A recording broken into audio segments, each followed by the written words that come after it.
Hey guys, welcome to WP Academy. In this video tutorial, I will create an advanced bookstore in WordPress using Elementor Pro, WooCommerce, ACF and Jet Smart filters. Let's have a look at what we have built in this video tutorial.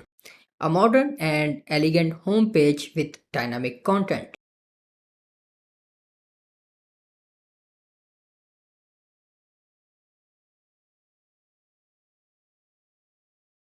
The header is fully responsive with two different layouts for desktop and small devices.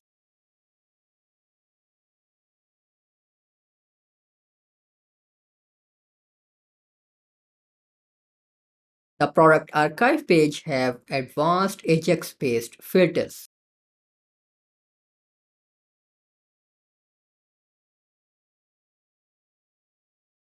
Customized single product page with custom meta fields and dynamic section to display the books of the same author.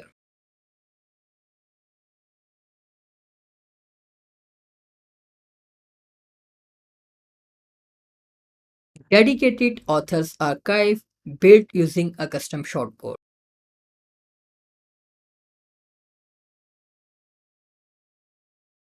Single author page that displays author's information including custom meta boxes and associated books. A customized blog post archive along with single post template.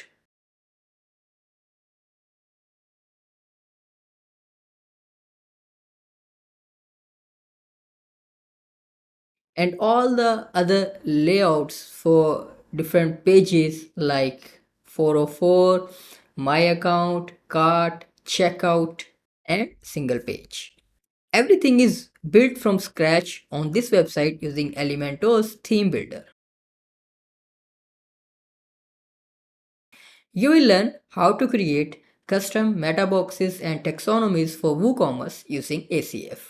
I will also show you how to use ChatGPT to write website copy, product summary, and product details.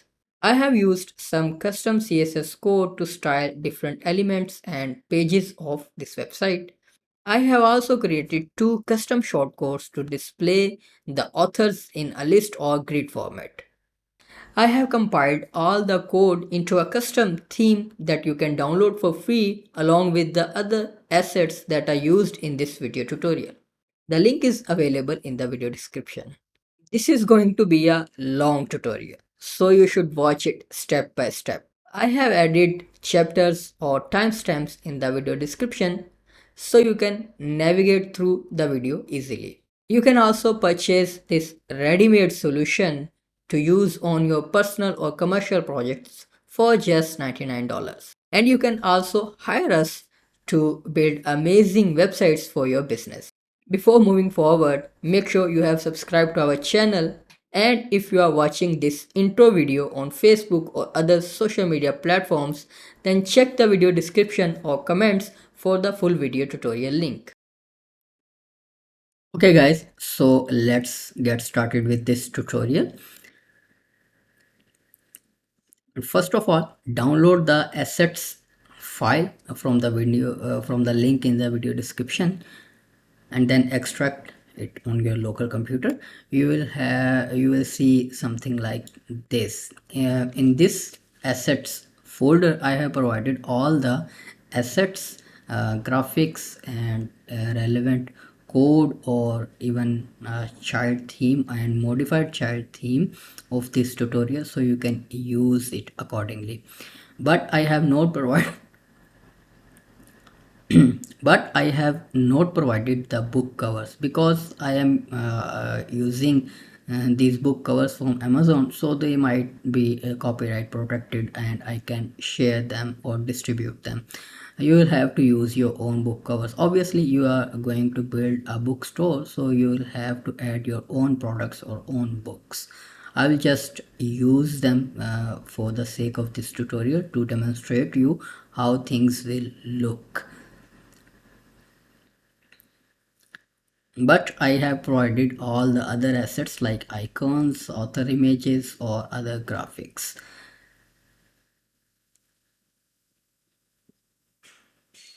Now let's get into the WordPress installation. You will have to install and configure all the required plugins that are mentioned in the resources text file. I have provided link to all the, let me just open this one. Here I have provided links to all the plugins that I am going to use in this video tutorial. You will have to install and configure them before starting this tutorial. So let me just go ahead and show you. समाचार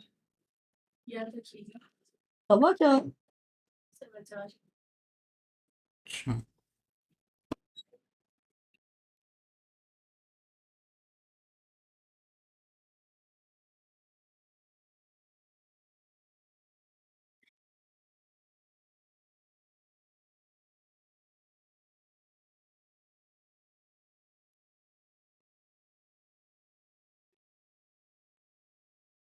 As you can see, I have installed and configured all the plugins. First one is Advanced Custom Feeds, ACF, Advanced Post Queries, Dynamic Visibility for Elementor Pro, and you can safely ignore this plugin. This is just for my installation. TI WooCommerce wishlist and then WooCommerce, and we'll see if we needed any plugin during the process of making this website, and then I'll also list down that plugin in the resources text file or in the video description. And then we are going to use a theme that is Hello Elementor, because we are going to build this complete solution using Elementor and Elementor Pro, so we don't need any fancy or feature packed theme, because we are going to customize the complete look of the website by using Elementor's Pro's built-in theme builder, or the customization options, or the global typography and color schemes. But and in addition to that, you will have to install the child theme provided in the assets folder, or you can go ahead and download the latest version of Hello Elementor child theme. You can just Google it.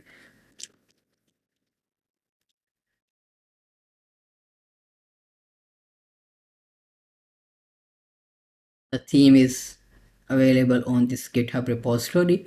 So you'll have, if you are watching this tutorial about 2 or 3 months from now, there are probably some updates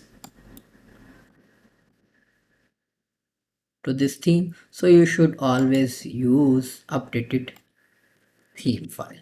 Okay, and you will also find a modified version of this theme that is the that will probably be the final version after we have added all the necessary HTML, CSS or PHP code into the child theme that I am going to show you during this tutorial. So you can just go ahead and use this modified version for your project. Okay, let me, but I'll show you the stuff I will be doing during this tutorial, like adding some code, so you'll get the idea how to do such stuff if you are using any other child theme or other your customized or custom theme. Okay, just choose this file over here, hello elementor, hello theme child, sorry. Okay,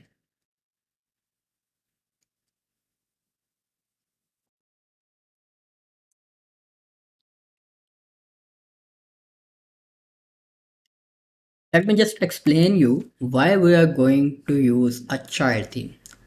As we are going to implement some or add some custom CSS code, PHP code to create some functionalities, or to add some custom styling to our website, if you do it on a parent theme or a main theme like Astra or other, The problem with that is that when that theme gets updated, all your modified code get vanished. So you use, if you are going to use any other theme like Astra or other Bloxy or etc., make sure if you are modifying the code of that theme, like adding some custom css or some code in the functions.php file, then make sure you have installed a child theme of that parent theme. Every theme has a child theme version available. If you, even if they don't have a child version, the theme you are using, if that theme does not have any child theme, you can just install a plugin named child theme generator that can help you generate a child theme of your current active theme or any parent theme that you have installed. So let's go ahead and start building our solution. For that, first we will complete the backend solution of our project. Then we will work on the front end. Like first of all, we'll have to create a taxonomy for WooCommerce. Like if you see products tab, you will see categories, tag, attributes, reviews. But in this case, the project we are going to build is a bookshop where it must have authors assigned to them. So there is no option for us to assign authors. For that, we'll create a custom taxonomy, name authors, and then assign some meta box fields to them. So go to ACF and navigate to taxonomies tab and click on add new. Now give your taxonomy a name. You will have to provide two labels, like one for plural and one for singular. So plural is authors and singular is author. And taxonomy key, this is important. Make sure to follow the instructions when giving it a name. Okay, so I'll call it just author, and then you will have to select which post type it is assigned to. So we are going to assign it with the product post type. Okay, if you want to appear these taxonomy terms as select or check boxes, then you will have to enable the hierarchical option. And if you want to appear them as tags in WordPress, by default when you create a post you see a field for categories and tags. Categories are checkboxes that you can view and select, and tags are basically information that you can search through.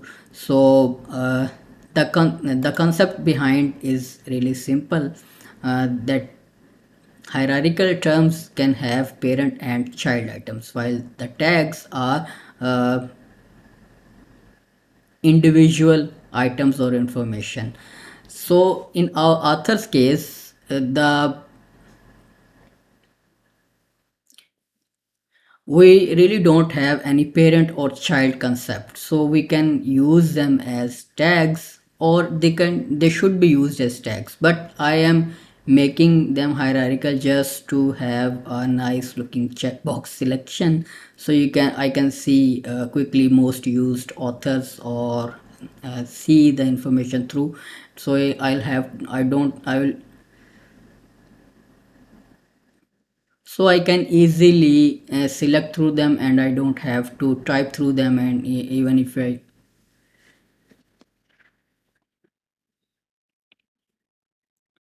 okay, now then there is an advanced configuration,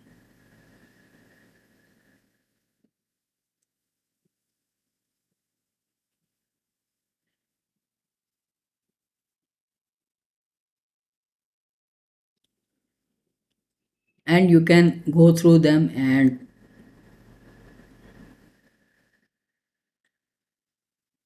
enable or disable some stuff depending on your requirement.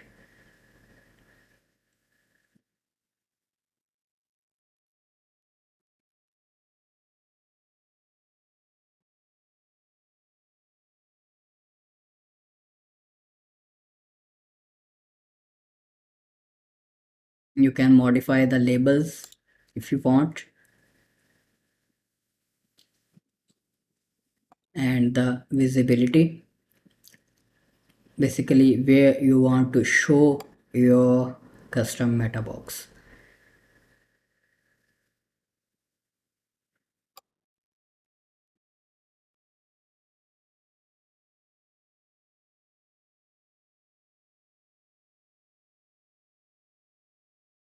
And you can also uh, change the URL that is being generated for this for the terms.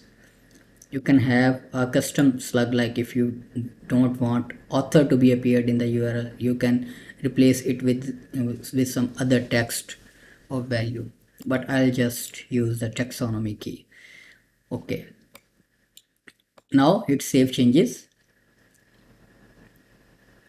Okay, so it gave us an error because that this key is being used by some other plugin or option in the WordPress, so we'll have to adjust this one. I'll say it book author, and then URL, in the URLs I'll set it a custom slug of author. So we'll have the book author as a key name for the backend stuff and queries, and on the front end when the term is being browsed, then it will uh, replace the book underscore author with the author word. Now save changes. Okay, now when you hover over products, you will see a new option called authors. If you go to this option, you can see you can add the authors required, and as these authors are individual terms,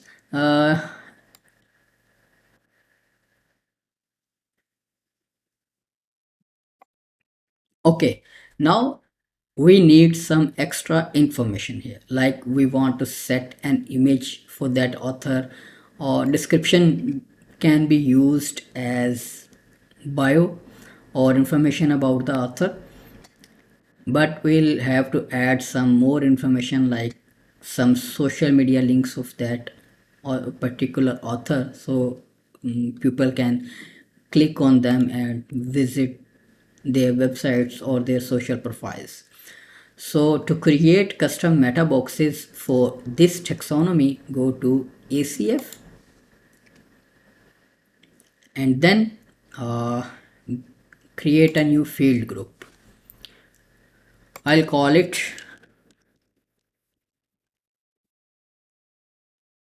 author information. Okay, now we'll set up some fields,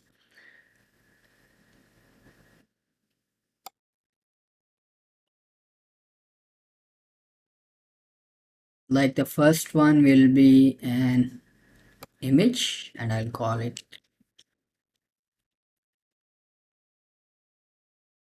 author picture. Okay, and then we'll need another field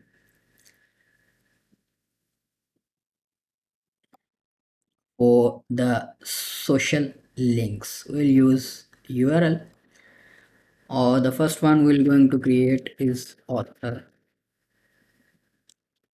website. Okay, and then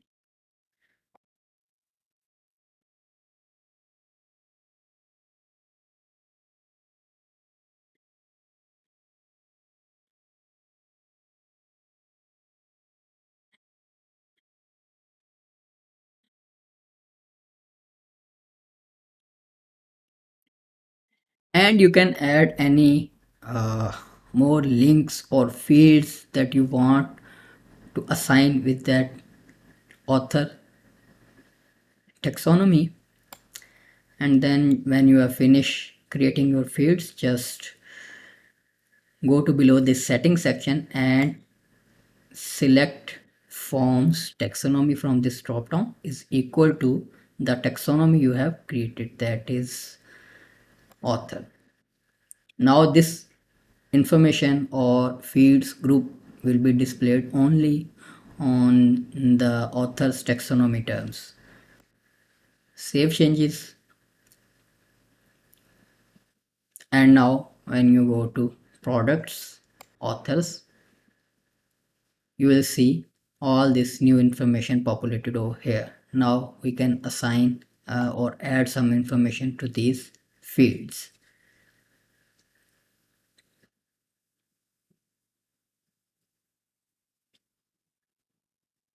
Okay, now let's just start adding our authors.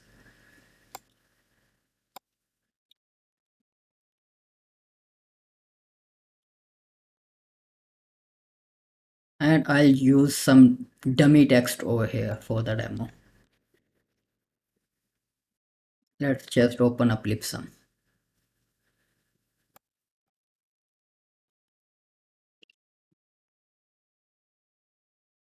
Okay, now assign the author image.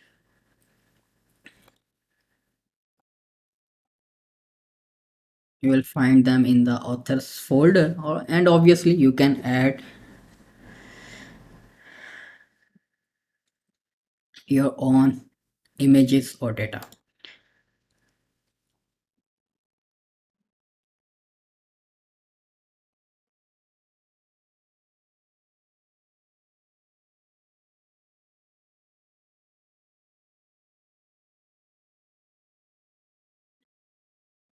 Okay, the image is assigned. Now you can add some links. I'll just add a few links, just some dummy links, not the actual ones. And I'll leave some blank to show you how to display only the links that have some value assigned to them. Okay, now add new author. Now you can see we have added an author, and I believe this information is pretty large. Let me just decrease this one.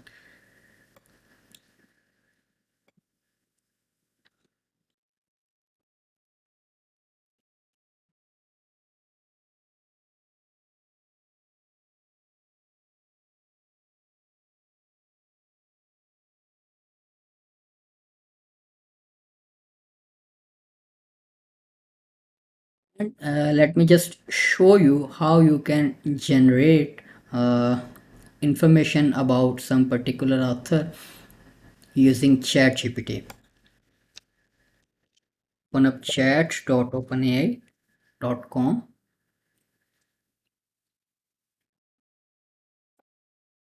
Just copy the name of this author. Okay, let me just log in again.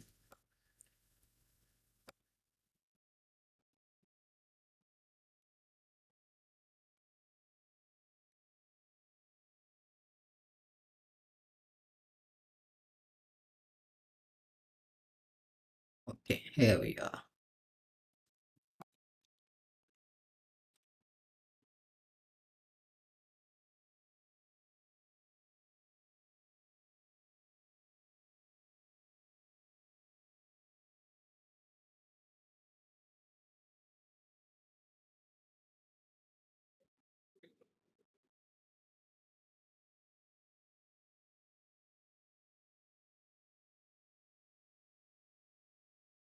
Okay, that's nice. So you can have some actual data about that author. Obviously, you can find the relevant information on the Wikipedia, Amazon, or other pages, but I am just showing you some possibilities of writing some stuff using ChatGPT. Okay.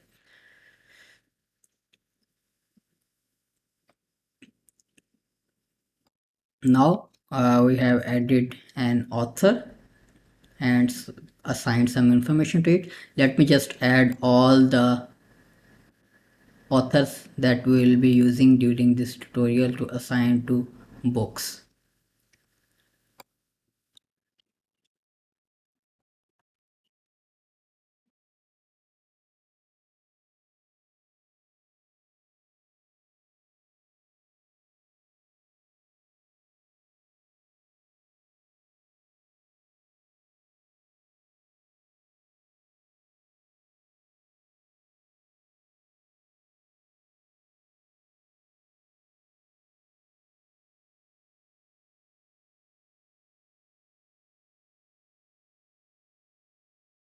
Let me just add some default values so I don't have to add them manually each time.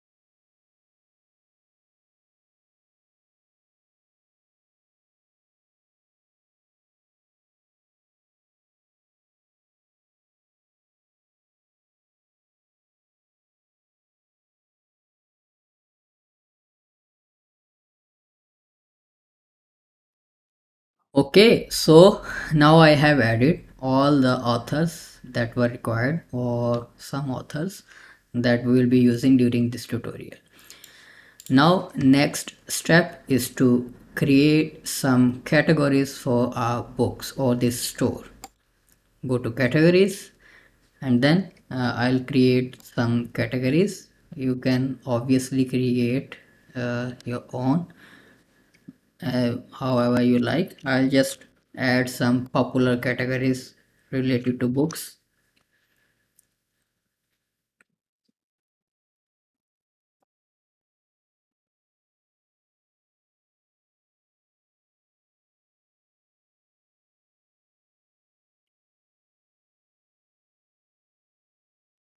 You can also assign images or icons in image format to each category. So when categories page is browsed through WooCommerce, then these images will be shown there. But we'll create, I have provided some custom icons that I'll be using on the front end with these categories.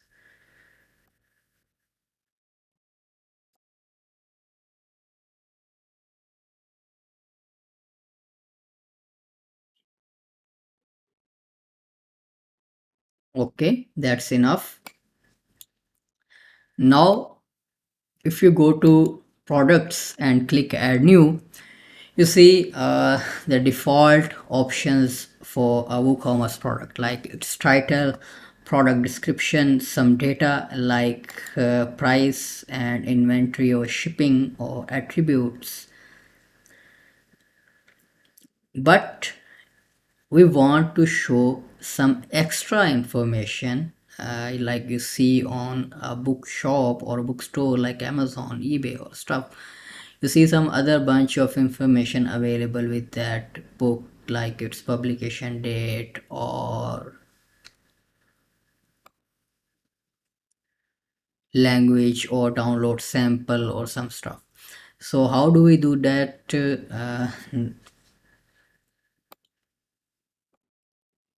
And how we will be displaying? So let's just again go to ACF and create a new meta box or field group. Sorry, we'll give this name like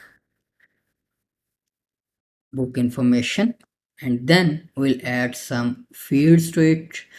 First one is the reading age, that you will assign or create the fields however you like, or depending on your project requirement. I am just adding some information that is basically available on Amazon bookstore or any other popular bookstore.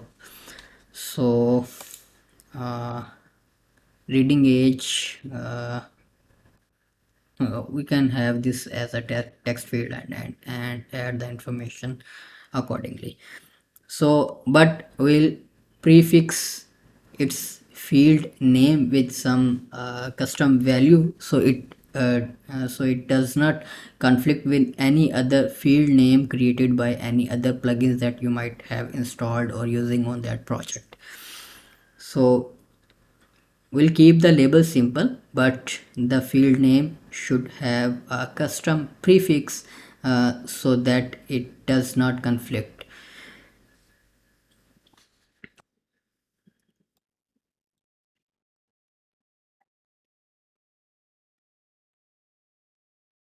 I'll call the prefix bookshop. So and I'll use this same custom prefix with all the fields that are going to be created below.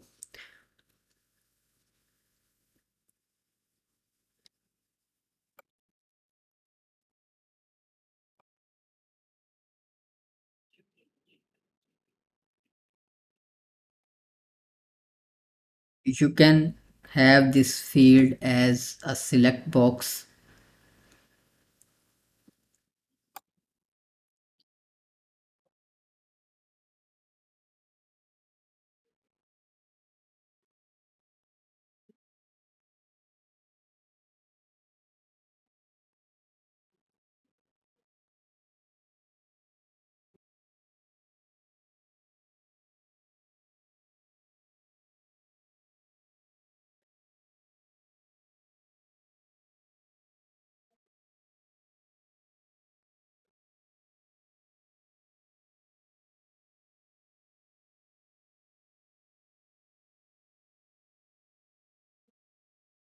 You'll in this case you'll have to add all the languages available for that book,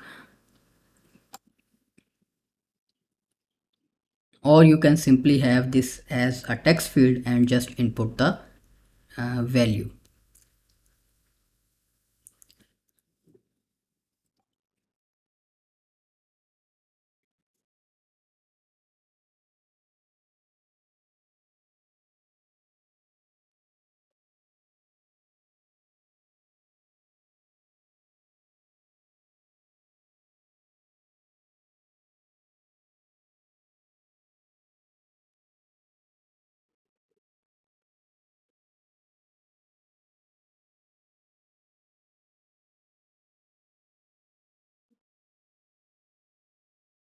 Now to add a calendar, we'll use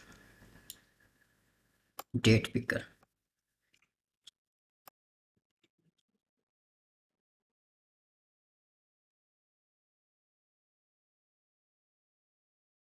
and we'll use the return format, this.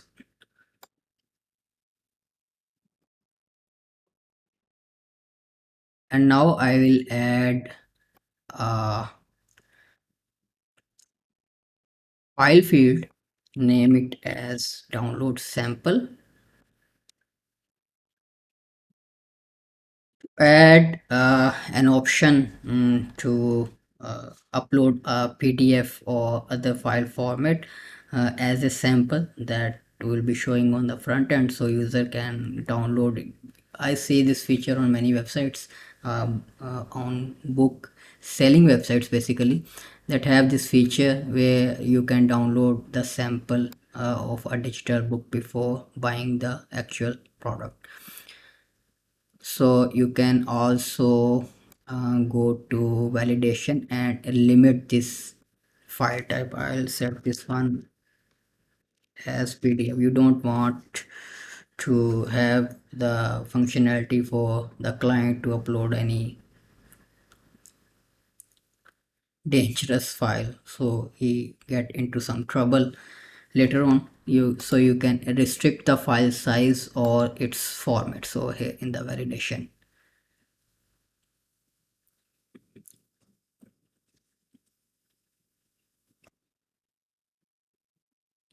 I'll just leave this one because this is not for any client. Okay, so the next one is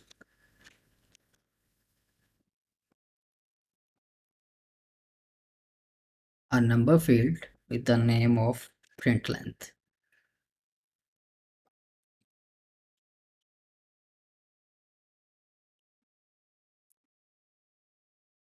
In this field, we'll just give value for the number of pages that book has.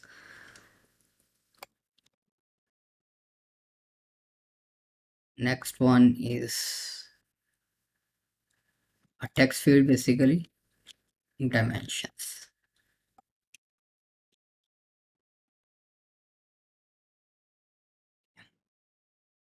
Now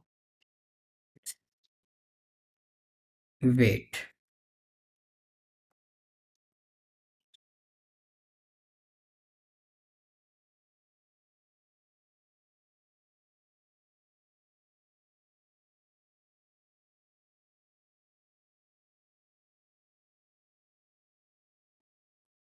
I have added all the required fields. You can add more if you like. Now the part where we are going to show this field group. We are going to show this field group as post type is equal to product. Then hit save changes. Now if you go to products and click on add new, you will see this new information box. You can add the relevant information or extra information for that book, and then later on we'll use this information on the front end on product detail pages or to add some filters to the shop. Okay, now the last thing in our structure that is remaining is attributes, because you can have multiple type of books on your store. You could be selling print books, or you can also be selling digital versions of those books on the same website or your shop. So we'll create a attribute named format,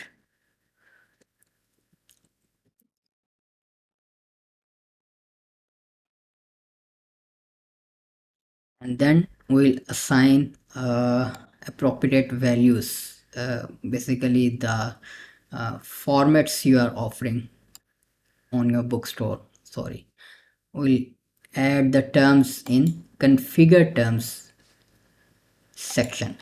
So basically in this case I have two formats: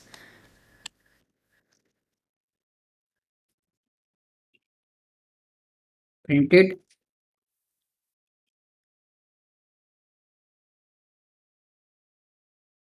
or just keep it printed,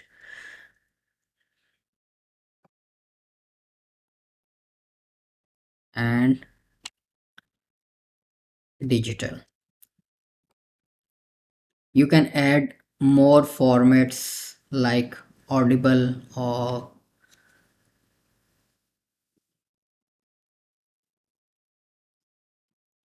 Kindle version, etc. Okay, now our base structure is completed. Let's start adding some books.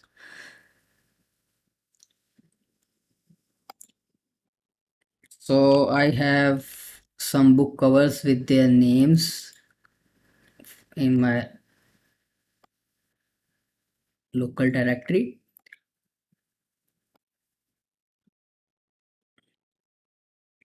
I will start adding one by one all of these books.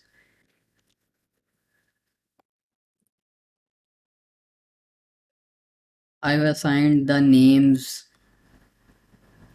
of the authors with each book's name so I can understand, select the appropriate author. But I'll just remove this one from the title. And the authors box we had created is available here. You can drag it anywhere.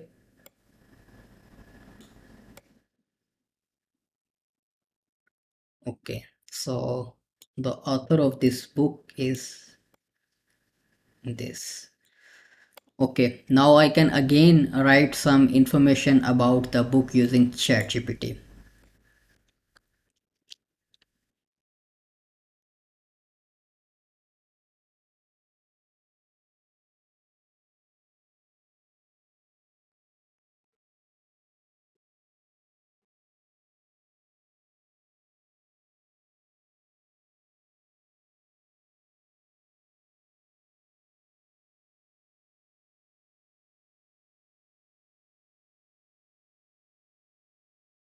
Yeah, GPT is pretty amazing while generating content for your website, even if it's a demo website.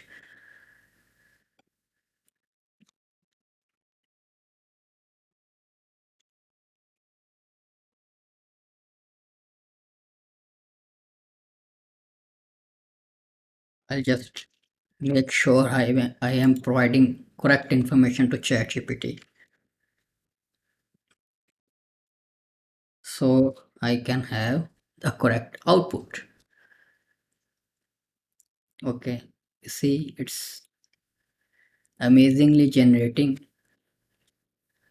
information about that particular book.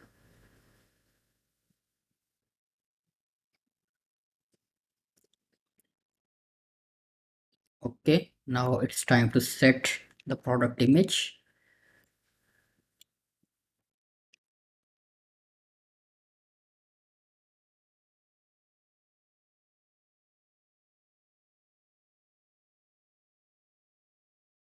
Okay, now I'll add the other information.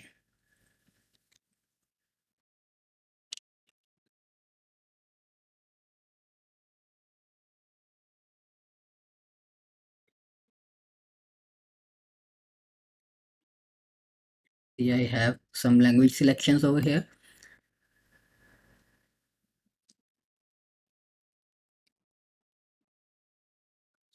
Oh, I don't actually know the publisher name of this book.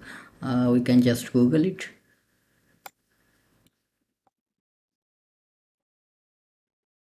or we can ask ChatGPT.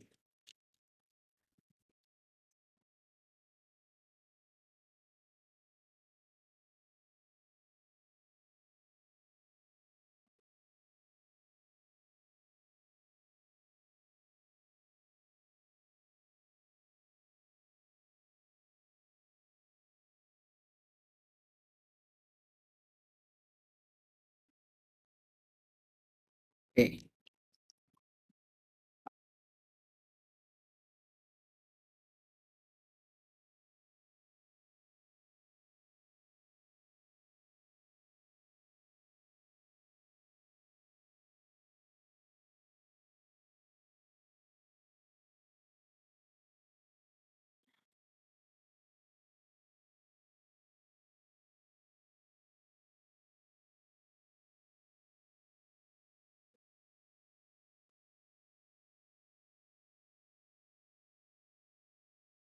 okay, it's February 15, 2007.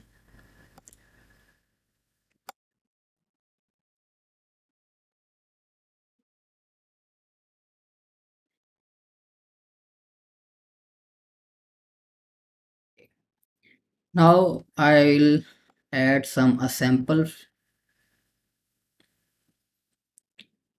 file to this book. It's just learn Python PDF. You don't really want to assign it to the actual book. I am just using this for the demonstration purpose.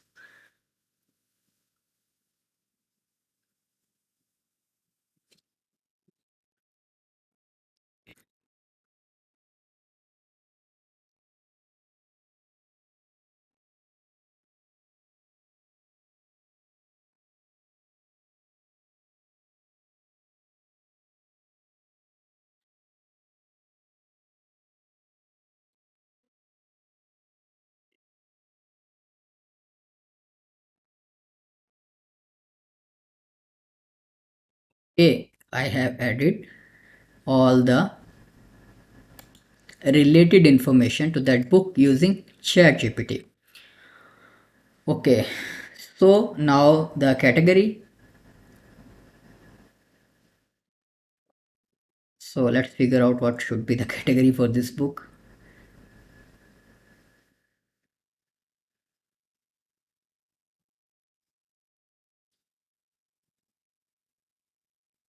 So it can be listed as biographies. Biographies. Okay, now let's set a price to this product. I'll set 24.99 and sale price of 19.99. Okay. So I'll show you how to create a variable product out of it, because to show you the attributes we had created, just select the variable product and go to attributes,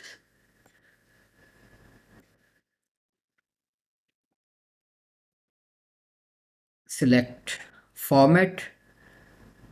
Okay, select values, digital, print it.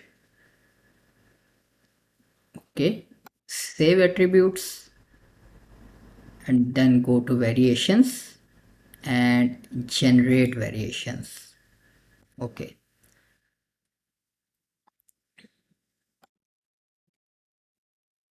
Okay, we got two variations, one digital and one print version. We can set separate pricing for the digital and the print version. For the digital version, let's just say we are selling it for 9.99, and for the print version, we'll set a price for 24.99 and a sale price of 19.99. And you can also add the information about weight dimensions over here as well.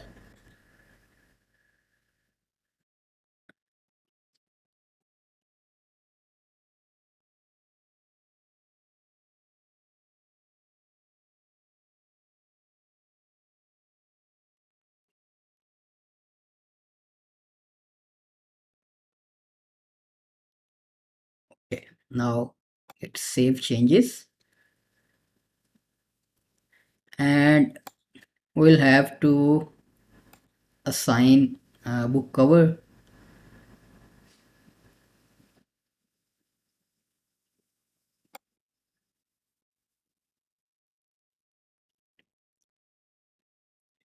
Okay, that's basically pretty much it. uh, and now publish the book. So now I have shown you how to assign some custom meta boxes to WooCommerce, and then I have added a product or a book here. Now I'll just go ahead and publish some books using the similar information, and then we'll move towards designing our actual website and use this data on the front end.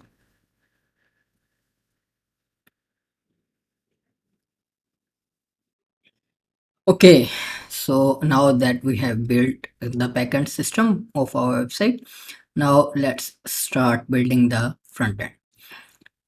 Let's start by adding our logo and fav icon or site icon. Go to site identity, select logo. I have uploaded the logo and the fav icon over here. Uh, just select the logo and set the site icon as well.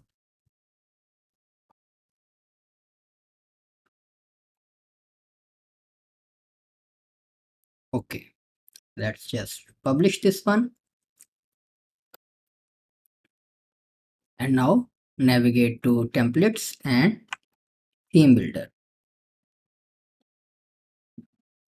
We'll start by building header and the footer, and before doing that, let's just make sure we have enabled the required features of Elementor like Flexbox. Go to Elementor settings and navigate to features, and let's just enable this one. And the Flexbox container, I'll ignore the grid container, it's pretty much alpha. I'll also activate the top bar, edit the top bar, and nested elements. Okay, I think that's fine for now. Let's save changes.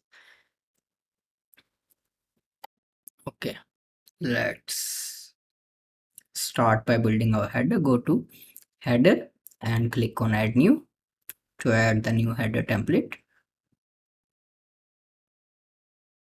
And when you are building your website completely using Elementor's theme builder and Hello Elementor theme, you need to add your custom color scheme and typography settings in the global settings.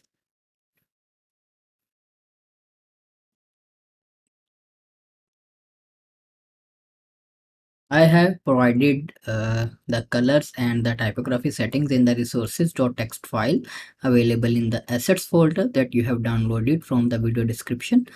I'll be using this color scheme and this typography combination. You can use your own flavor of colors and typography. Let's just navigate to site settings and go to global colors and start applying these colors.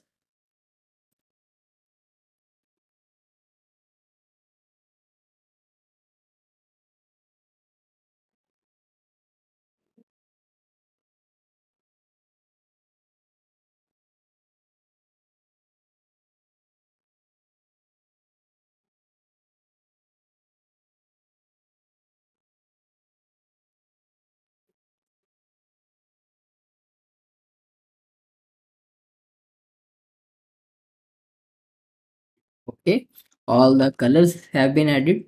Mm, Save this. Now navigate to global fonts. Primary and secondary font will be this one.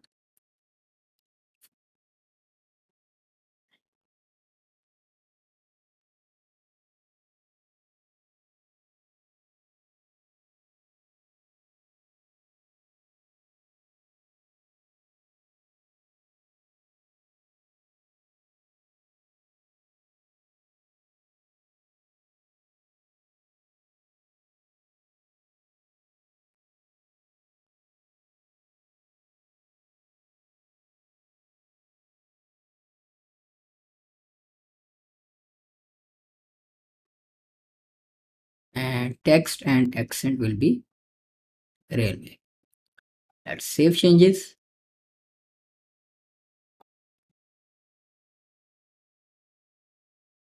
and close this one. Okay, one thing remaining. I set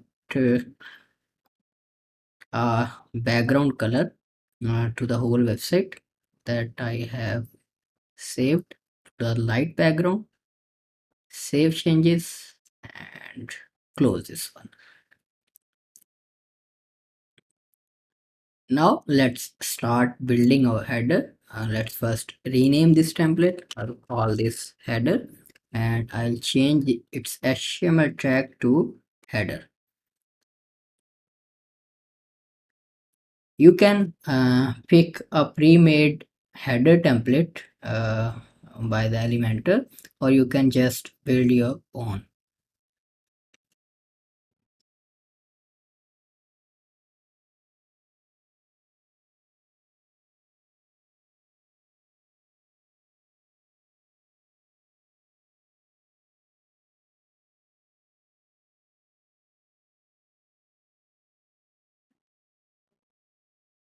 I'll start from scratch.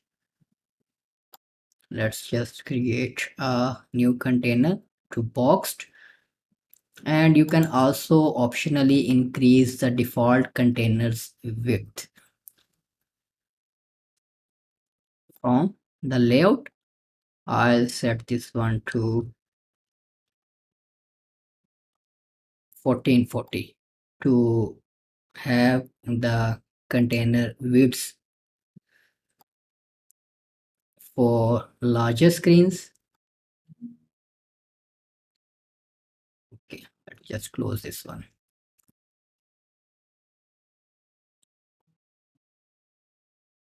Okay, now I'll add another container to this one.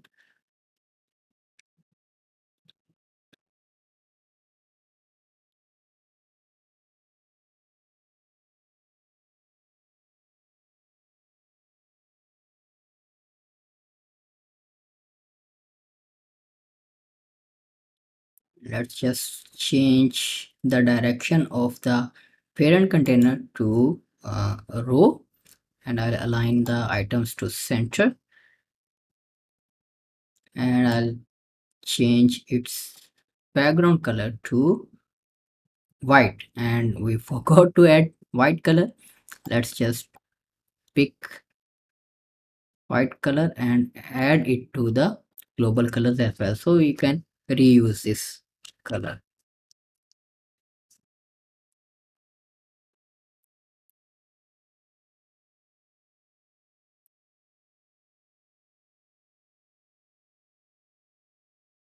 Okay, so I'll change this container to full width, and I'll set a width of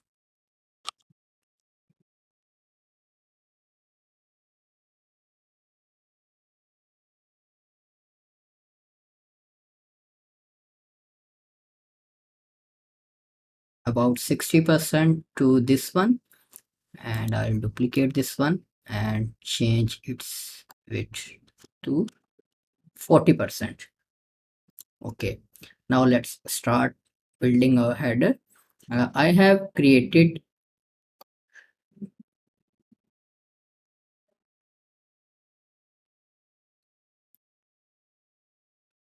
and before doing that, let's create some menus to use in the header or footer or somewhere.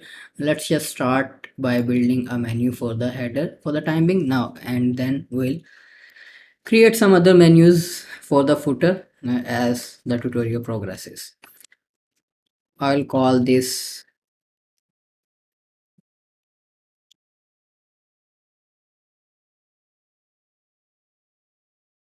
menu categories,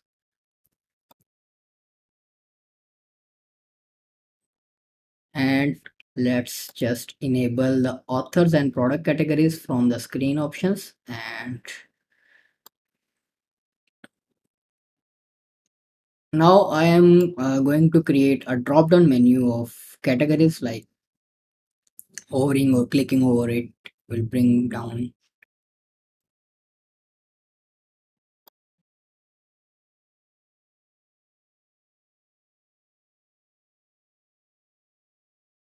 the drop down menu. So to do that, uh, I'll add a custom link named categories, and then I'll add the product categories below it. And let's just move them so they can be a sub menu of categories.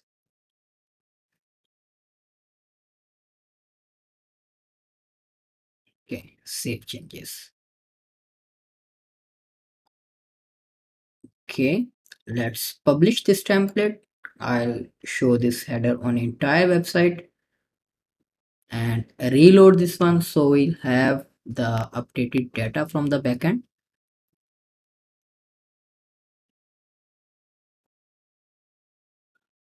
Okay, I'll also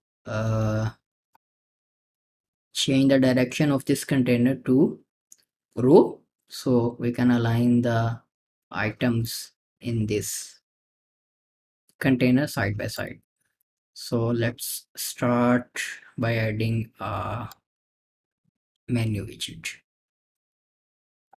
Okay, so our categories menu is here with a drop down.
Okay, now let's add our site logo.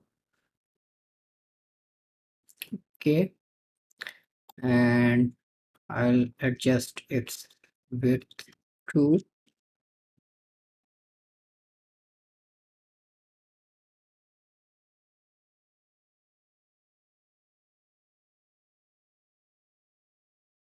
120 pixels, and let's move the logo over here.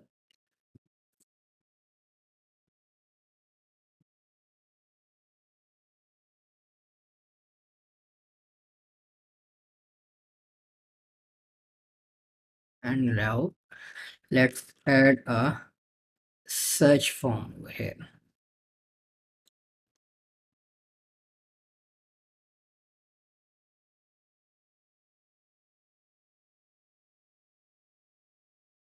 Let's grow this one so it can expand to the available space.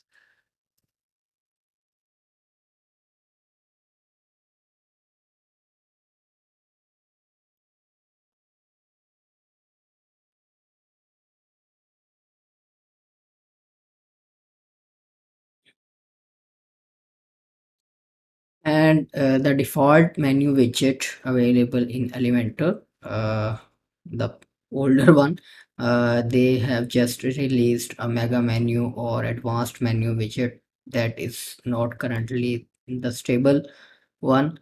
That's why I'm not using it, but the default menu widget does not have any option to set borders or background colors to normal menu item.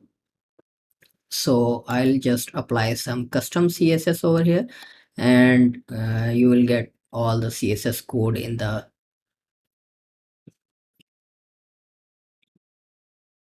modified child theme that I have provided in the assets.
I have also modified the border radius for the search bar with a custom value of 0, 5 pixel, 5 pixel and 0, because I'm going to align both of these widgets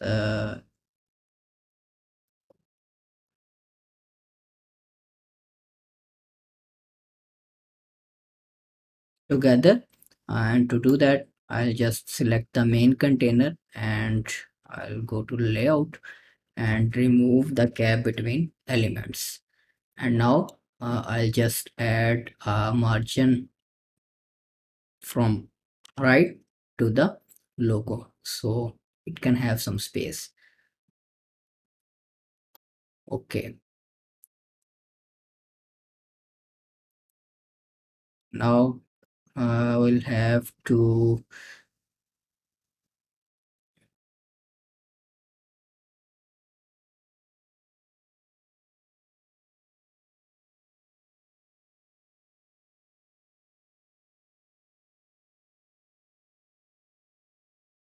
remove the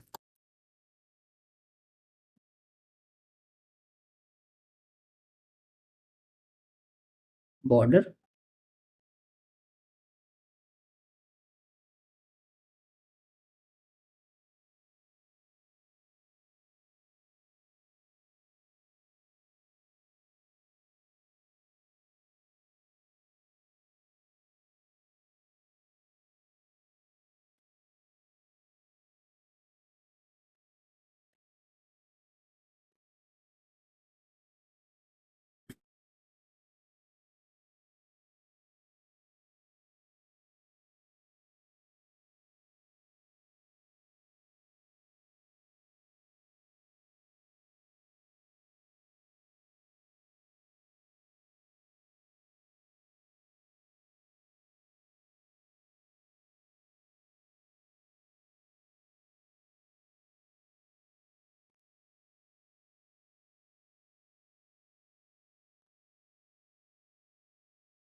Let's just put this one in a container.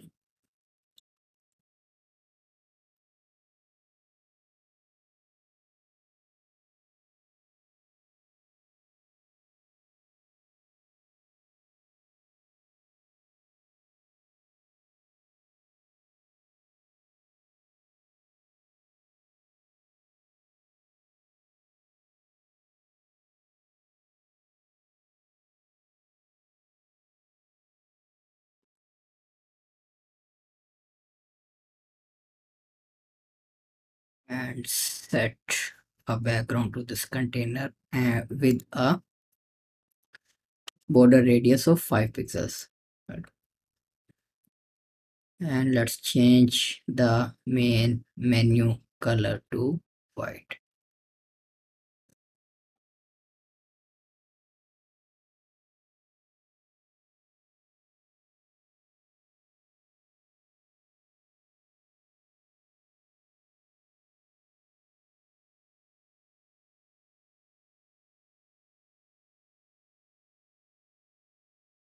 Okay, what I'm trying to achieve is I'm going to align these together.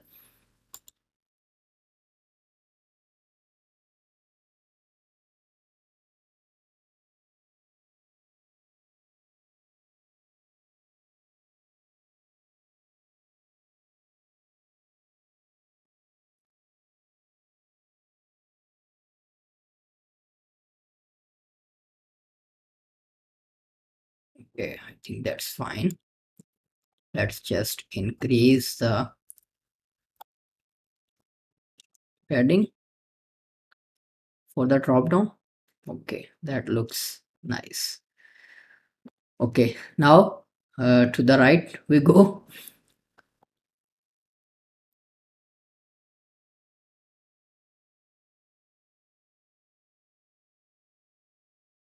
You can also change the background color of the container on hover, like this one.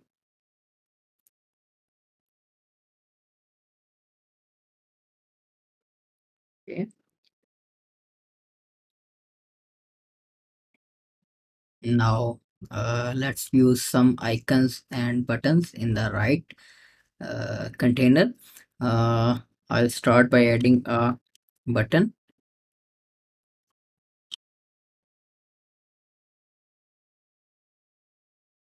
Let's just align, make this container a row and align the uh, items to the end. Let's just call it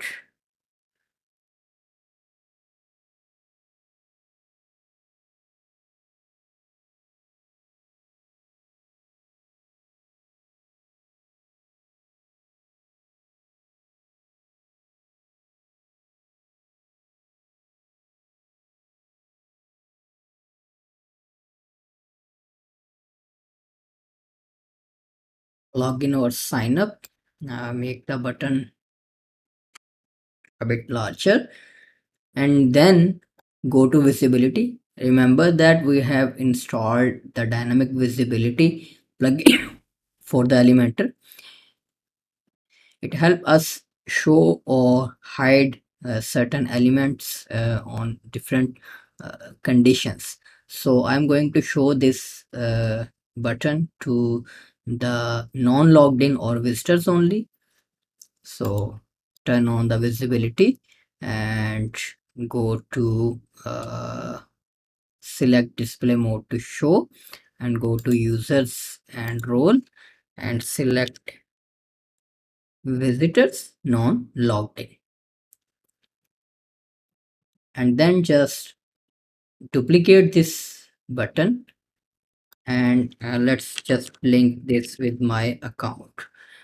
Basically, when you are using WooCommerce, you have the same page for the login or sign up or my account. So I'll show you how to create a dedicated custom login page using Elementor. And for sign up, obviously it will be using the my account page of default WooCommerce. So I'll call this one my account, and then again go to visibility, and this time the condition will be the same, but we'll hide this button for visitors or non-logged in users.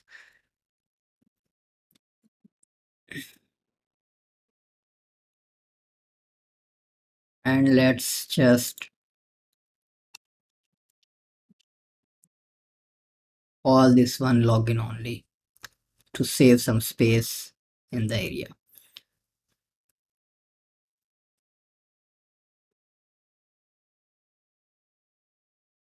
You can adjust it according to your requirement. Now we'll add some more icons or widgets to the header, and let me just hide this button from the editing screen only, so we can have some space over here. And or you can call it an actual preview, because when on the front end the non-logged in users will be seeing the login button and the logged in users will be seeing my account button. Okay, now let's add menu cart widget here first.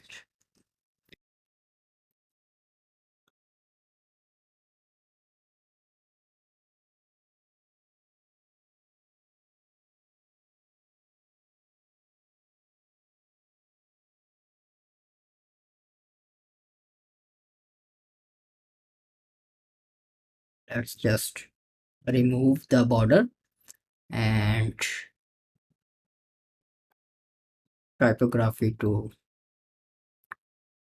text, and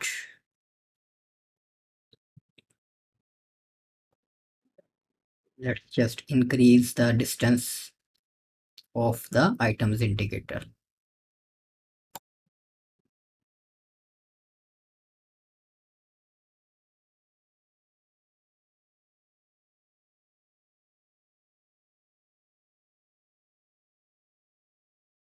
Now add an icon for the wish list.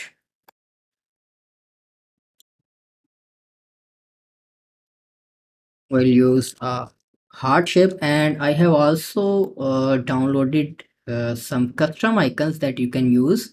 I have provided them in the video description or assets folder. Let's just upload and custom SVG, enable this option, go to assets folder and icons. See, we have a couple of icons over here. I have also provided a special cart icon. So let's just use the heart to see how it looks. Okay, and let's just change the colors.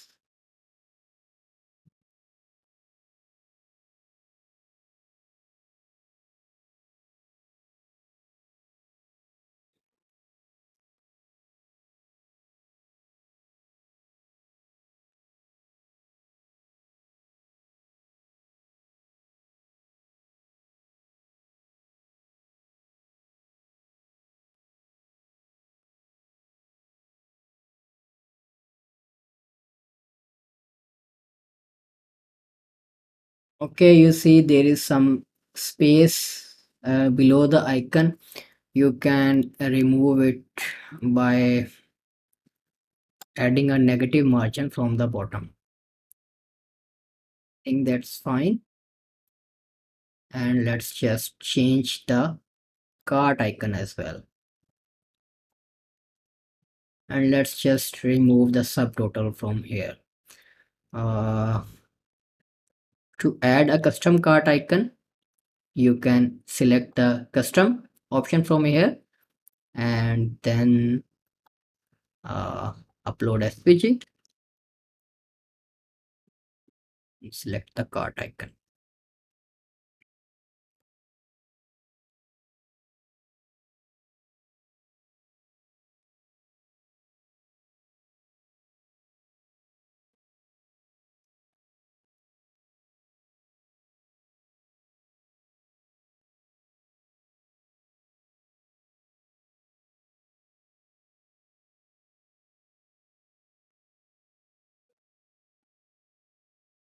Let's revert this one that was basically having some border on inside the icon.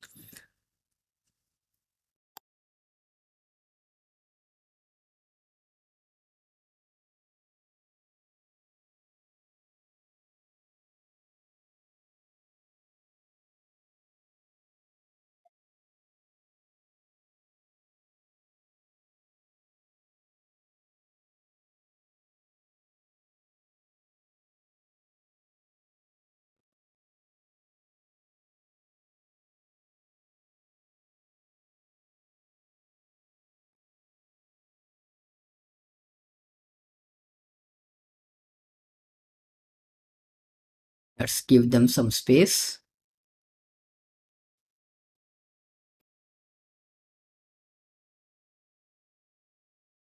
Okay, so now let's take care of the responsive header. I'll build a new header to just show on tablet and mobile. It will be basically a dual header, one for the desktop and one for the mobile and tablet, because we have a lot of elements and different styling preference for tablet and mobile. So I will create a dual header setup and I'll show you how you can also do that. Let me just rename this container to desktop header,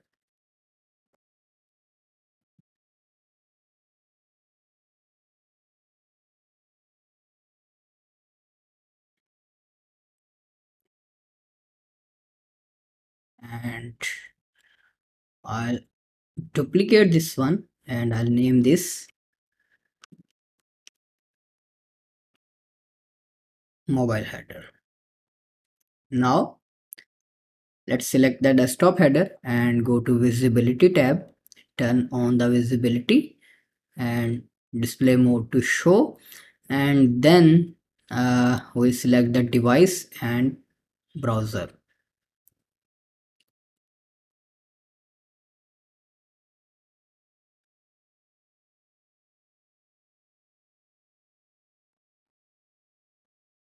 I select desktop and TV, so this header will be shown on the desktop only.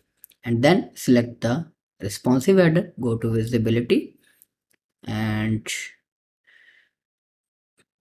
select the show module and then device and browser and then mobile and tablet. You can also do that by going into advanced and responsive settings and then selecting the appropriate conditions. But the difference with using native Elementor features and the dynamic visibility is that it just hides the section or container for certain devices, but the code remains on the page.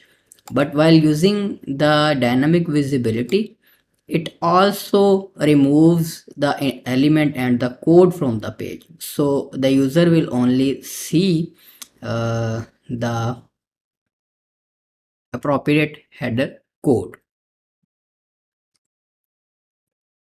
Let's just publish this one and let's try changing some stuff in the responsive header and then actually test it on the front end to make sure that we haven't messed up some settings and it works fine. Now let's just toggle the responsive button and select this. I will show a different logo version on the mobile because this logo will not look as good. We'll just replace this one with the fav icon. So let me just add an image over here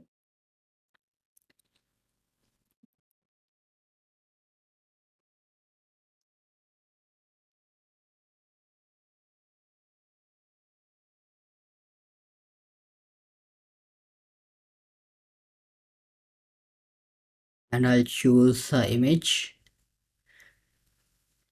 that's over here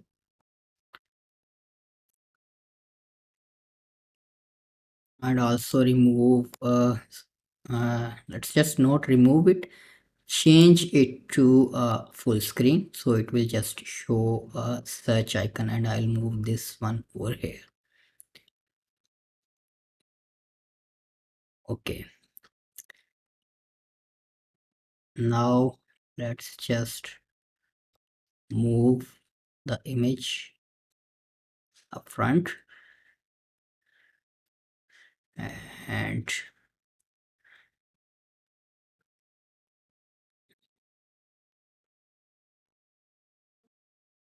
adjust the size to like 50 pixels.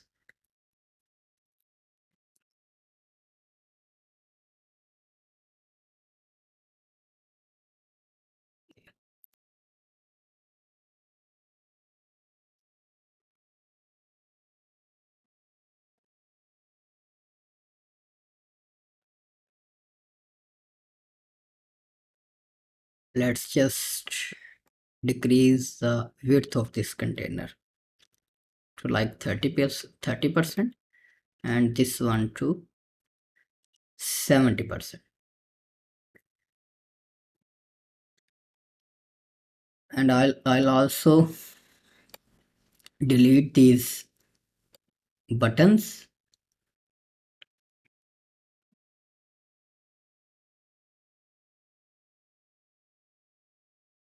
and change its width to inline element, or we can set a custom width of like 50 pixels.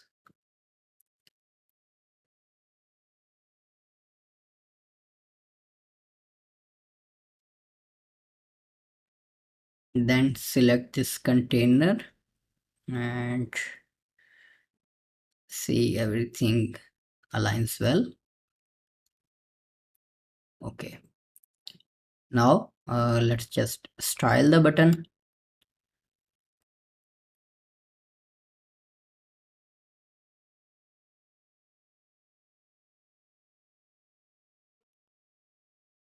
uh, with the default Elementor search uh, widget, you don't have the option to change the icon. If you want to change the icon, then you will also have to create a dedicated section to show the search box and then link it with a button either in a pop-up, or create a section and hide it with the help of the CSS.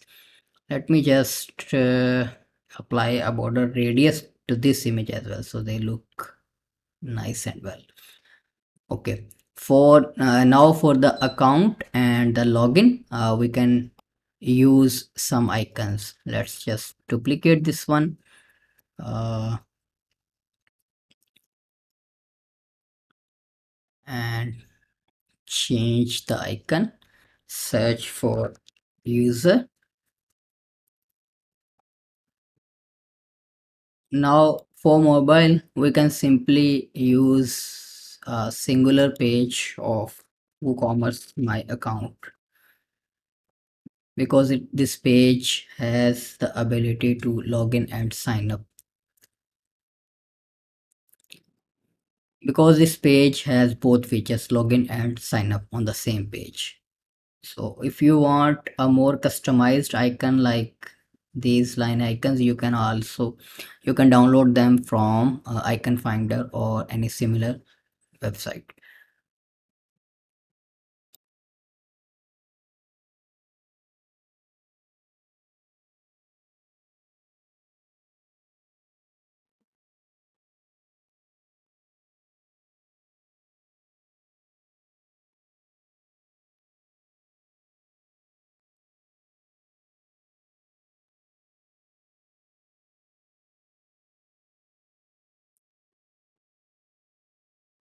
Okay, now we'll also create a new menu for mobile screens.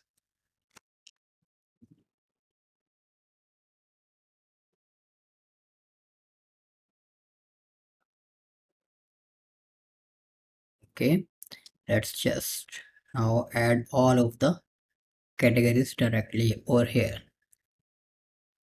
Save menu, and then we'll have to reload this page.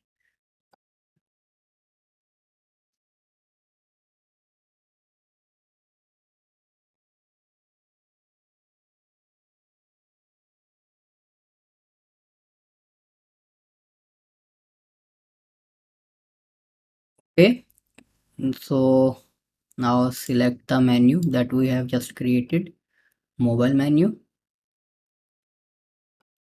Okay, now you have a full menu over here.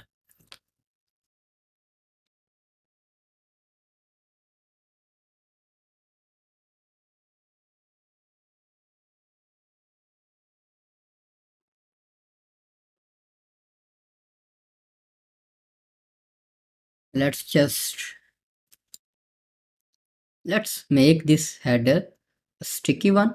Go to motion effects and click on sticky on top,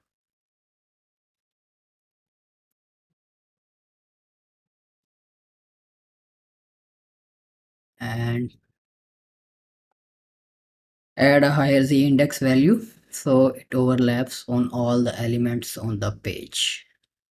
Okay, now let's just turn on the mobile toggle and then adjust the width.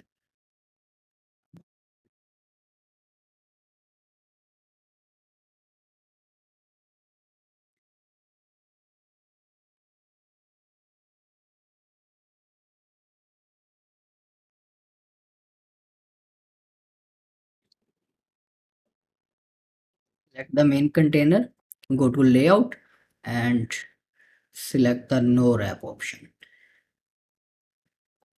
Okay, now let's decrease the space between icons so they align.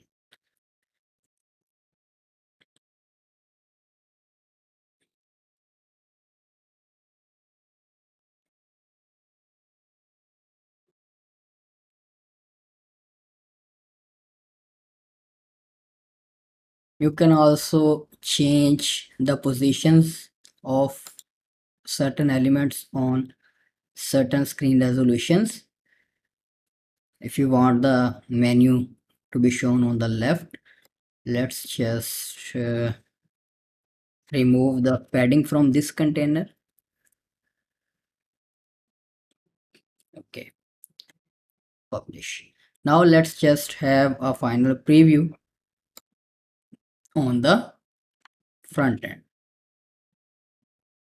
Okay, so now on the desktop, we are only seeing the desktop version, desktop header, and if we turn on the responsive mode through inspect element window and then turning on the responsive toggle, let me just reload the page and you can see perfectly. We now have the mobile header. Let's just make sure that it's outputting only uh, one set of code or container. Okay, so now you can clearly see it's only uh, generating the code for one header at a time. If we switch back, and obviously we'll have to reload the page once to see the appropriate effect, and you can see we only have one container code over here, so it's more cleaner and efficient than the default native Elementor's responsive show and hide features. Okay, great. We now have a dual header that is responsive, and there are two different headers designed and built to show on different screen resolutions or devices. Now we'll move on to the footer. And before moving towards the footer, let's just link this wish list button with the page. The page is already created when we had installed the TI wishlist plugin. It creates a page for the wishlist items. Just search for wishlist and there we go. And let's just link this one as well.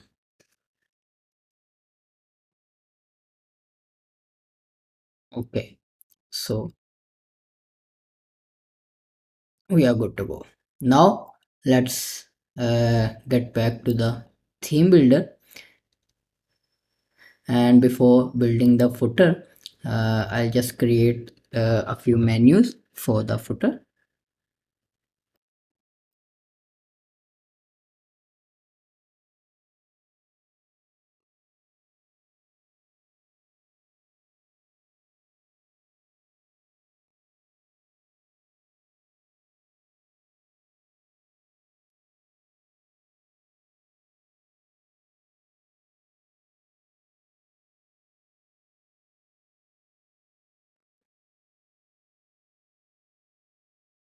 Okay, I have created uh, three menus.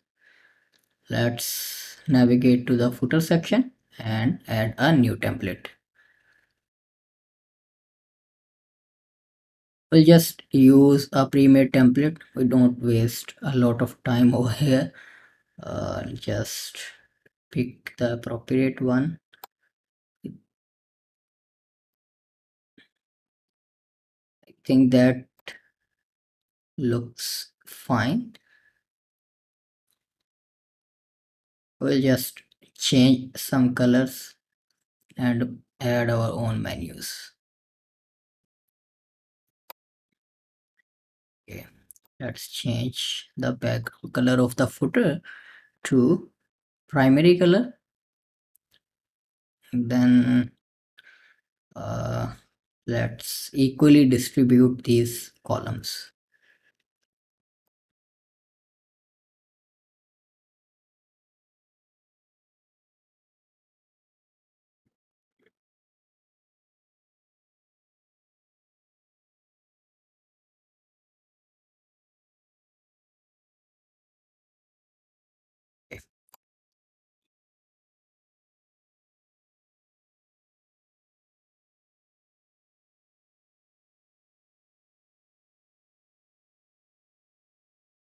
let's use the standard WordPress menu widget and also reduce the gap between items, and then select the appropriate menu items and turn off its drop down option, because we will be showing the links on all the screen resolutions. Okay, let's just style it.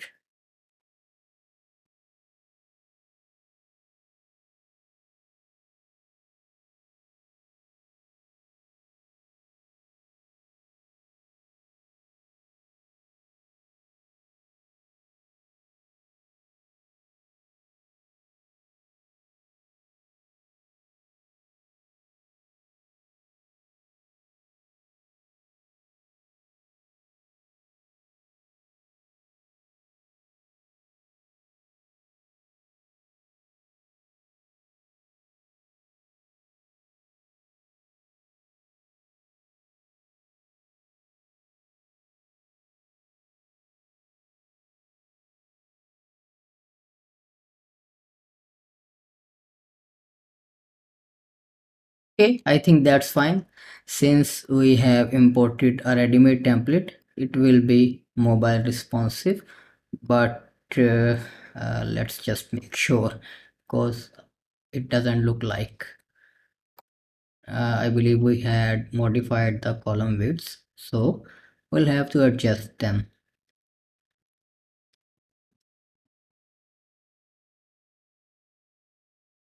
The last column is set is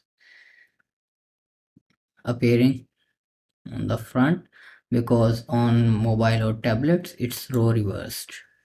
We'll just uh, select the row horizontal, and okay, wrap is on.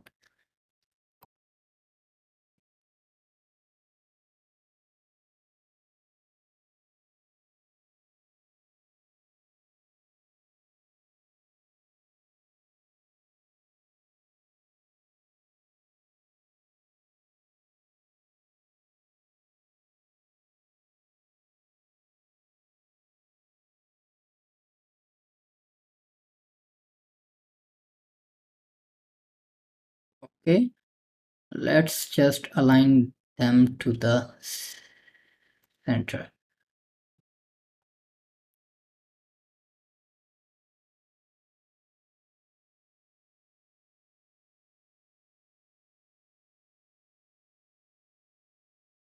Leave the menus will be aligned on the center for all the screens. If we select over here, let's just see. Yes, that's what's happening.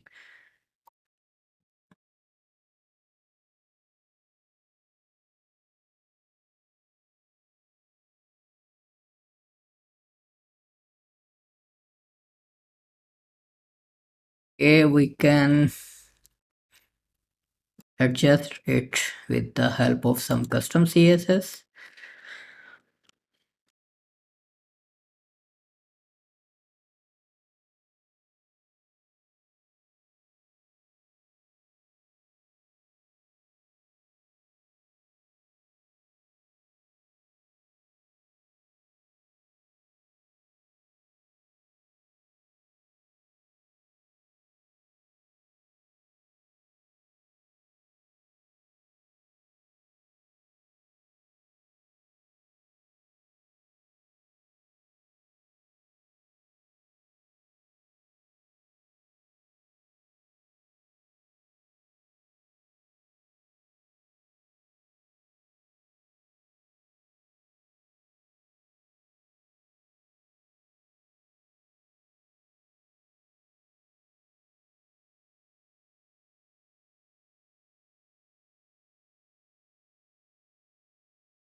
I'll just copy this CSS and save it in the child theme, so uh, you will get the CSS code in the child theme.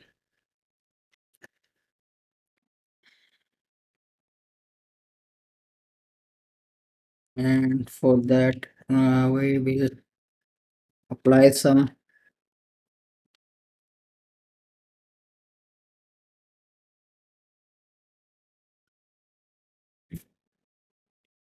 suffix like important. So when this css is applied through the child theme, so it takes over the Elementor's generated css.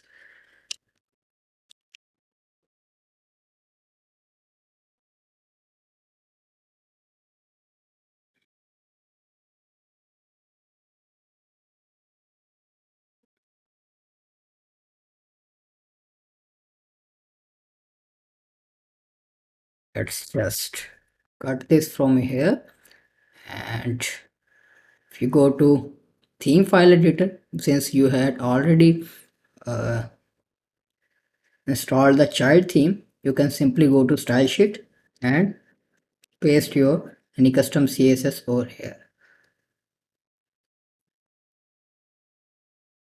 Okay, so it will be applied when we reload the page.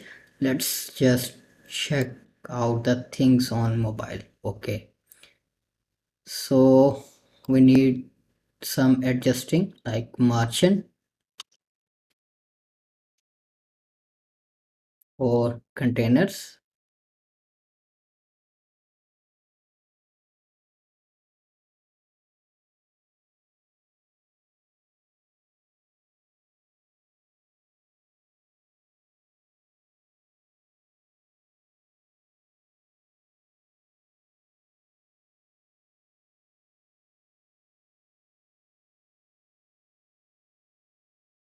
Okay, let's just publish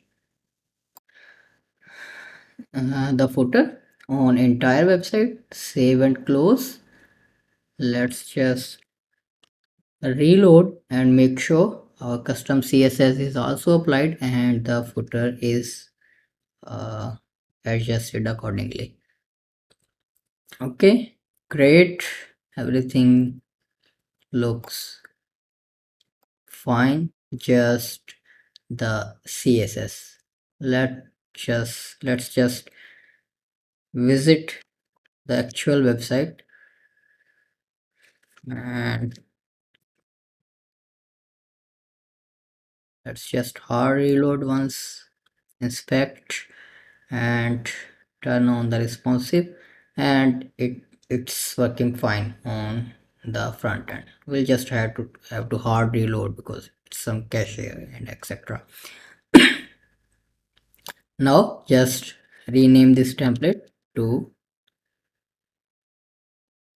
footer, and there you go.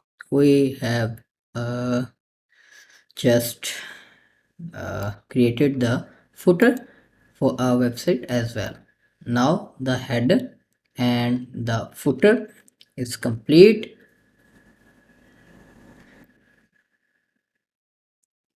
and now we can start designing the front page of our website, and then we'll move on to other inner pages and templates like single post, page archives, and single product, and other WooCommerce pages. Okay, so now let's get started with the home page. But before building the home page, we'll need some loop templates to show the products in carousels or grids as we want on the home page. So let's just head back to theme builder, and then uh, navigate to loop item. Make sure you have enabled the loop items and grids for the Elementor. If you are using a previous version,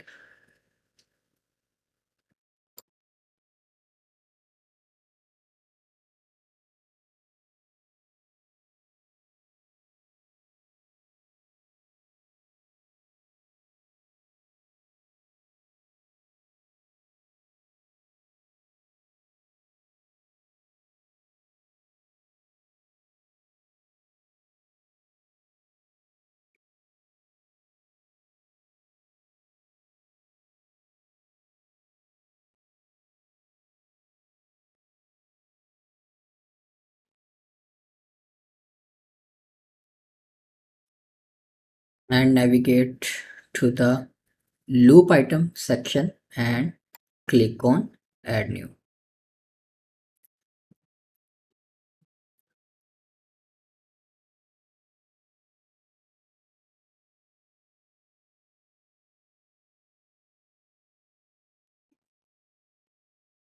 I will create two loop templates, one for the carousels or the featured header area or hero section, and one for the standard products to show on home page in categories, tabs, or loops or grids.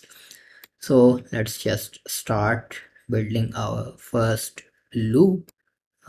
Make this full width the main container, and then for the carousel or the hero section, we'll just need some basic information like only the book cover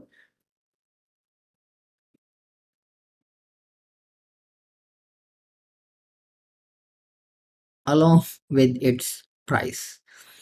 So let's just click add new and select featured image, and to uh, fetch the data from the products, let's just go to the settings and preview settings and select product and click on apply and preview. It will uh, fetch the latest product from the products tab of WooCommerce.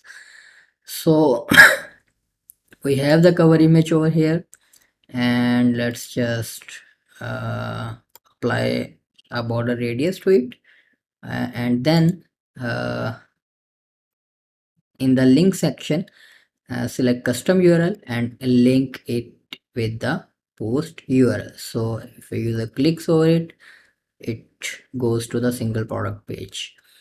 And then let's just add another container over here, and then select full width and go to advanced and set its position to absolute. And we can also change its width to like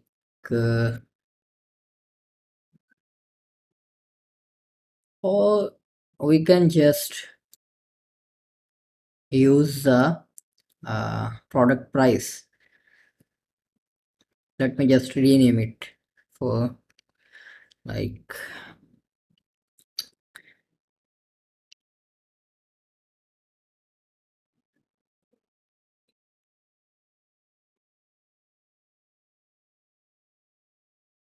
call it carousel item. Change the source type to products and click apply.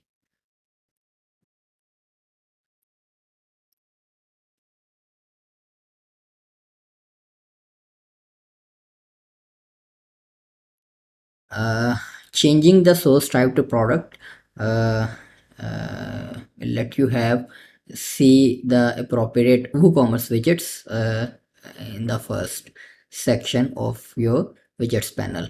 So you can pick the appropriate widgets for your product.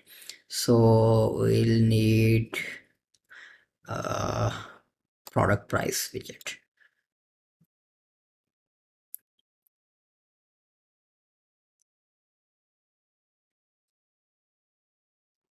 Okay, and go to advanced, change its width to inline auto and position to absolute.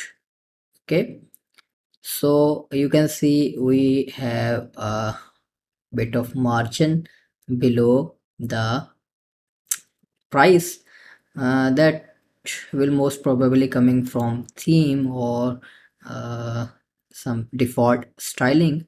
We can remove that with the help of negative margin, or we can use some custom CSS.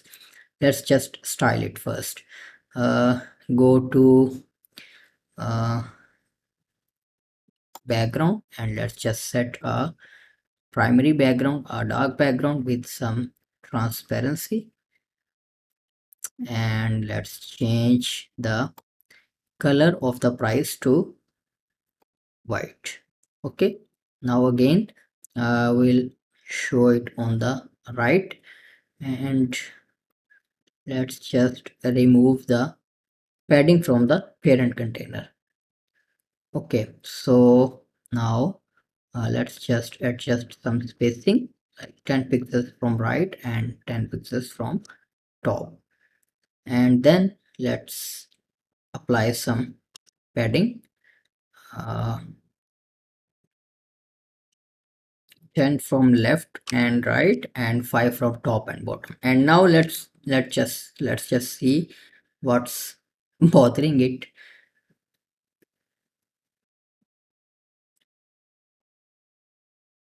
Okay, so it has a paragraph and the default margin is set to paragraphs. So we can either remove the margin from all of the paragraphs, or we can just have a custom class with the margin of the paragraphs removed inside the container. So I'll call it no p margin, because removing the margin from all of the paragraphs will disturb some other stuff like post content and products information. Let's copy this and let's just publish it, and then go to your child theme and we'll add it at the top. So any widget having this class, if it has a paragraph, then we'll just remove the margin from bottom.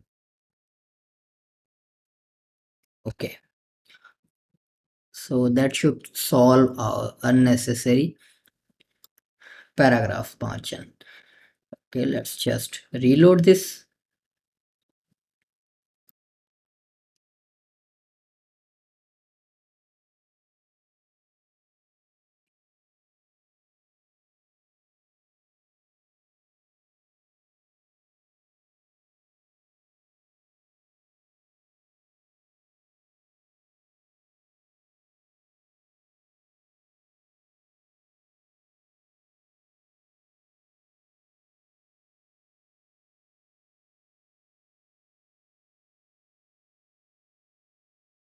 Okay, that's fine, and our problem is solved. Let's just add a bit of border radius and navigate to border radius, and let's just apply a border radius of like 3 pixels. Okay, that's fine. So publish this one. Okay, now let's just open another instance of the theme builder, because we will be copying this same container and adding some more information in the other loop template. So let's just copy this one and paste over here, and then uh, let's call it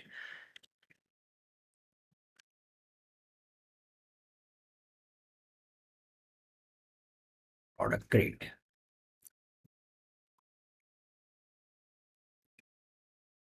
Again, select product, and in the query select products, click apply.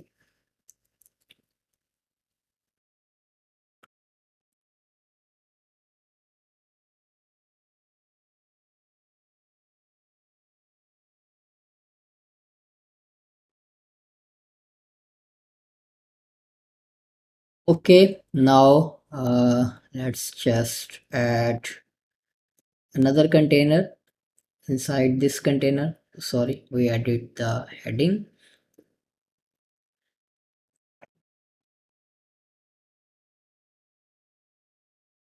Okay, first we will need the product title,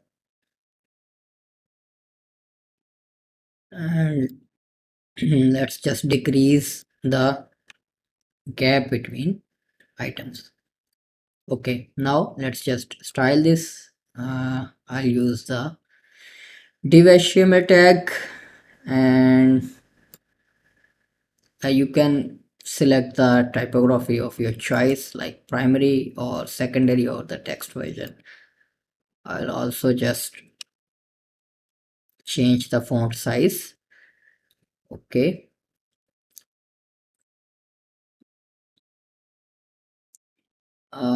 you can also remove the padding from this container as well, so it aligns with the cover image. Okay, and then I'll use another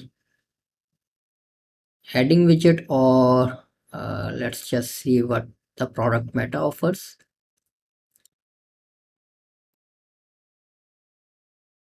Okay, it's showing some default information.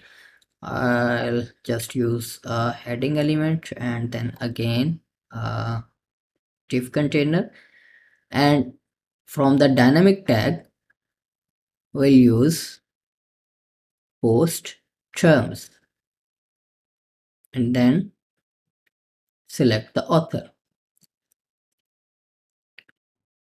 and then we'll add a text before the actual value and call this by.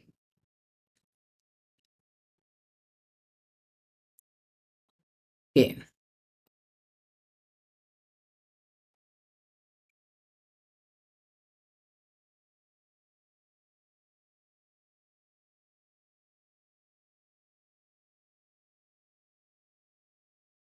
and also decrease the space between these elements.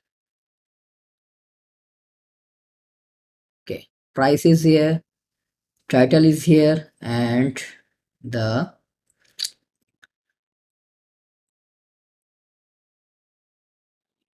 book author is also here. Now we need a button, add to cart. Okay, so when the product is a variable product, it shows select options instead of add to cart. That is basically the standard format of WooCommerce add to cart buttons.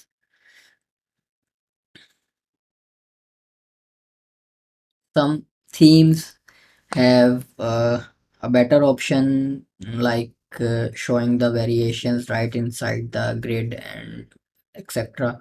But obviously then you will have to use some theme, but we are building everything by using the Elementor's power,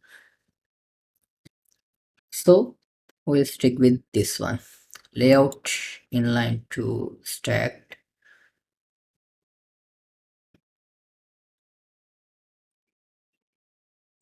Okay, now select the button, and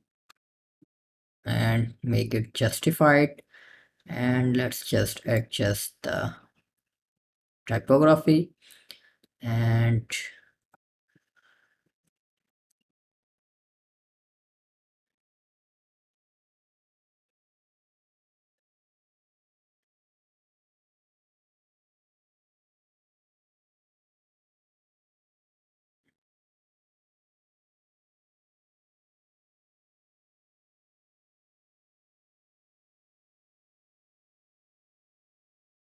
make the background transparent, text color to primary, and then let's set a border.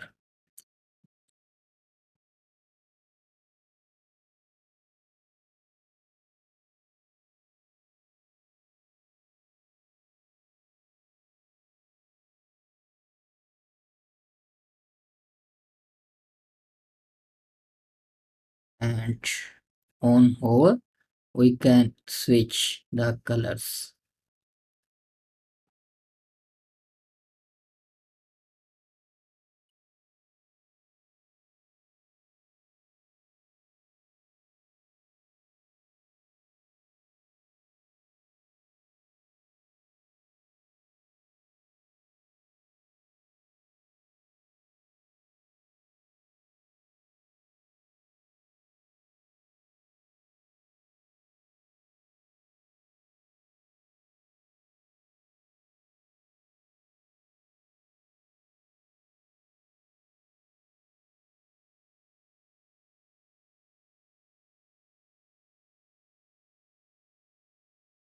Okay, let's apply some margin on the top like 10 pixels to give some room, and you can also include the rating.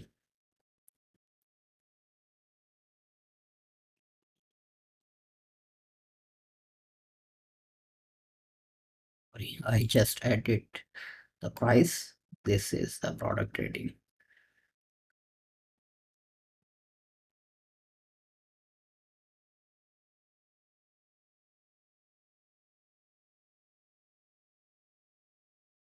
Okay, so it does not have any rating at the moment, so we can't actually see it. Let's just adjust the colors.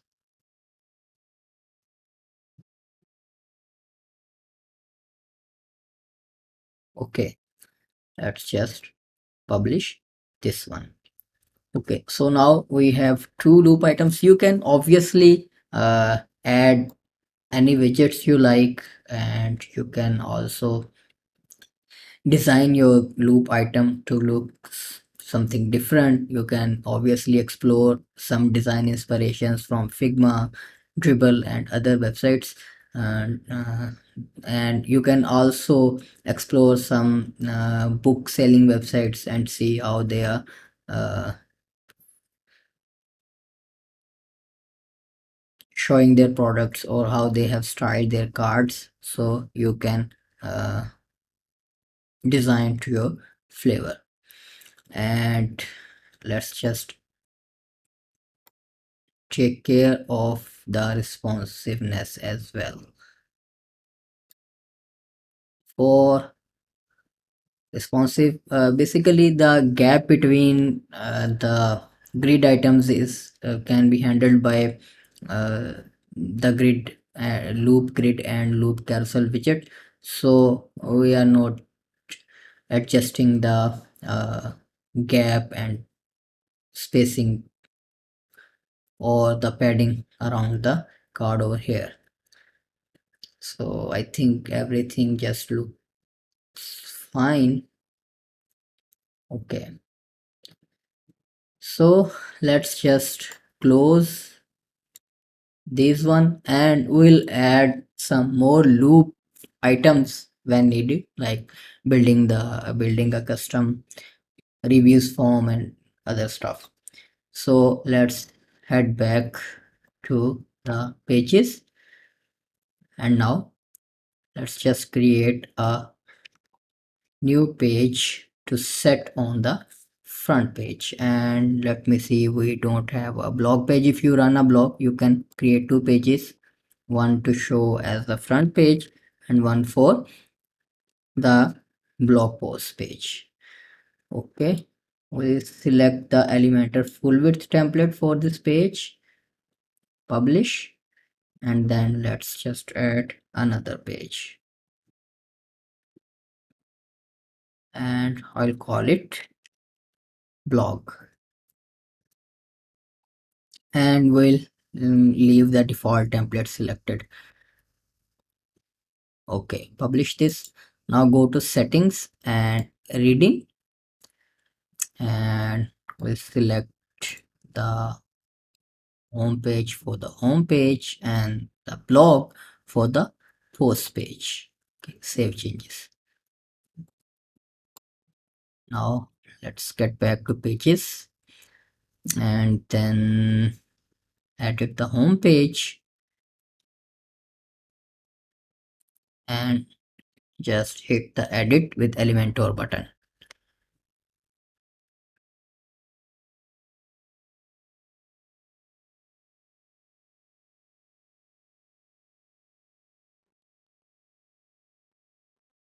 Okay, great. Now we'll start with a hero section. Let's see if we have any ready-made blocks for the hero section that we can utilize. Uh,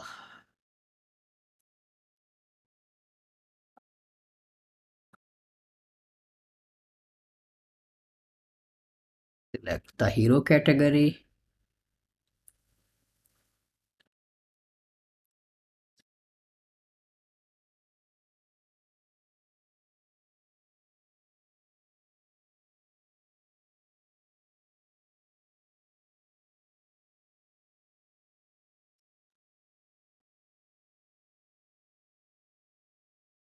I think we should just design our own. Let's create a new section, and now I'll start naming the containers, because when we are going to have a lot of containers on the home page, so we can easily navigate between them. Let's call it hero, and I'll set a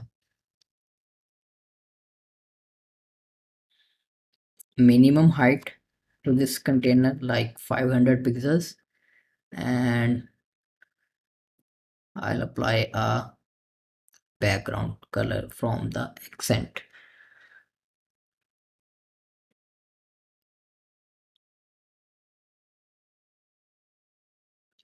We can make it a bit darker.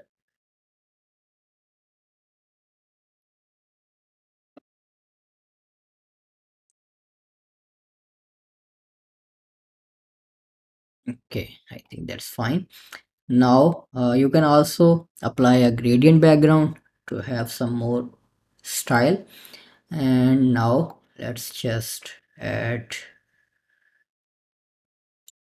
another container and select the hero container and justify the content to the center. Now this container uh, is going to be full width with the direction of row, and then uh, I'll add two more containers to one full width and like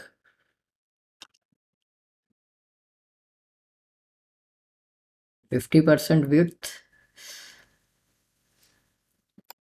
Now I'll rename this one to text. Let's duplicate this one and I'll call this one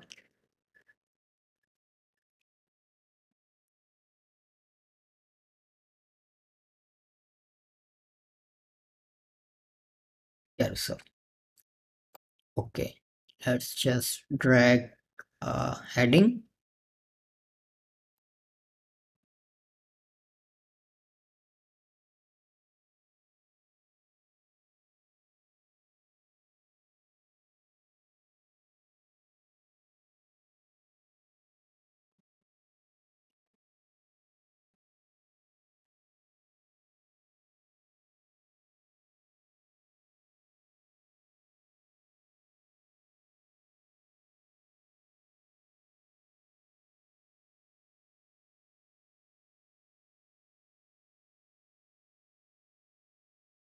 I am not good with writing some catchy lines. You can obviously use the Chat GPT to help you write amazing titles and content for your website. I already have a tab opened. We can also just start a new conversation, and I'll ask the OpenAI to act as a copywriter.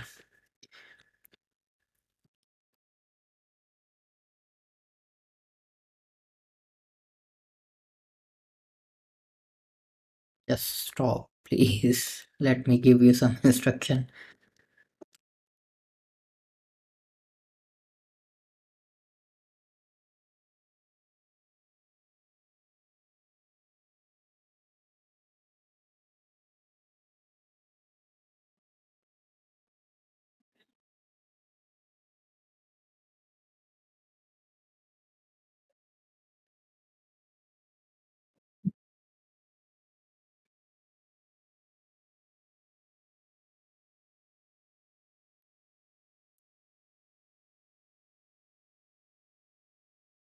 Okay, that's just good.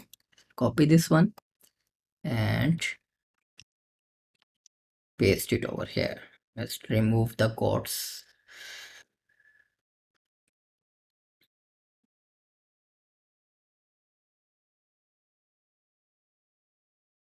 We can also use just this one. Okay, let's just style this.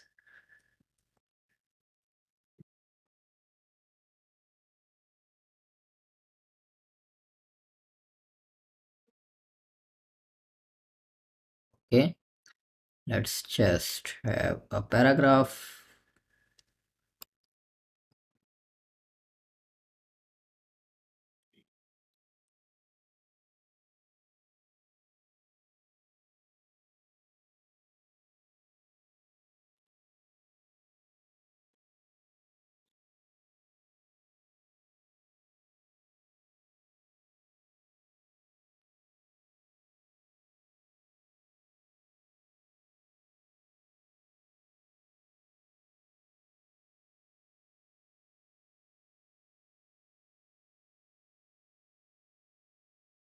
Okay, let's add some buttons and I'll add them in a container.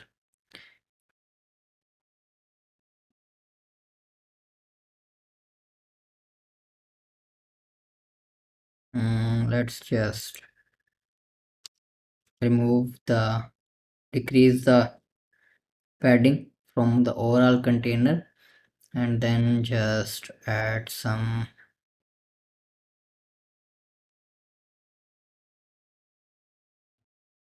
padding on the paragraph only.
We link this one with the shop, and for the secondary button you can link it with some other page or category or a sales page, or you can just simply say surprise me, and then we'll have a page with surprise and some random books shown into that page. Let's just create that page so we don't forget in the middle of everything. Let's just say pages, add new, and I'll call this surprise. Okay. Okay, we can edit this page later on. Okay, now let's change the styling of this button.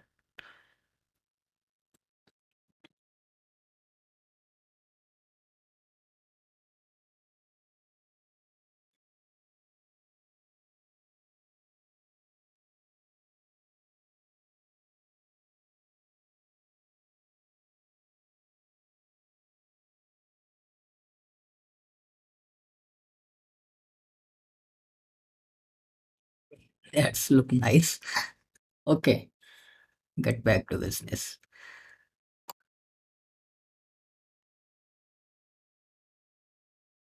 Okay, I think the text section is fine. Now I'll add a loop carousel widget over here.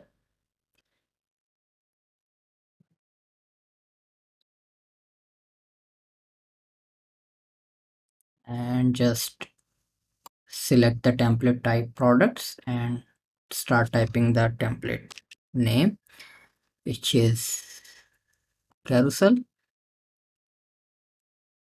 Slides to display, set it to 1.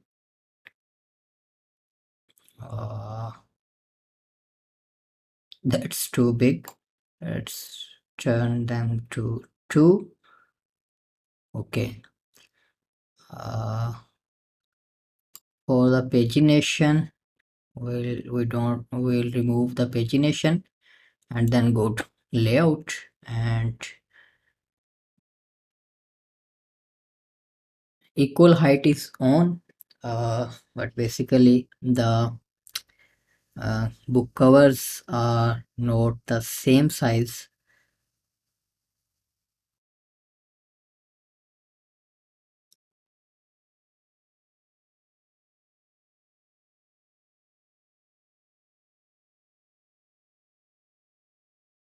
And the price is also too big.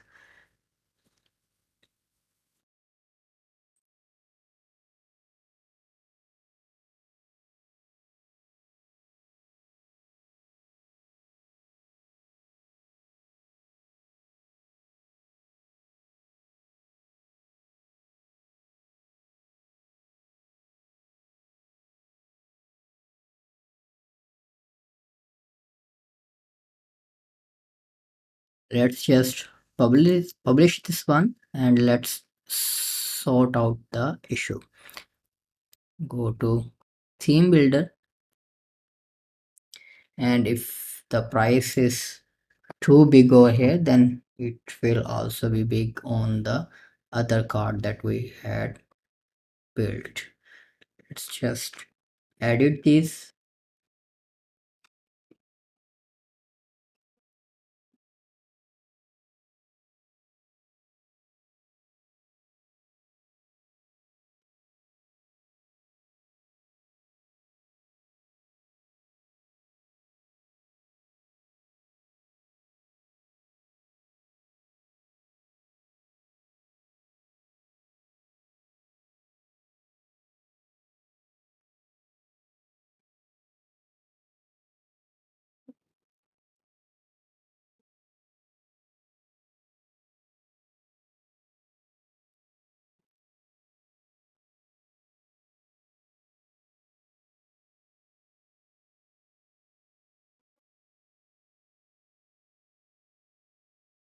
Okay, to solve the uh, height issue, uh,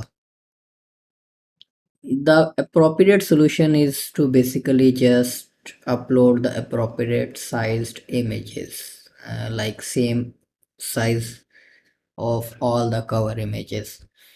But if you are building a website for client that's just throwing out the content, then you can either have your own code to generate specific sized thumbnails, or if you are uh, going the Elementor way, you can see if any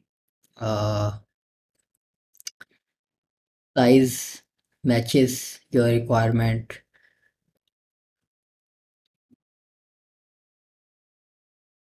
or you can also uh, use this image as a background image. Let me show you how to do that. Just delete this image, select the container and set a minimum height like 400 pixels or anything that matches your design. I think 400 will be fine. We'll adjust if needed. And then go to Styles tab, select the classic option, and then in the image, select featured image. And then position is center, repeat to no repeat, and display size to cover. So obviously it will try to fit in the container, and it can have some cut-offs from the sides. Let's just try this one. And also now you have to make it clickable. To make a container clickable, go to its layout and then go to additional options, and then select the HTML tag A as a link,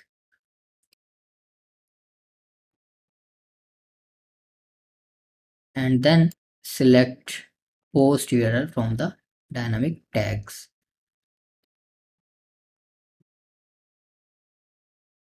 Okay, let's just publish this one and see how it looks now.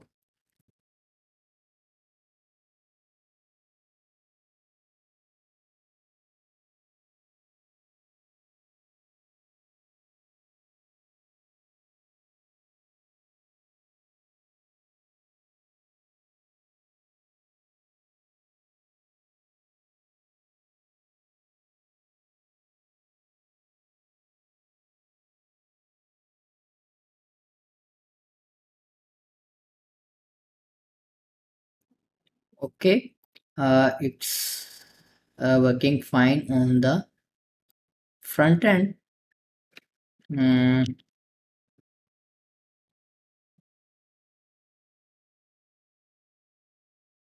okay, since I have a larger monitor, so normally,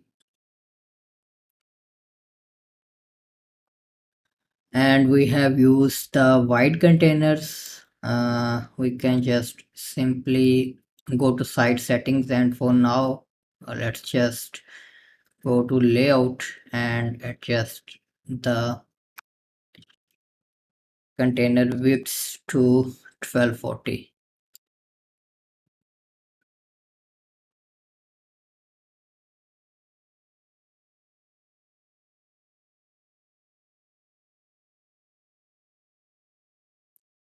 Okay.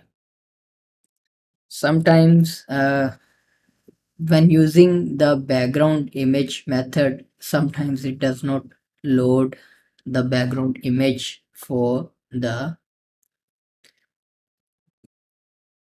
first container, because I have some server side cache and some stuff, so it can mess a little bit. Okay, so now for the second grid, we'll also have to adjust the size to like 18 or 16. Let's just make it 16.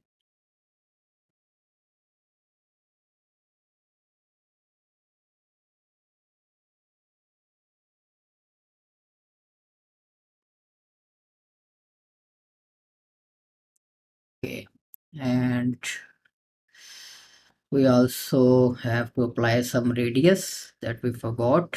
Go to styles and set the border radius, and also Let me just get back to the editing interface of the page. And when you have used this method, it sometimes it does not show the carousel in the editing screens, or most of the time for now. Okay, let's just select this one and go to the navigation, and go to style navigation, and I'll place them outside.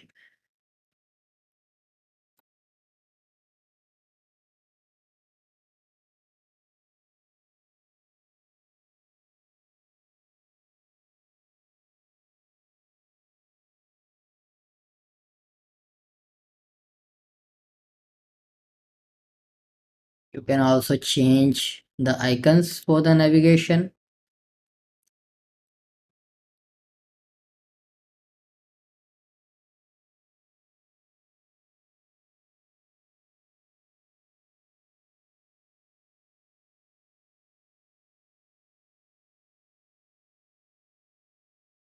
Okay, you can also adjust the query to show the posts, like featured posts, feature products basically. And to set the featured products, you'll have to go to products and then mark some products as featured that you want to display in the carousel or anywhere. Just click on the star icon available in front of every product. The product will be marked as featured.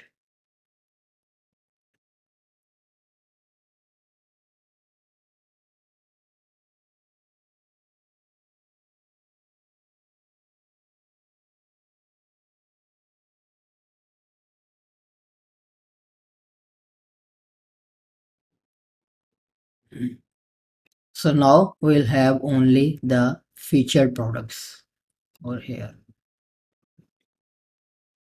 Okay, now we have a beautiful hero section designed with some dynamic products, basically featured products or books in the featured area. Then we have this CTA button to discover library, and then this one to surprise me, and we forgot to link this one. Just search for the page surprise.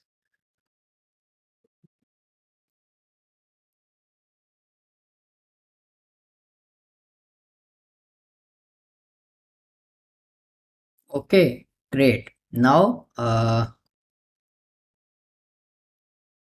we'll just uh, create another section, and we'll add some categories with icons in this section.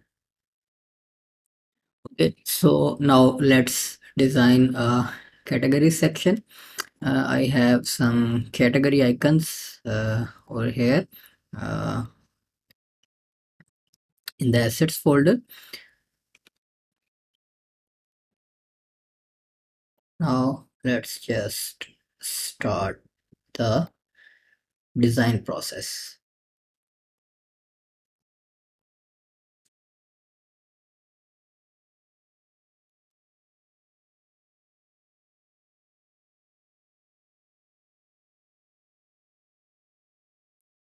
Okay,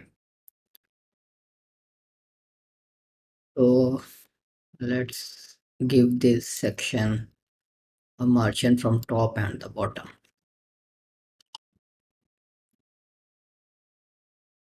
Okay,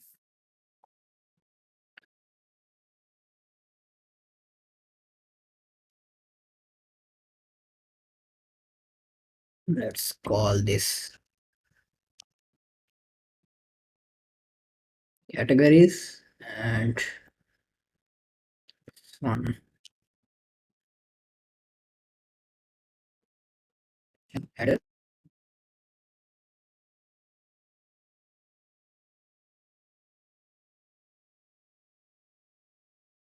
section content.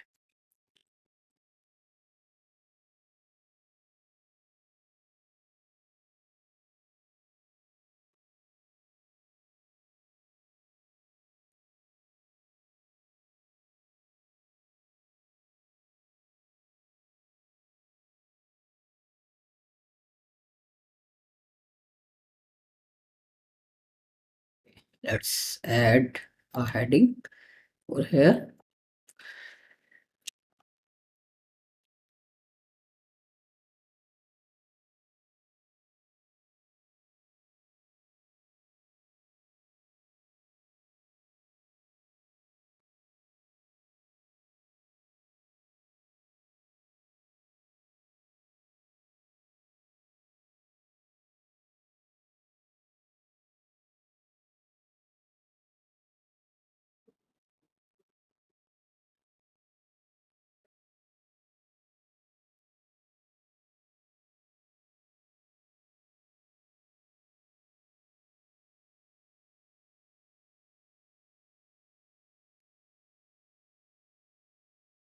Okay.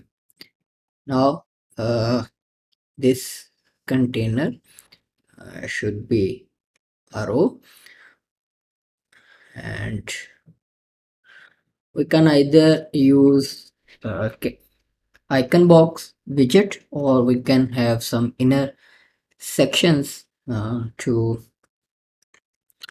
style and create categories. Let's just start with the icon box.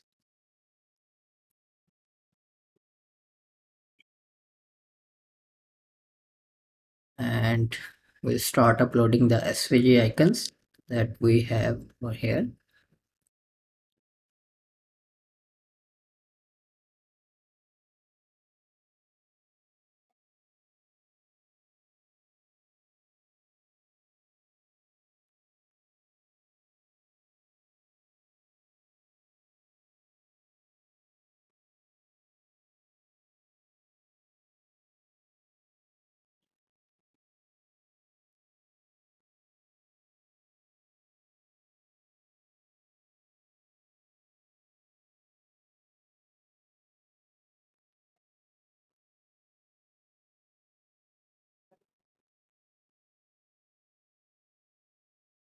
Okay, let's go to advanced tab and apply some padding and uh,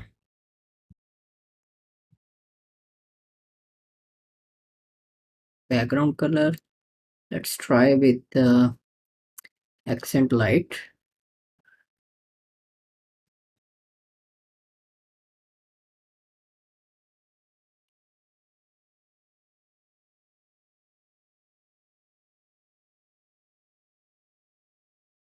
And some border radius.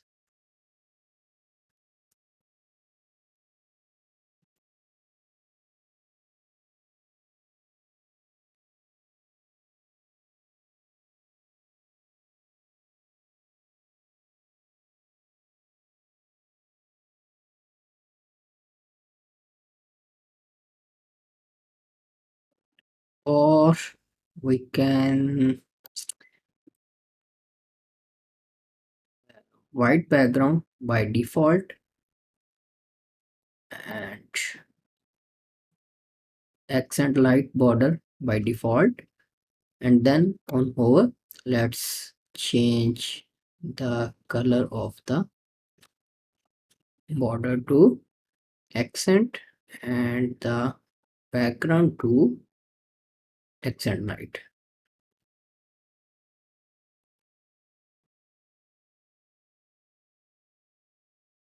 Okay, let's just duplicate these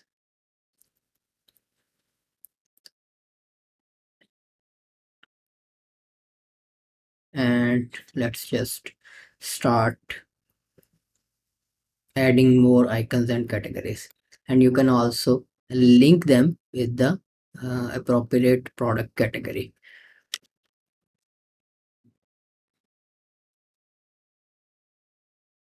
Okay, for links we'll have to copy the link from the categories.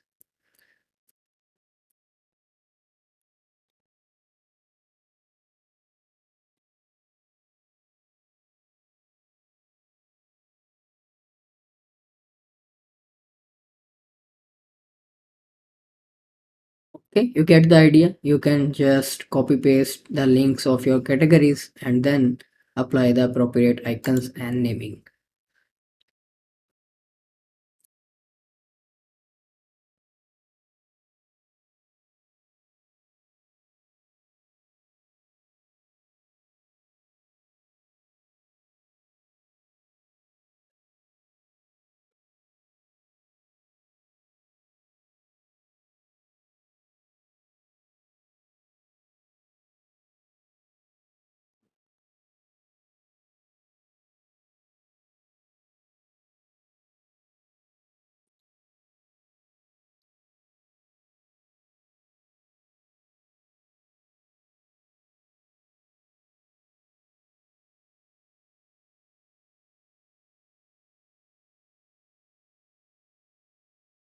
Let's apply a custom width to these category icon widgets so we can have a symmetry in the design. Set 20% width to each.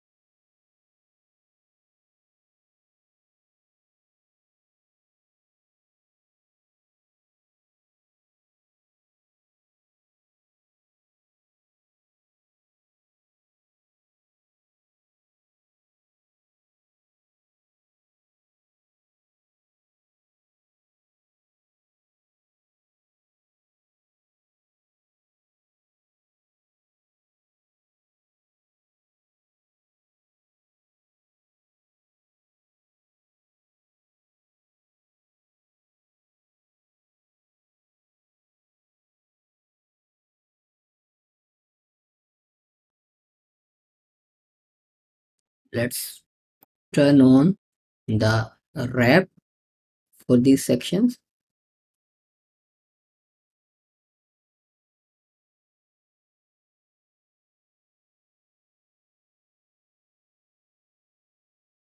Let's decrease some width so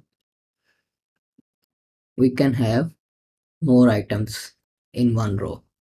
And also let's set the space between on this section.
Okay, great. Now we have a category section. Now let's have a look on the responsive aspect. Uh, Surely it needs some adjustments.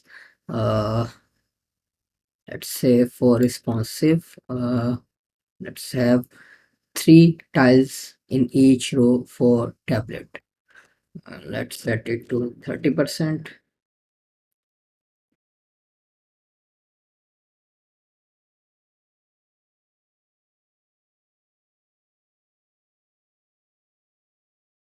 And let's just hide this one from the tablet because we don't have more categories and space is the issue.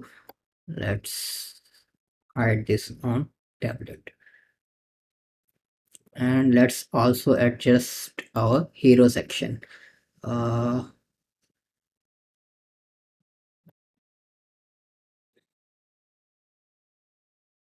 let's make it 100% on the tablet, and this one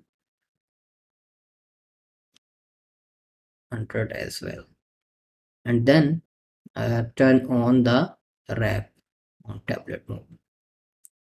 Okay, you can also align the content on the center for smaller screens.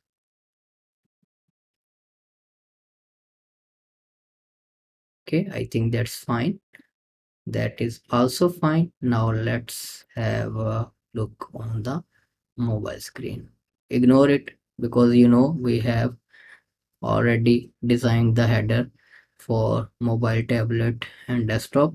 When the user is actually browsing from tablet or mobile screen, the header for the mobile will be shown. Let's adjust the things for mobile.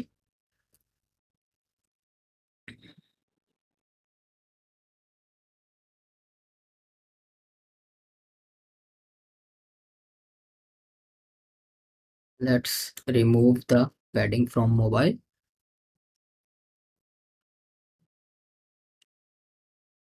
Okay, that's fine.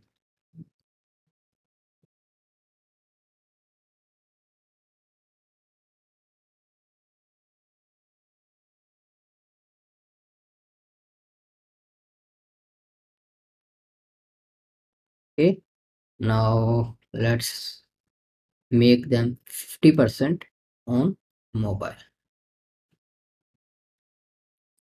or we'll have to decrease it a bit like 48%. So there should be two boxes in one row. Let's decrease it to 46.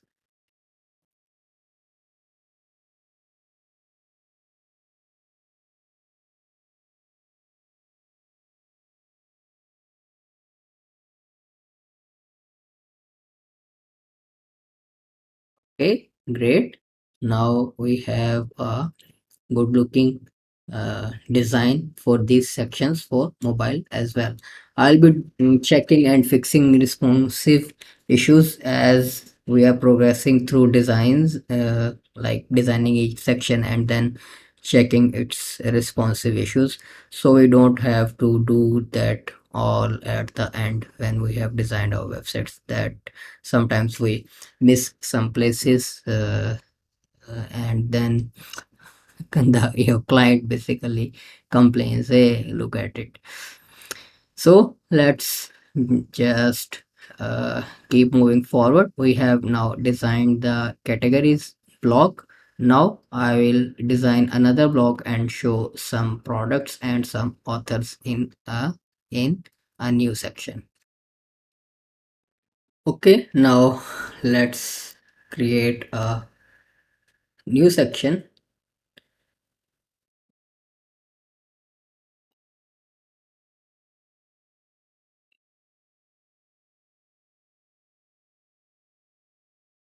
Let's call this one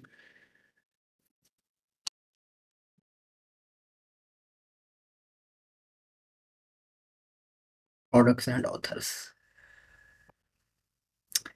Okay, now I'll add another section, uh, make it full width and turn it into a row, and then let's add another section and make it 30% wide and call it authors, and then make another section with 70% width. Okay, so in the left one we show some authors, and in the right one we show some popular products or books, or you can say the books on sale, etc. Now I have created because there was no way using Elementor's loop builder or any default widgets to show a custom taxonomy that we have created like authors to show in a grid or list. We'll have to use some third-party add-ons, but I usually avoid using too many add-ons because it always burden your website by adding some extra scripts and such. So you'll just have to copy these short codes from the child theme that I have provided, or you can simply start by installing this child theme and then follow the tutorial. To copy the shortcodes, go to appearance and theme file editor. Let me just hit the Control C button and then navigate to theme functions, and then below this default function add your copied code. Now we also need to copy the styles for the uh, taxonomy boxes, or you can say author boxes. Let's copy this and then navigate to styles.css, and as I have added some css that is not available over here, I'll just copy this one to the child theme, so you'll have the complete css code. Okay, let me just copy this one.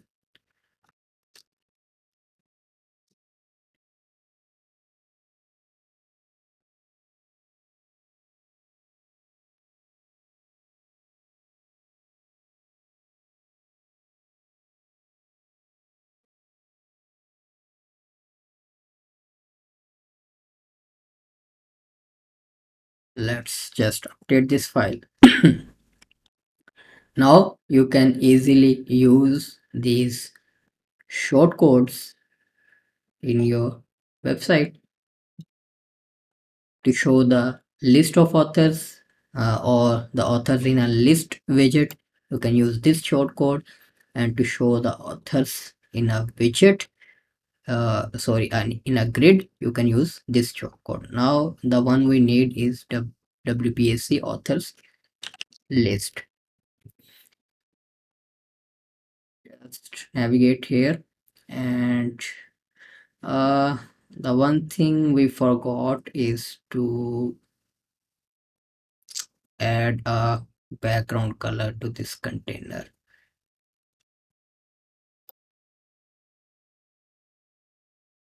We should have placed them inside a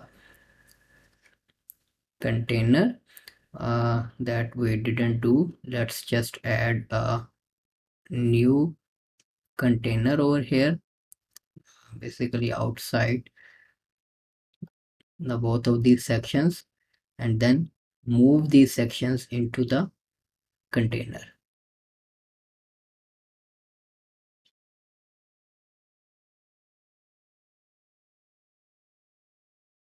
So now we can apply a background color to this container.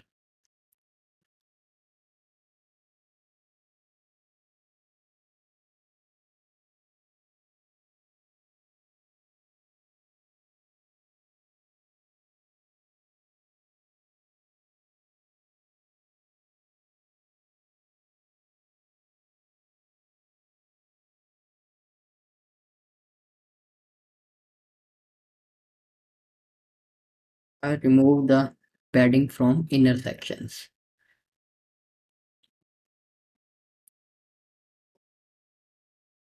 Okay, you can follow this method to have a boxed container like this with background color of white,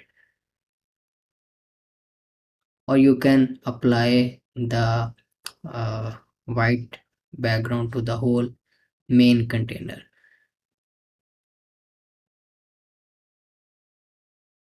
however you prefer.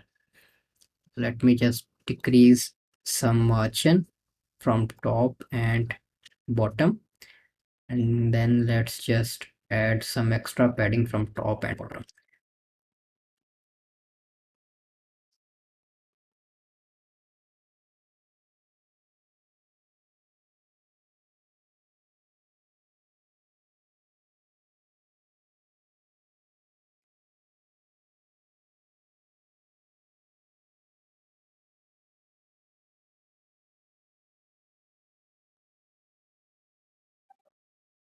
Let's try applying the white background color to the whole main section.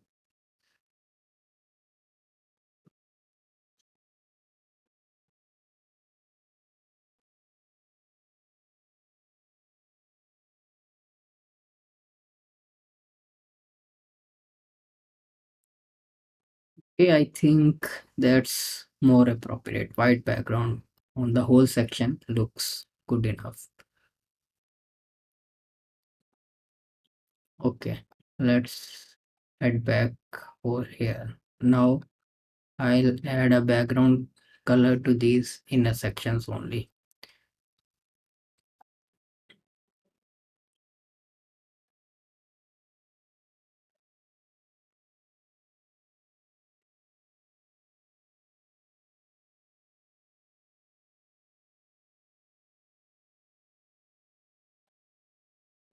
Okay, now drag a shortcodes widget in here.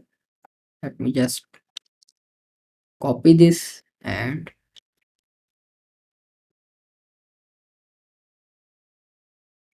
okay. We'll have to reload because the CSS file just got updated. Let me just reload this so we can have proper styling.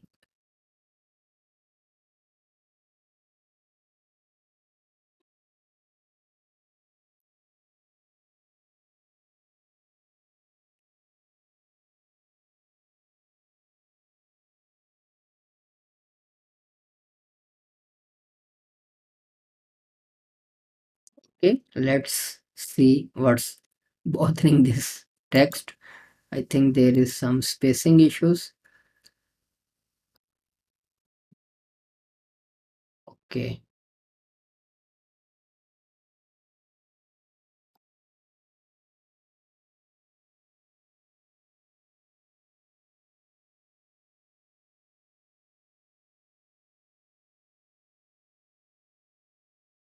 okay. We'll have to adjust uh, some CSS over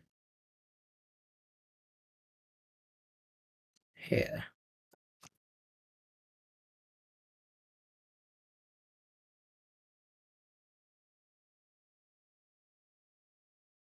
Okay, that's fine.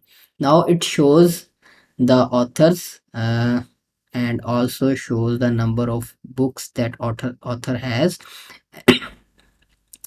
and it will show the higher value on top and the lower value on the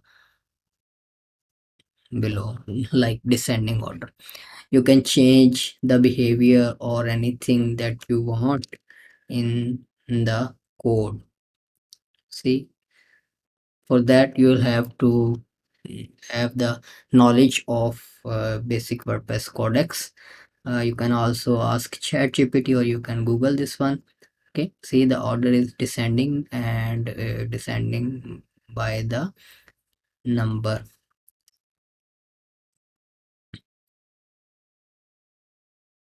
sorry, the order by count. And you can also limit the number of results that will be shown, like default limit is 3.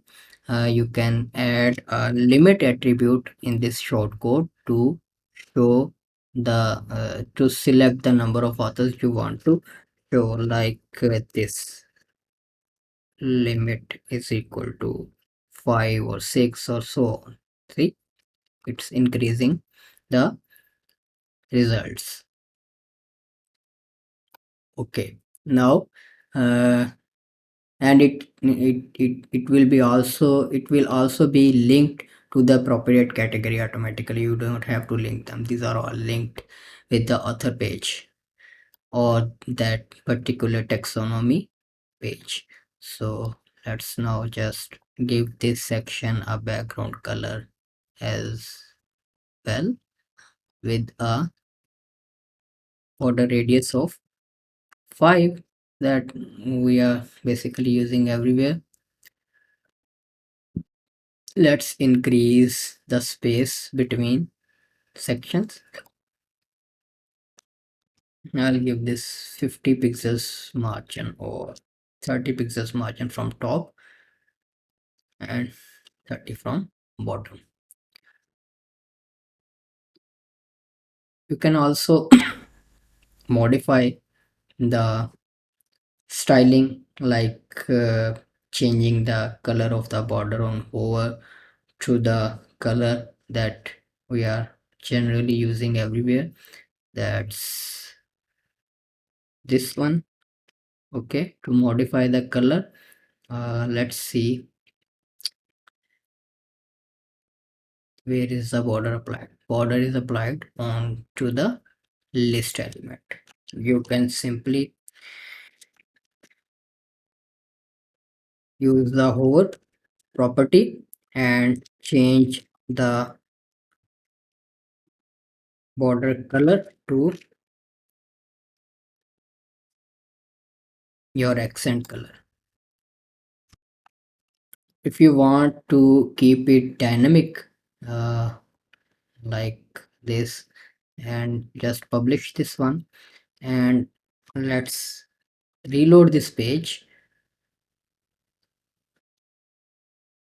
and just inspect and copy the variable name, that's this one. So if you change the global color, accent color from your Elementor settings, it will also be changed over here appropriately. So just use this variable over here, so you don't have to modify the CSS file again. Okay, and let's just add a transition.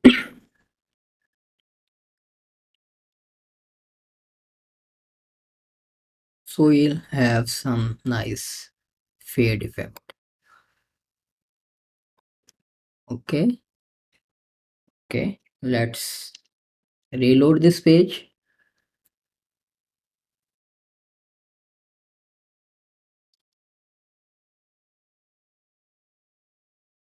Okay, great. You can also change the color of inner elements by changing the CSS. Okay, so now we'll show some popular books over here or books on sale. For that I'll use another container, and let's just okay, that's fine.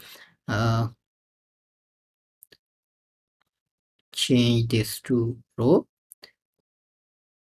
Let's add a heading element. I'll convert this one to a div.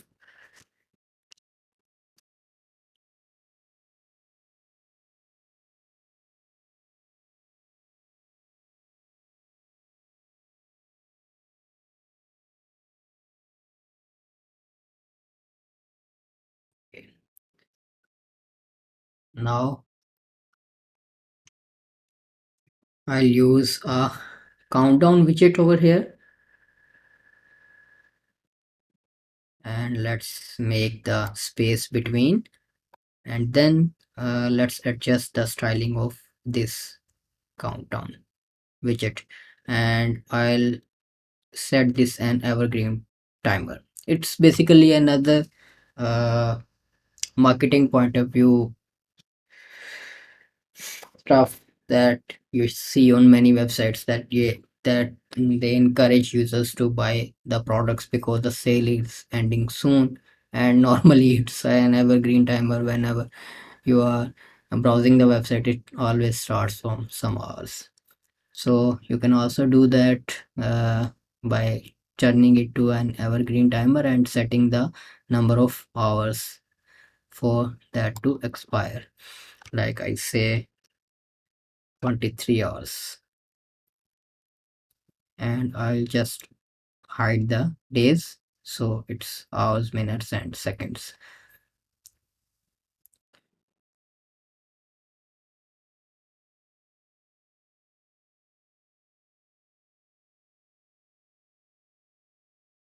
Okay, let's just style this one now.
Okay, I think that's fine enough.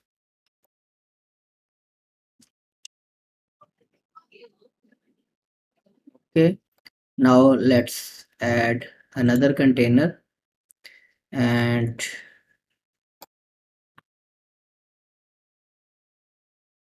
now let's add a loop carousel over here and choose products, and let's call the product grid item.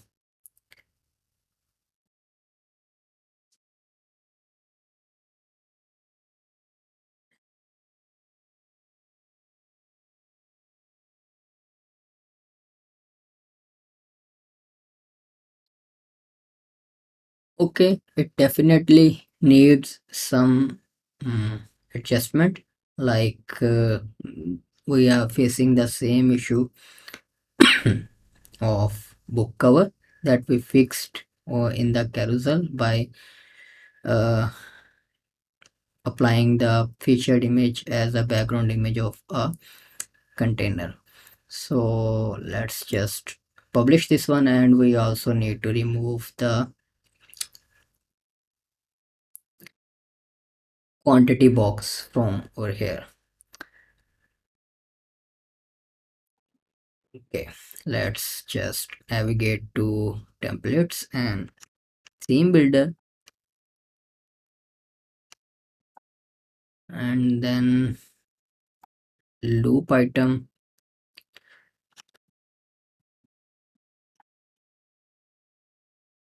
this one that we are using, product grid item. Let's just fix the image height issue by also using the background image method. Okay, now add a container over here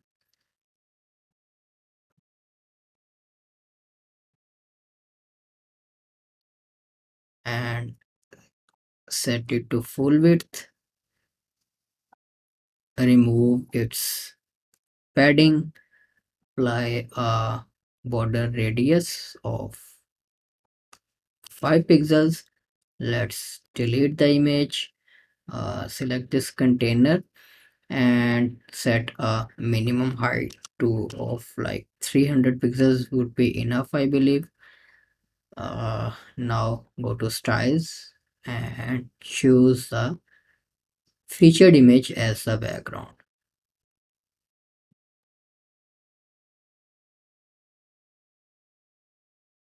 We can also make it contained so the image always shows in full. And for the add to cart button, we need to remove the quantity, and we'll also have to adjust the font size to like 16 pixels for this one and 12 pixels to this one. You can also link this one with the archive URL, so it will take the user to the uh, author's archive. Okay, let's just save this one and reload it.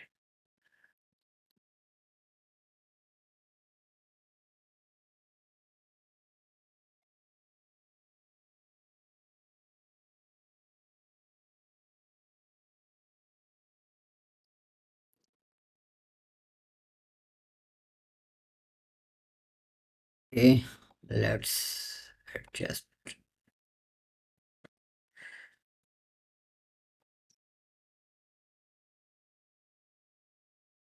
Let's align the items to the center, and I'll decrease the font size a bit more.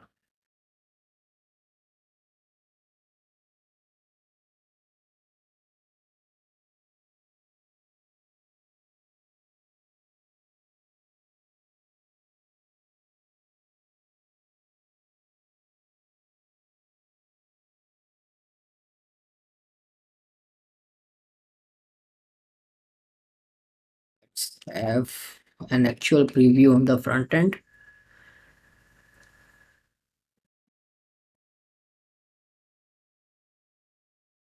Okay, you see the issue we are always facing, that the background image is missing. You can tackle that with uh, uh, setting a fallback image. Just create a dummy image of the size of the book cover. I'll just use any book cover as dummy image for now.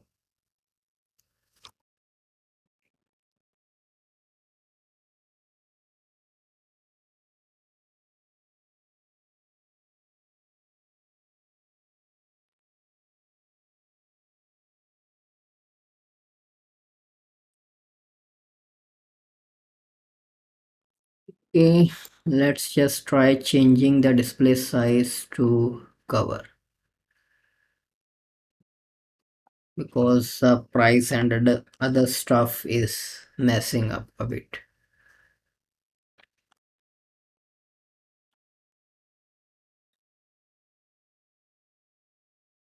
Okay, now we'll have to adjust the height a bit, like change it to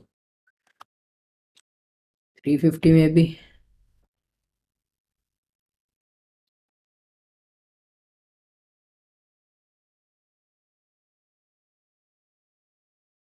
Okay, let's see the Elementor settings and features. Uh, let's try turning this on. Maybe this should fix the background image for the first item not being loaded.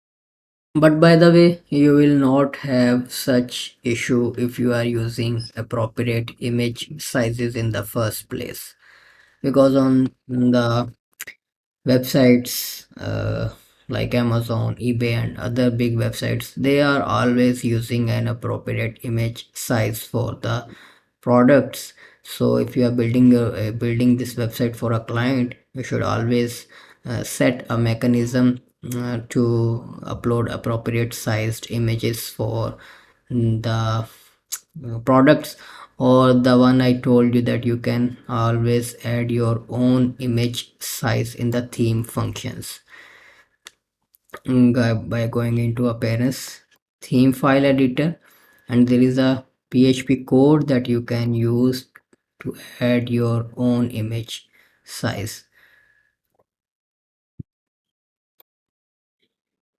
Like the function is add image size. You can check for its reference and how to use that by going to WordPress developer docs. You see all the explanation is available over here.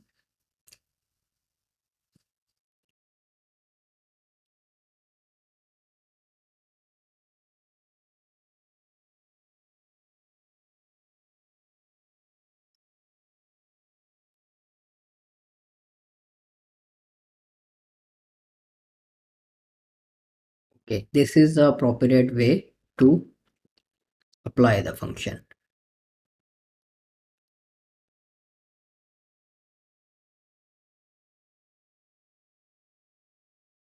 Okay,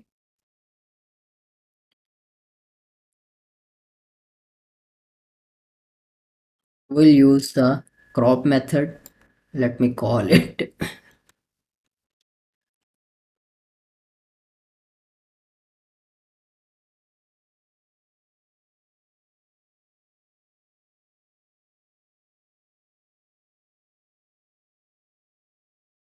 just give it a name, uh, give the value in width.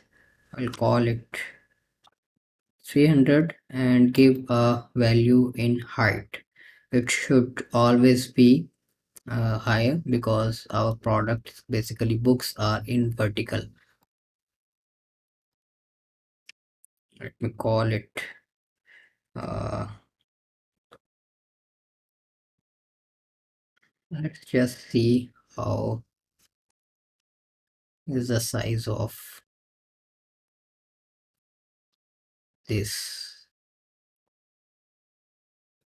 It should give us an idea. It's 270 pixels wide and 400 pixels height. So let's say 270 wide and 400 height. Okay, now after applying this function, you will also have to regenerate the thumbnails because they are already generated. So let's search for regenerate. It will show you the plugins and you will have to install this one, regenerate thumbnails.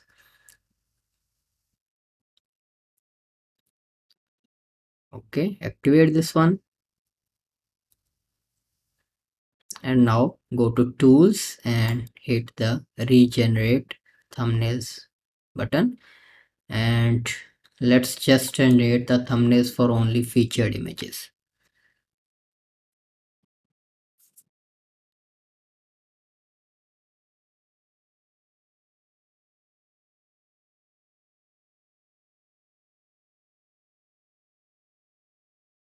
And now let's just delete this container and again use the featured image, publish this, and now we'll have to reload this page once. So we'll have the newly created image sizes.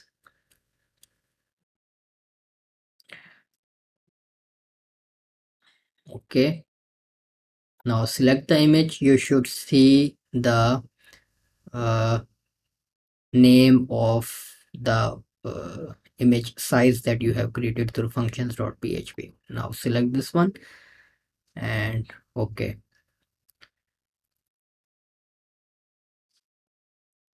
Let's publish, and you can also change the width to 100%. It's already 100%. So now let's just reload this page. Okay, great. The issue is resolved, but you see the images are being cropped from the sides a bit. So obviously we'll have to use the appropriate image sizes so they don't get cropped, or you can set a standard size for uploading the products images and use the appropriate sizes. You will not have this issue, but on many websites you see this issue arises. So I have tried to show you different methods that you can follow to fix such issue.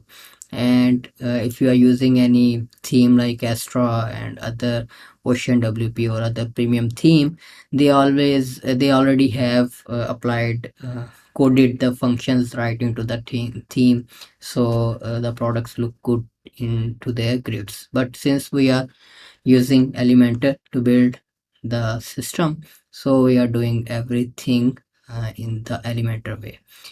Okay, so let's just add a border radius that we forgot to apply of 5 pixels,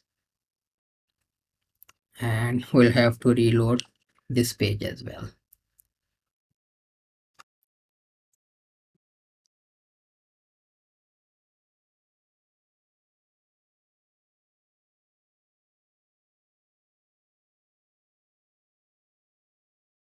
Okay, the issue is resolved. Let's just remove the padding from this container as well.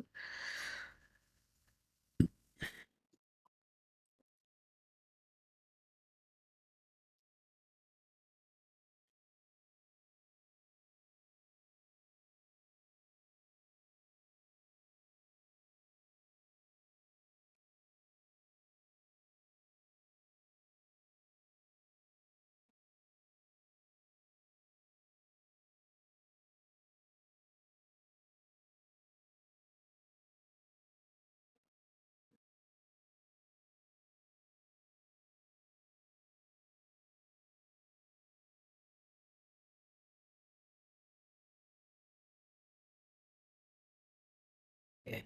We forgot to link them with the single product. So custom URL, post URL, and we will also link the product title with the post URL as well.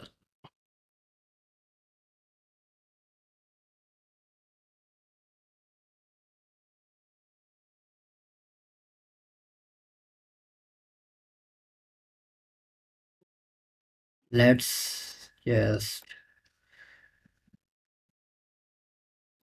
remove the pagination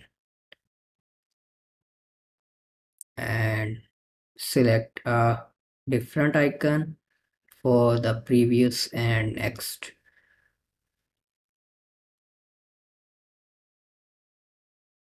Go to styles, navigation, and let's change its color to black.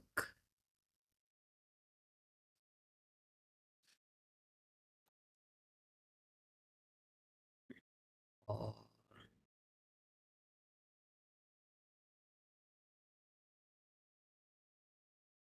accent light.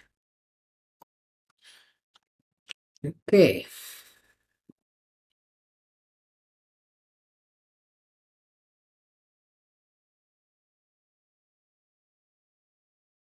maybe we should just also remove the add to cart from here, because the person will always be clicking the book, checking its details, and this will also make our grid look more uh, organized and smaller basically. Okay, now let's adjust the padding of this parent container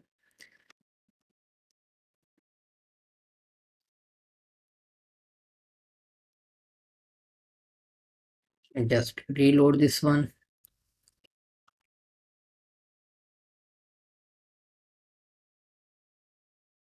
Okay, now let's just increase the number of authors to fill up the space.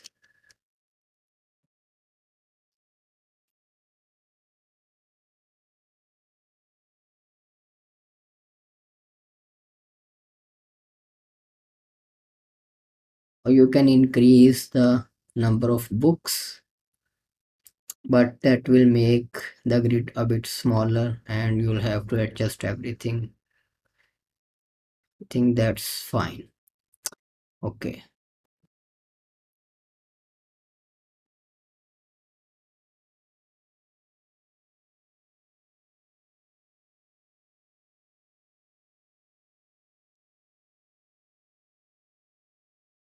Okay, great. Now we have a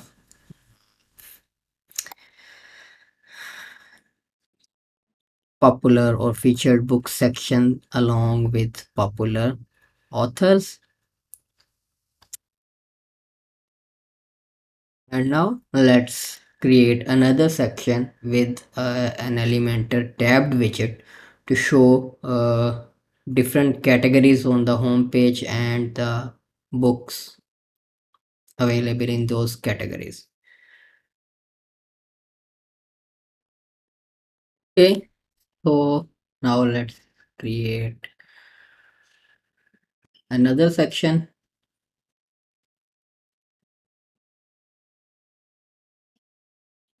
and we'll call this product tabs, and then let's drag another section, oh sorry, container, change its background color to white, border radius to 5. Let's increase its padding.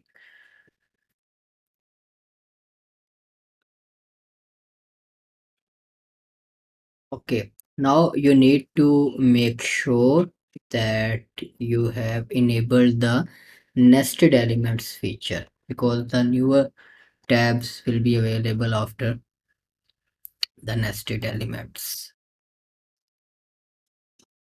enabled.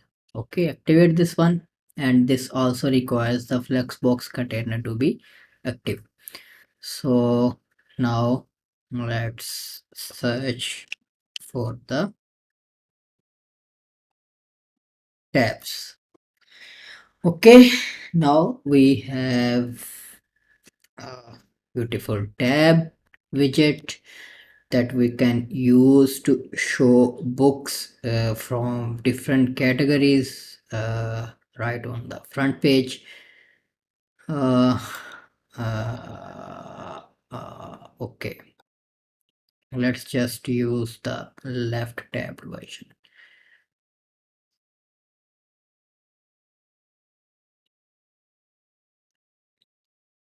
Let's just, you have to give your tabs appropriate name.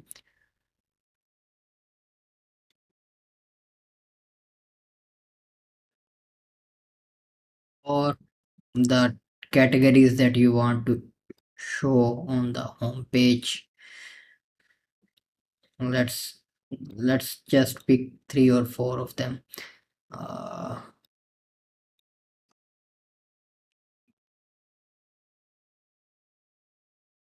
Biographies, and then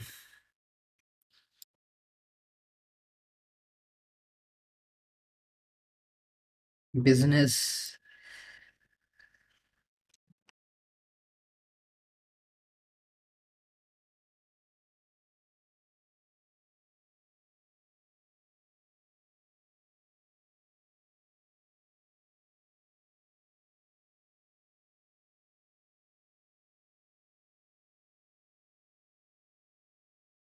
You can also set icons to these tabs from either icon library or the icons that you have uploaded earlier. Like, let me see, this is novels.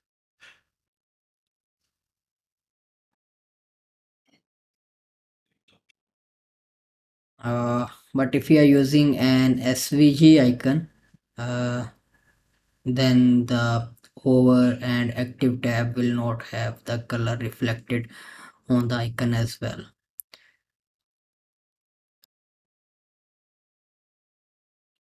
Let's try adjusting the color on hover to white. See if it applies. Okay, so it's not applying the color. So you'll have to use the default icon library icons uh, from here.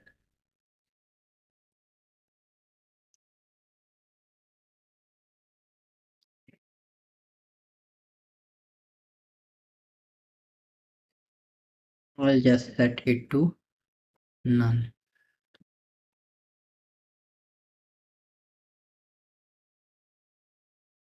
See if you have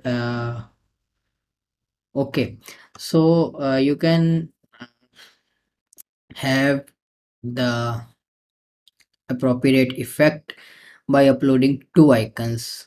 If you are using SVG icons like this one in black, and then for active you can also upload an icon for the active version. So you'll have to create dual icons, like some in same in black and same in white, changing the colors of SVG icons basically. Let's see if we can do that with some online tool.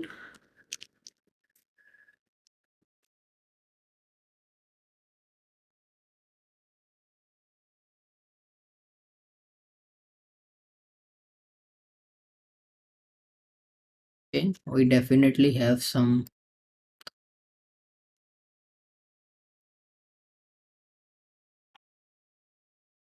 tools available here. Let's just try uploading the icons.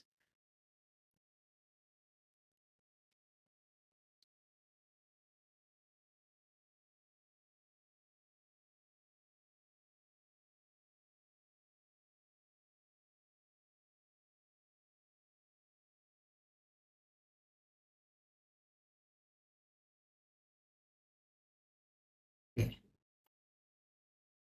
I think the color is changed. Let's export this, download it as SVG.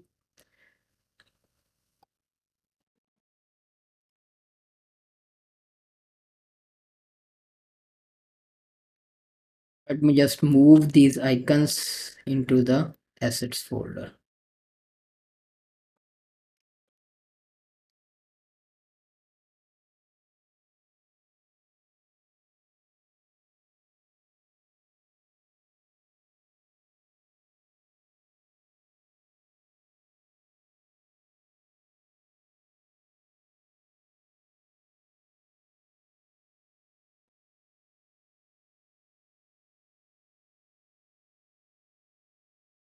Okay, let's try uploading this one.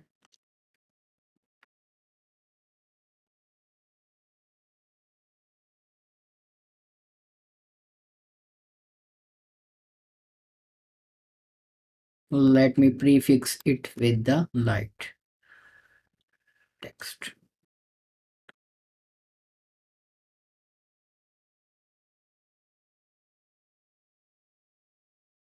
Okay, so much better. Now you can have two icons, one on hover and one on active. But on hover it's still have the same issue. On hover it will not change the color. It will only change the color when the tab is active. So let's just remove that.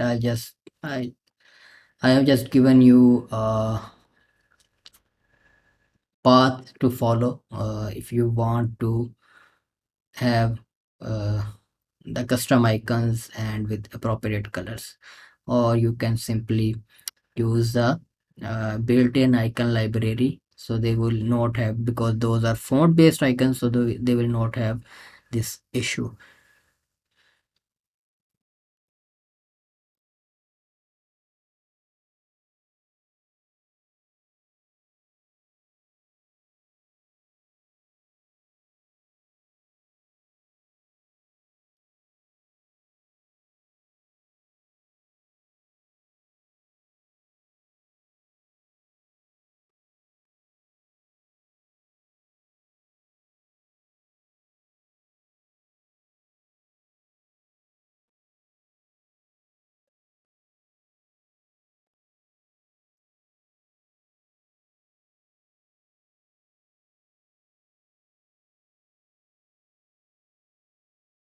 Okay, go to styles. I have used the font or some icons, basically the built-in library icons, uh, tabs.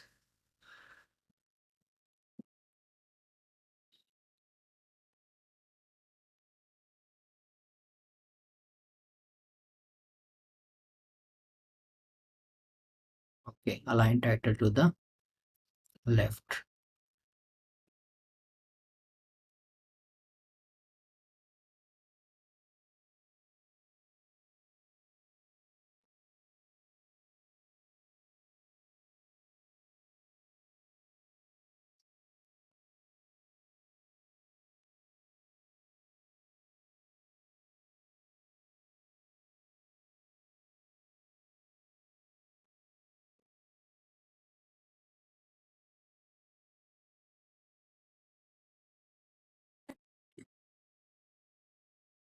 Okay, now to add the products in each tab, we'll just have to click the tab and then add the widget over here. When you click on each tab, it will have its own section over here.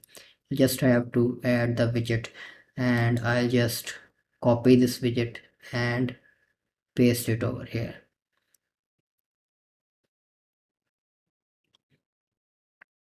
And let's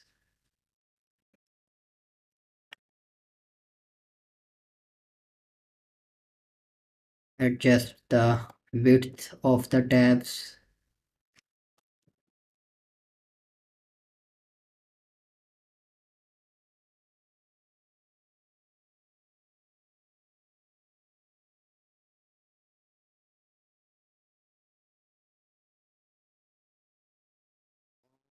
I think we should not have too many carousels on the home page. It will burden the website. Let's just use the standard grid.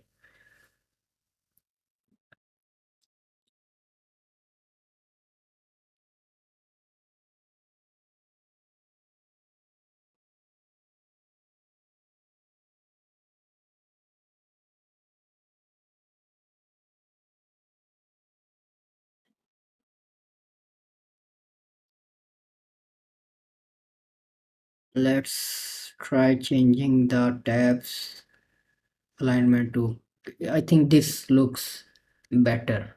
We have more room to show the products. Okay,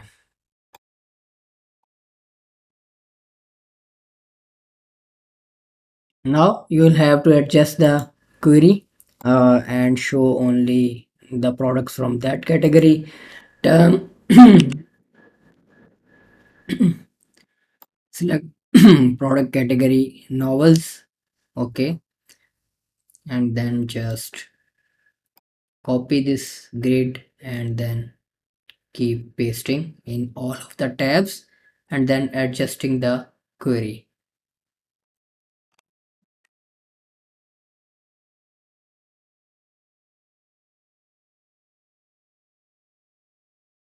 You can have products from multiple categories. Just start typing the terms and select all of them that you would like.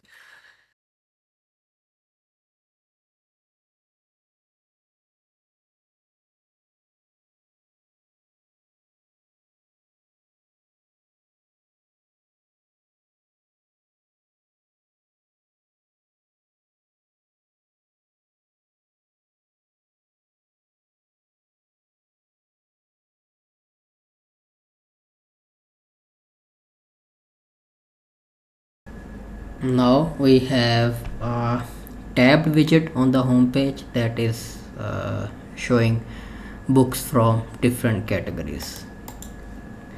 Now let's fix the responsive issues.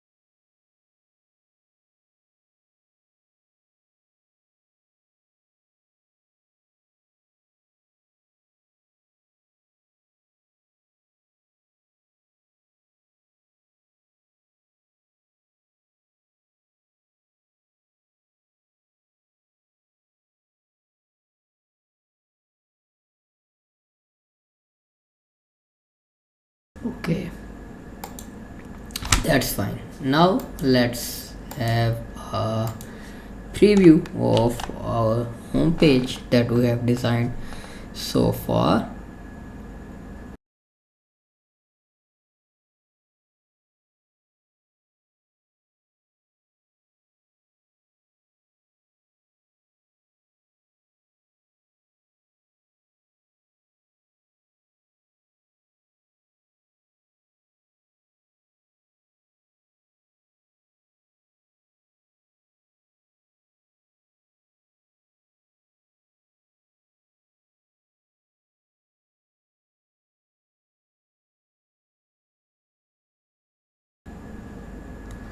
Okay, great. Now so far we have a beautiful home page loaded with a lot of dynamic stuff and a beautiful layout.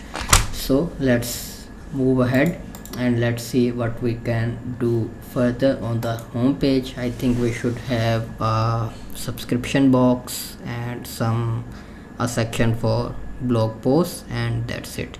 Now let's get into that and let's start designing the rest of the sections on the home page.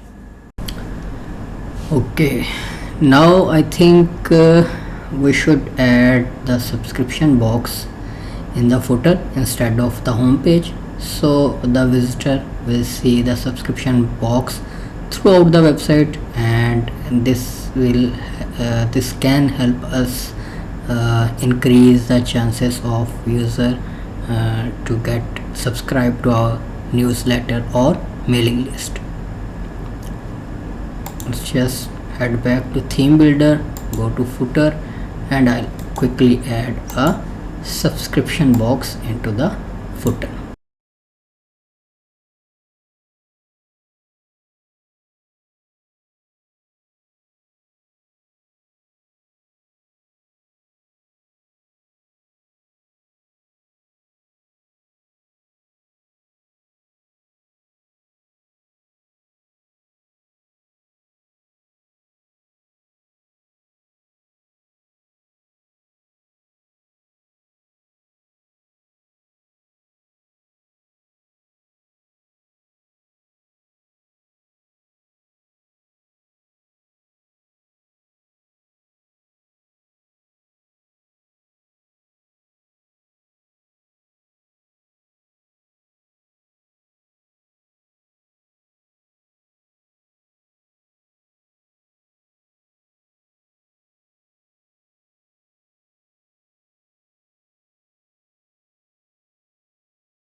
Okay, great. Now we have a subscription box in the footer. I have designed in a couple of different ways, so you can see and pick the one you like. I prefer this one because it is much more compact and looks good alongside the footer. So now let's just add remaining sections on the home page. And if you have noticed, I have also adjusted some styling, like giving a border to this section and changing the background colors of these containers to make them look more appealing and prominent. So let's add rest of the sections on the home page.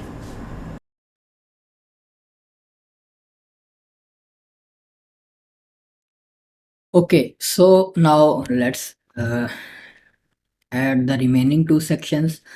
One of them is the review section. I'll create a new container and I'll call it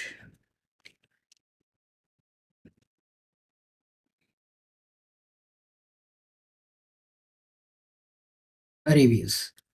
And then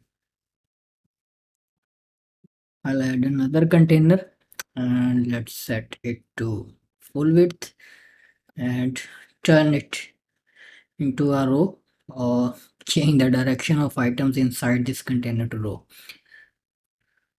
Now I'll add two sections. Let's make them 50% wide each. Okay, for the main container, uh, we'll add a background color white, border radius. Okay.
Okay, now there are two kind of widgets that you can use, a testimonial and reviews.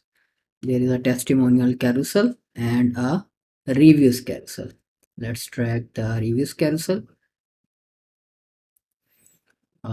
You can style it from the styles tab and you can add reviews over here, or you can call them slides. Let's see the testimonials with carousel as well. Okay, I think that looks better. Okay, so now let's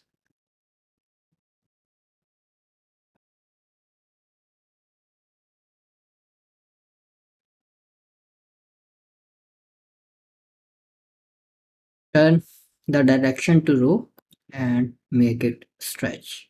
So the widget height is expanded to its container. Okay, now you can simply add your reviews over here. I'll just use the dummy text. You can change the image. Let me see if we have some images of the persons. Okay, we have these images. These are basically used for authors. You can obviously add your own customers images, or if you are using dummy images for client projects, you can always find good images from pixels.com, unsplash, pixabay, etc. uh, let's search for face. Okay, I'll apply a filter and I'll get the images in scale form.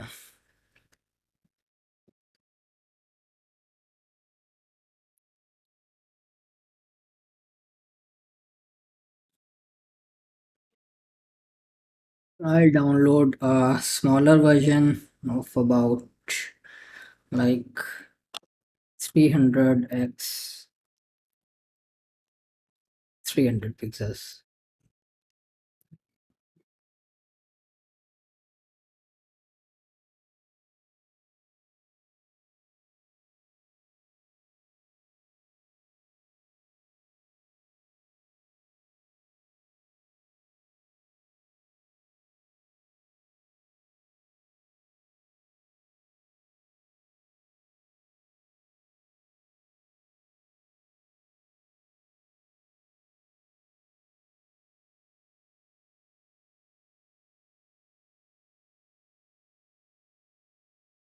I think this one is fine, and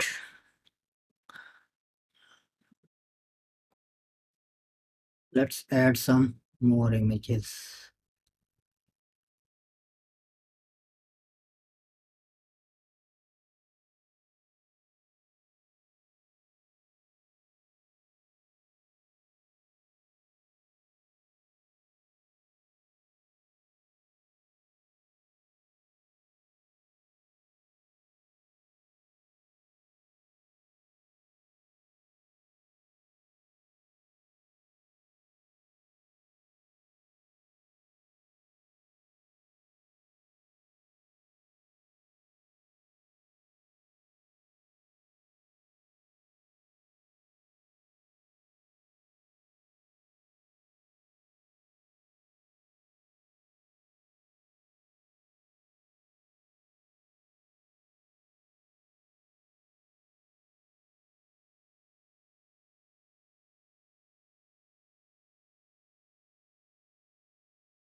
And I think we should switch it to column, and let's justify the content to the center.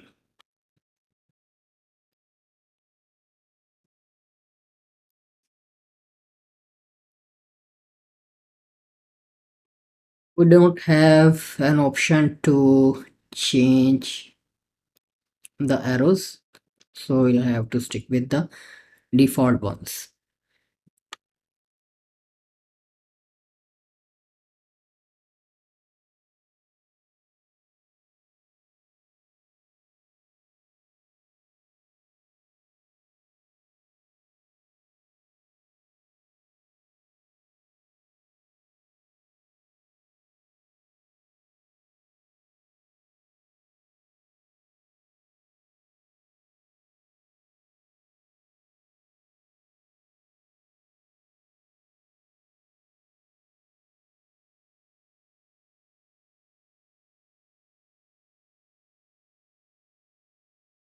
Okay, great. Now we have a review section. Now the last remaining section is for the blog posts, but I am seeing a alignment issue over here. Let's just uh,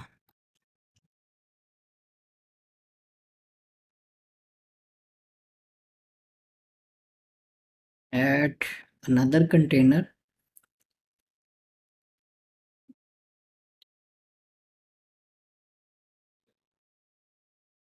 over here, and let's change this one to column, and then uh,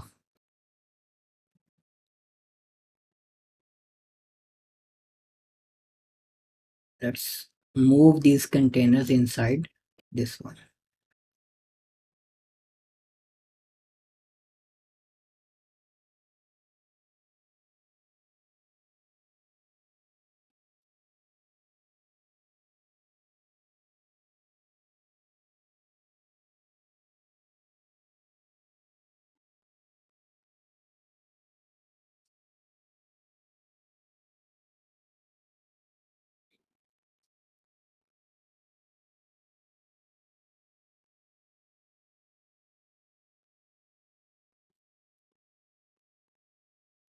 I think now that's aligned with rest of the sections. Okay, let's just duplicate this container, and let's rename this to blog, and then let's remove these containers,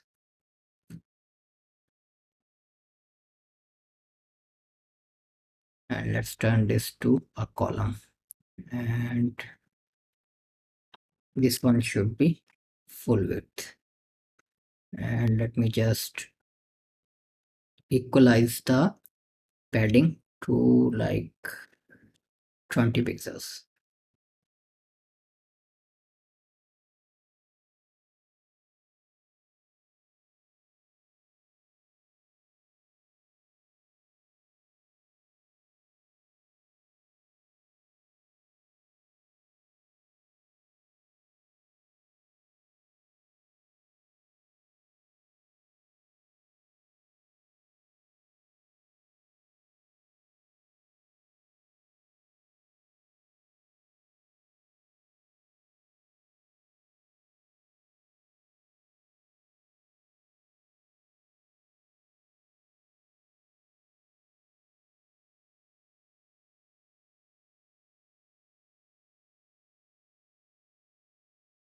Let's reduce some spacing, and then let me just add another container,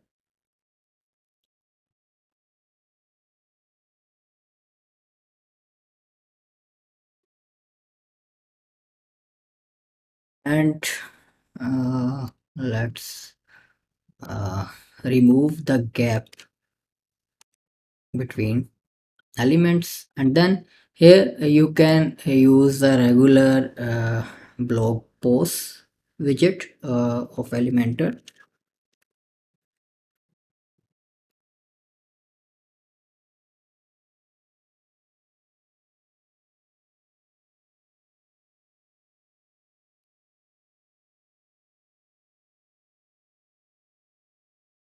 and let's limit the post to 3. Okay, now you can style them. I'll give them a minimal style, like border radius to images, and then in the content I change the font style for the meta, and then let's have some spacing between them, and then let me adjust the separator to 1 / only, or you can use a hyphen, comma, or anything. Let's just keep it to a /. You can even use a dot, but that's too small.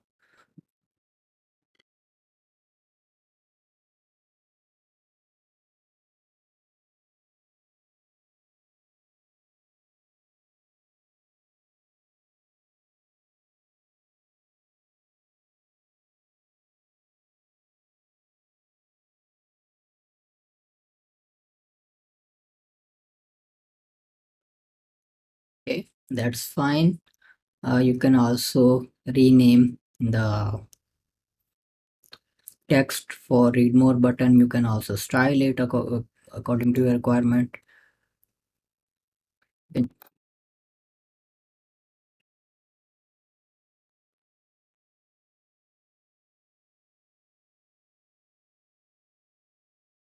you can also turn this option on. So if your excerpt has different size of text, then these buttons will be aligned accordingly. You can also add more uh, data about author and other information in the uh, metadata. You can also change the excerpt length. Okay, I think that's enough and that's fine.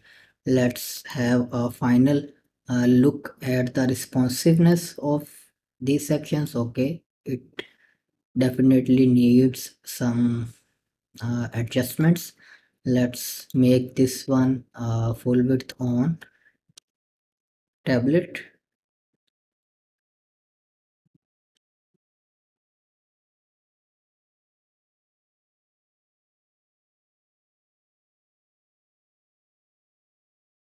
and you'll have to turn on the wrap. Okay, let's just align them to the center on tablet, and then let's also equalize the padding of the parent container. Okay, I think that's fine, and posts are also fine. You can optionally align them to the center as well, and let's equalize the padding of this container as well. Okay, so that is fine.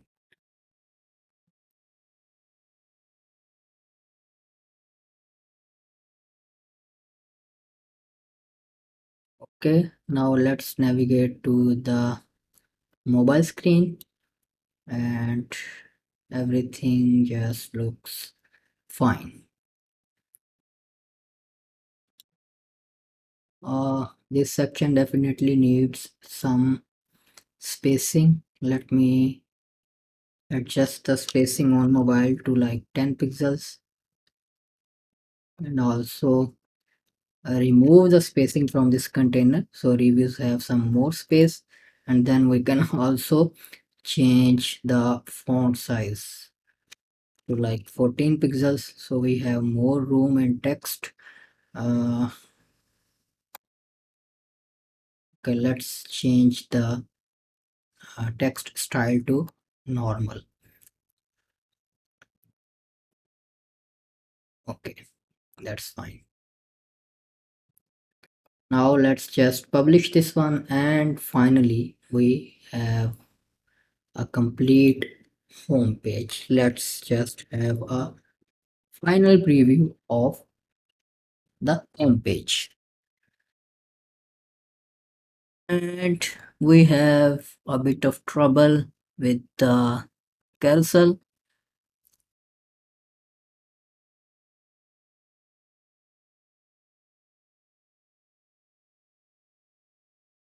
Let's adjust uh, the loop item that is being used in the carousel.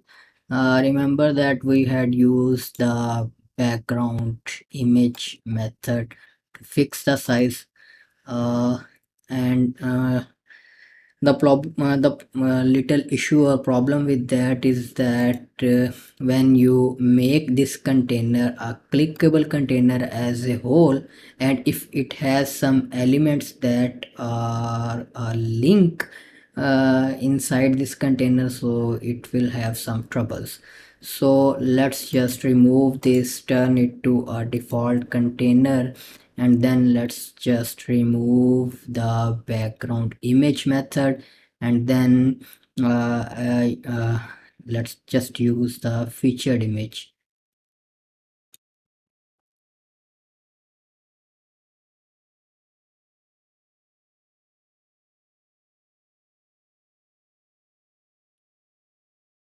Okay, and then let's select the customized size that we have used, that we had added through the functions file for this as well. And let's just turn the image to 100% width, and then change the border radius to 5, and then we'll also have to link this image with the post URL. Okay, let's publish this one, and let's reload this page.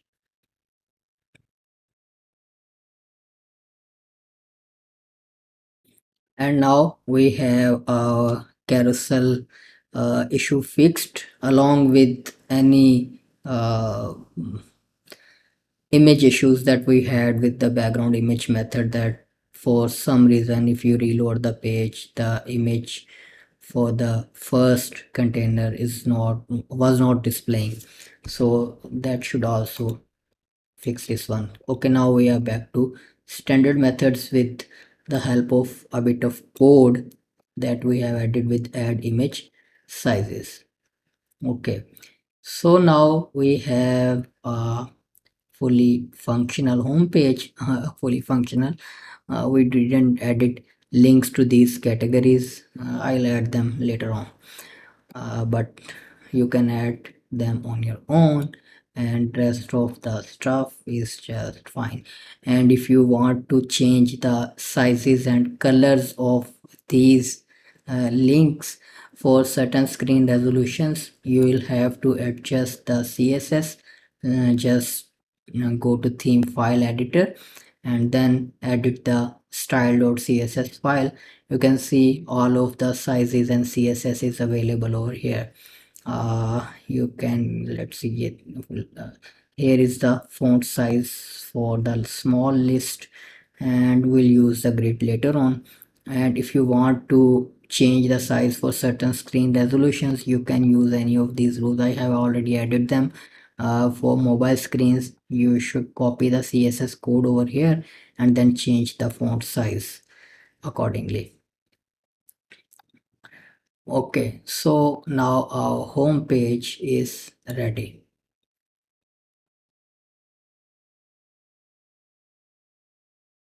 Let's give this last section a margin from the bottom.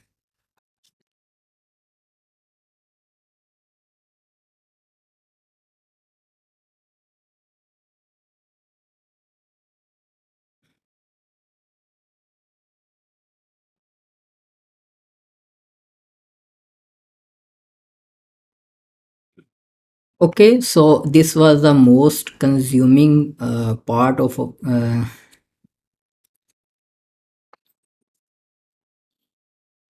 okay, so this was the most time consuming part of this tutorial, uh, building the rich home page. Now we'll start building other WooCommerce pages, like archive, single product, and my account, checkout cart, etc. That will take less time than this, because those are pretty much straightforward and easy to build. Only the single product page should take some more time, because we will show the dynamic data that we had created dynamic feeds at the backend. Now let's get into that. Okay, so now let's start designing the second most important page of this tutorial, that is single product page. Now if you click on any book or product,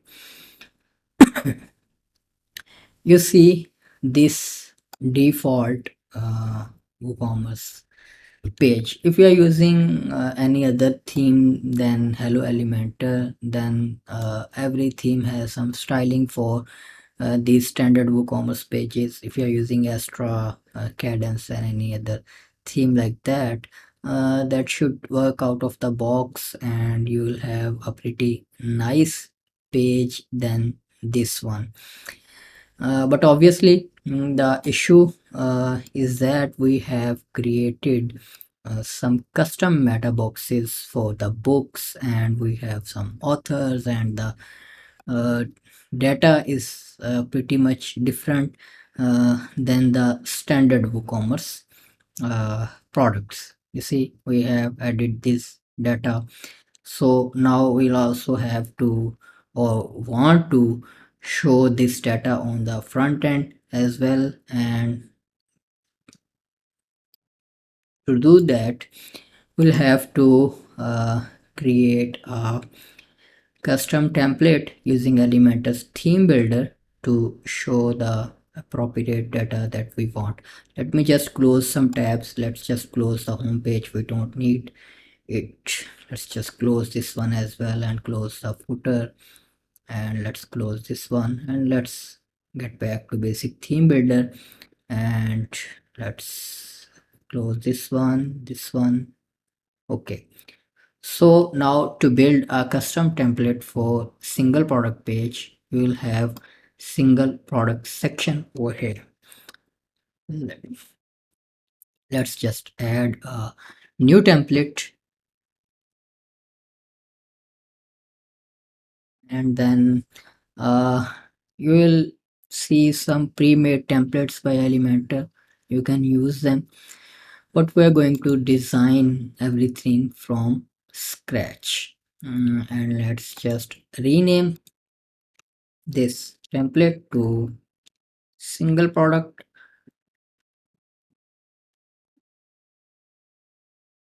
Okay, and then let's add a new section over here,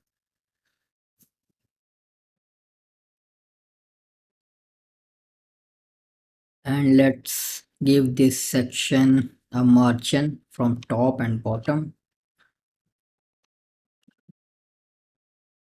and then let's add another container inside this, and we'll call it product header, and let's add the background color to this container, and then let's add the usual border radius that we have been using throughout our website. Okay, now let's turn this one to a row, and then let's add two more containers. uh, Set them full width. I'll have 40% for this and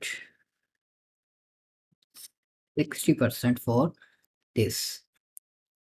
Now you will see the relevant widgets right on top when you are building a single product page. So the first one widget that we are going to use is the product images. Okay, so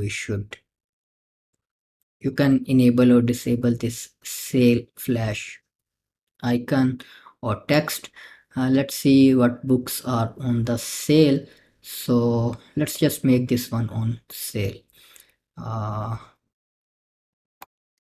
because this is a variable product, so we'll have to adjust the pricing.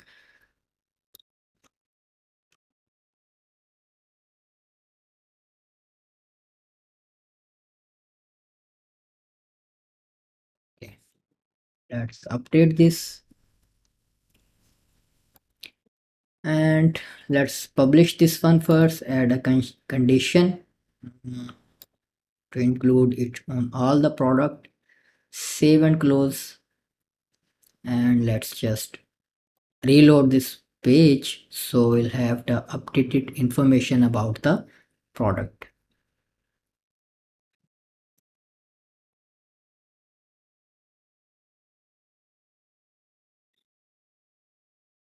Okay, so you can see the sale badge is also here, and everything is just fine.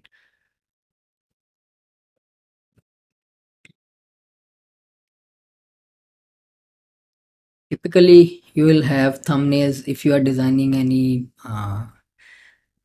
fashion or clothing or other related WooCommerce website that has multiple images for the product. The product thumbnails or gallery will be shown here, and that's why it has some spacing from the bottom. But the nature of the website that we are going to that we are building does not have different images, but you can have multiple images over here in the product gallery if you want to upload multiple images for the product, or you can say you want to upload screenshots of some inner pages uh, that user can see through over here, then you can use the product gallery feature, but I am not going to use that.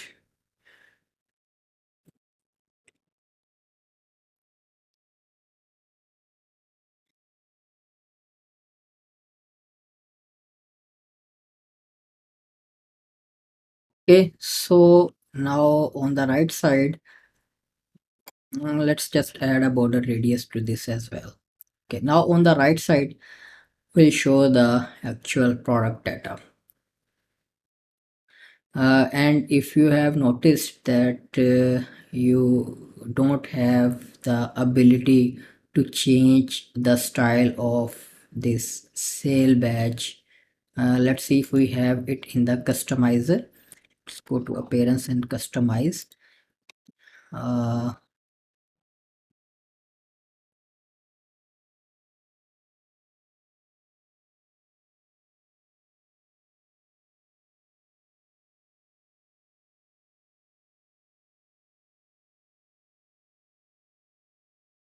okay, we don't have any option to style this. You can use some custom css to change the look and styling of this badge if you want. I'll just leave it as is. Okay, now on the right I'll add the breadcrumbs first.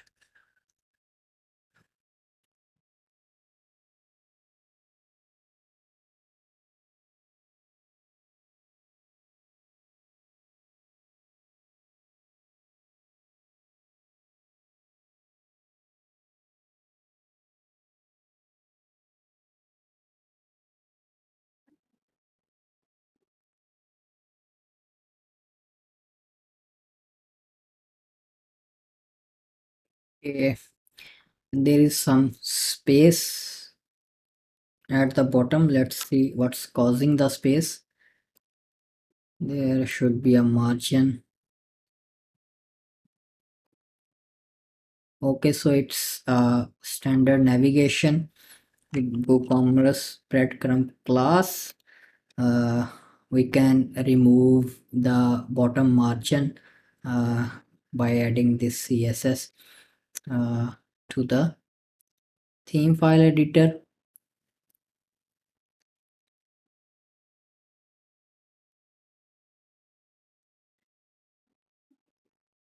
Okay, we should combine this one with this because they both serve the same purpose.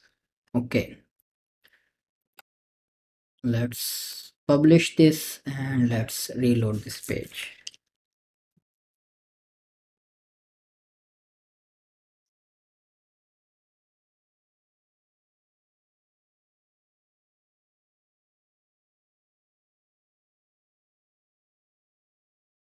Okay, that's fine now. Okay, now let's add product title.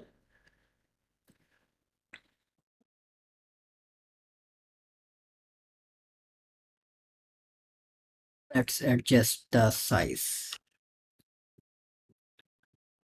I think that's fine.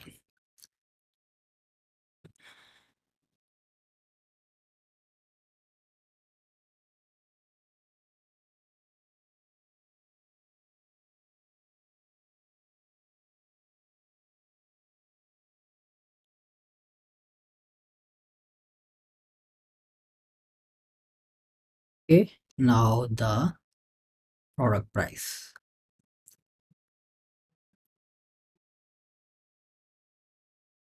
It also has some space or margin from the bottom. Let's check this one.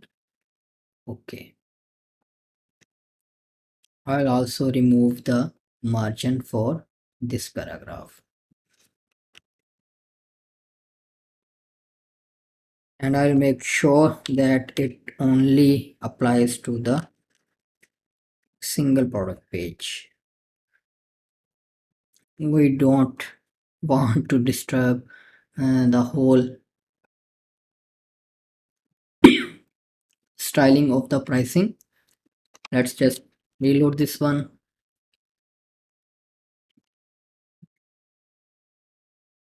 Let me just close this one.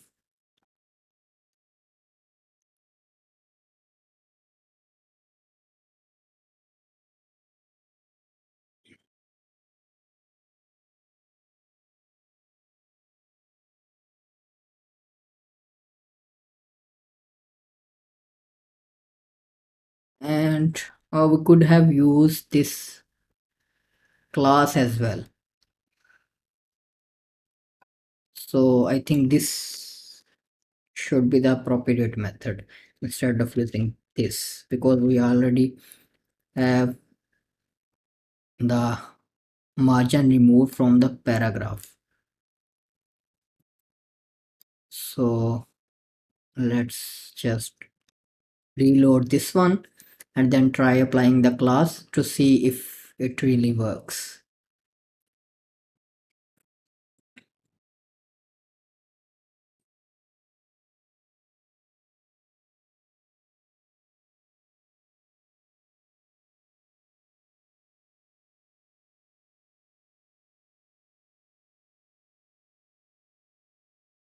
Okay, go to advanced and copy and paste the class over here, so it's working. So that's more appropriate, because that styling, that margin will be removed only this particular widget and does not disturb mm, any other styling. Okay, so now the price is also here. Now you can have a short description of the product as well, or the rating. uh,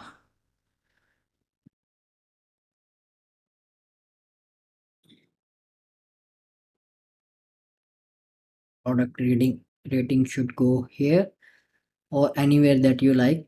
Let's just add a rating to this product so we can actually see the rating instead of this blank gray box.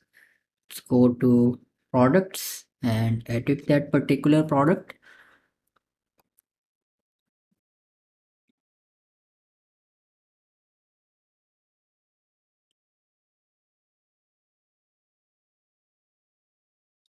You can add review over here.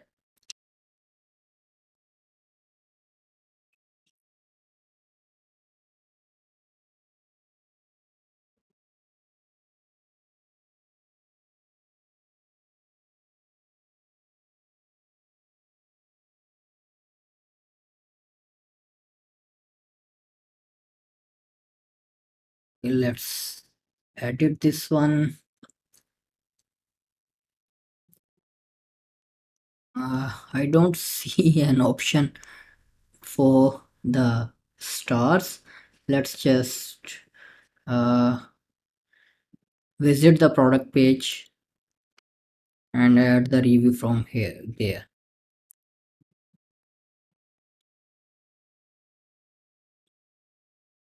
Okay, so you see the uh,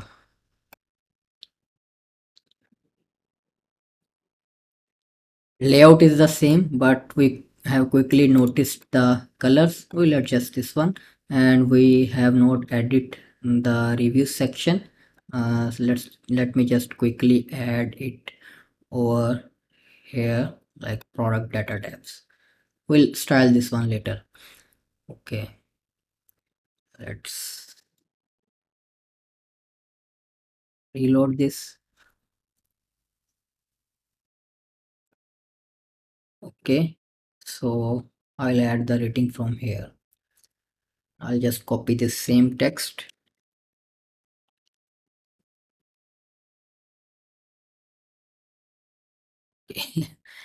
It says duplicate comment detected.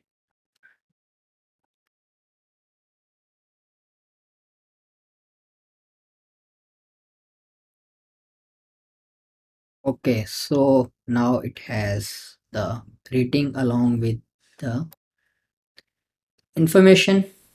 Okay, that's fine. The styling of this particular section is a bit off. We'll see if we can adjust it from here, or we should or if we had to use some custom CSS. Okay, that's fine. Let's select this one, and let me just reload this page for once.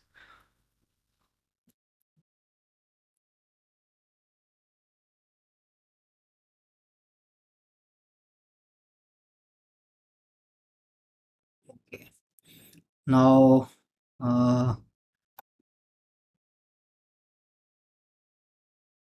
we have already applied the colors, but it's not reflecting on the front end.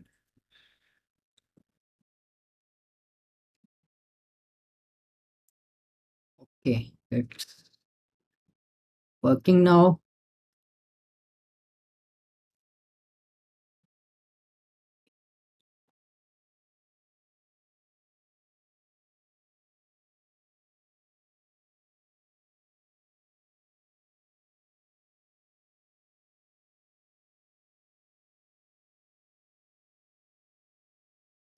That's fine. Let's see a book that does not have a sale price, to make sure that the colors of the pricing.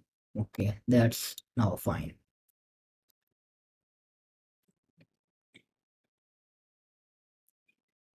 Okay, now you can change the star colors. So let's change the star colors to this one, empty star color to accent light. And okay,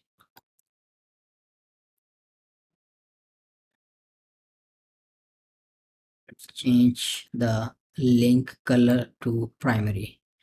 And we can also adjust the font size. I think that's fine.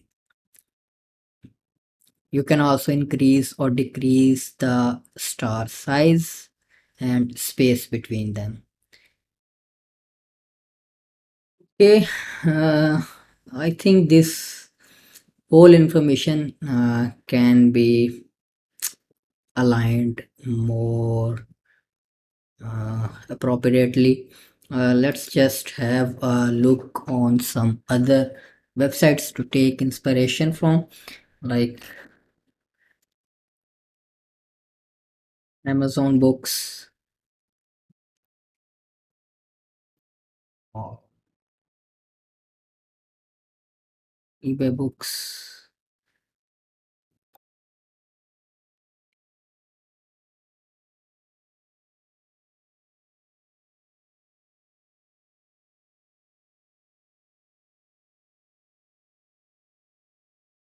Okay, let's see how they have aligned or structured the books or single product page. Okay, Amazon have the price related information over here, and the variations over here. Obviously we cannot replicate uh, exactly like this. because Elementor's widgets and WordPress are something different. So let's see. Okay, so we have our title, rating, and then okay, it has some information over here.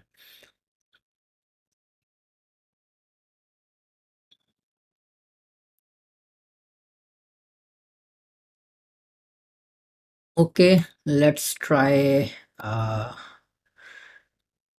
changing it a bit, like make this a 30% width container and this one to a 70% width container, and then turn the direction to row, and then let's add two more containers over here and turn them to full width, and I'll call this one 70%.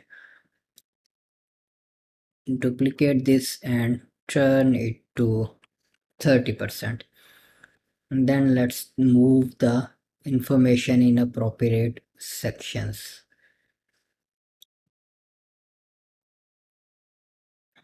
or containers. Okay, I think we are getting closer. Let's add some padding to this container. Let's change the style of this container, like background color to this one or this one. I think this one is fine. Okay, now add a border radius, and let me just align the items to the center.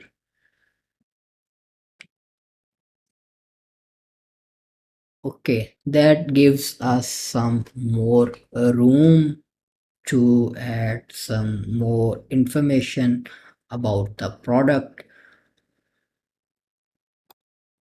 Okay, now let's just uh, add to cart widget over here. Okay, that's great. Let's try changing some styling. uh,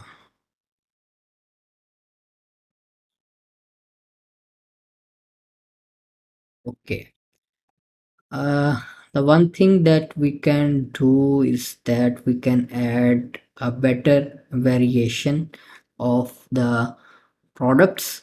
Go to plugins and click add new, and let's search for variations. We'll see a couple of plugins. This one is the most popular variation swatches for WooCommerce. We can use this one.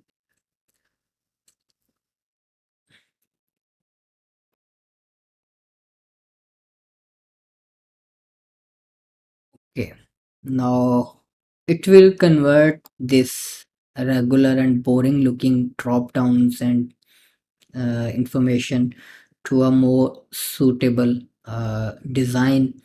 If you go to WooCommerce, okay, here is the swatch settings. By default, it converts the drop down to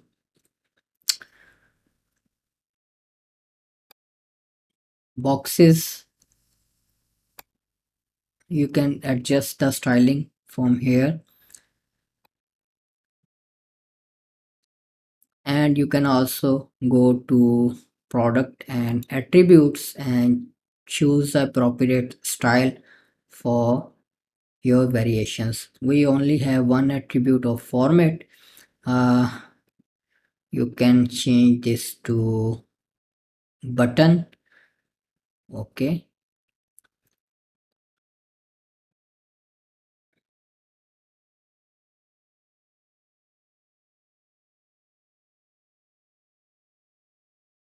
let me just publish and reload this page.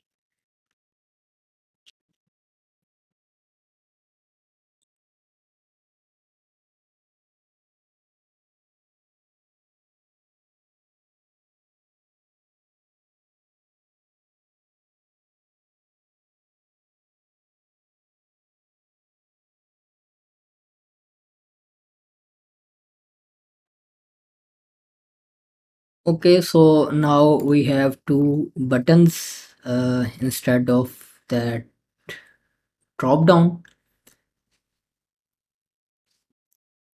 Let's increase the width of this container to like 35% and also change this one to 65%. Okay, and now we can increase the size of the price, font size of the price basically, and then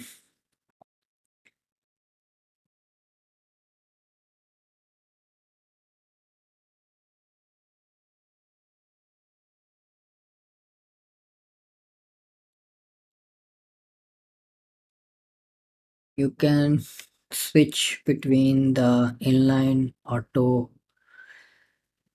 Okay,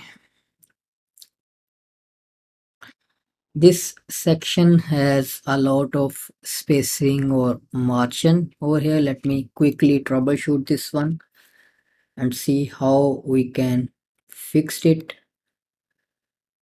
Okay, we have some spacing over here. We'll remove this one, width to 100%, space between. Okay, we have adjusted couple of things from here and see how we can further enhance it with a custom CSS.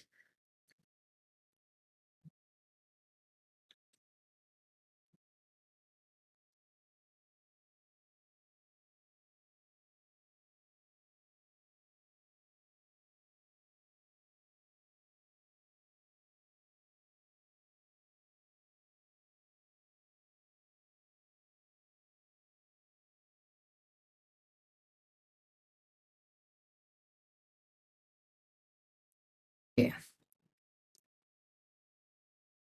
let's just copy this class and I'll go to appearance and theme file editor and I'll add the CSS over here.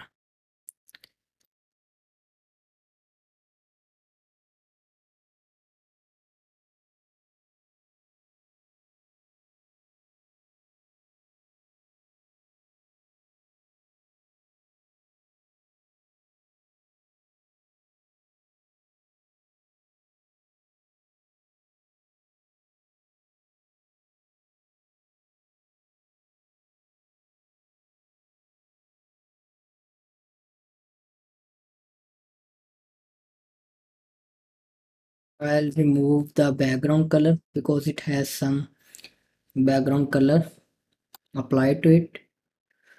That's coming from WooCommerce.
Okay, I have switched the alignment from center to stretch, so the widgets inside the container should have full width, and then we can individually align them to the center. This will give us more room for the elements.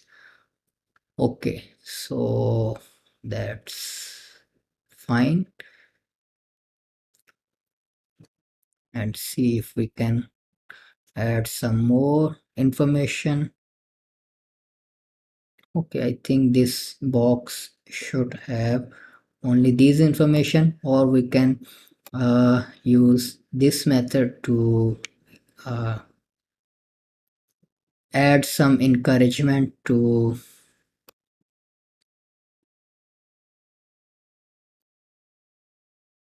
the buyer, so he should purchase the product, like the eBay is giving money back guarantee and etc. We can add similar information over here. Let me just add a new container first.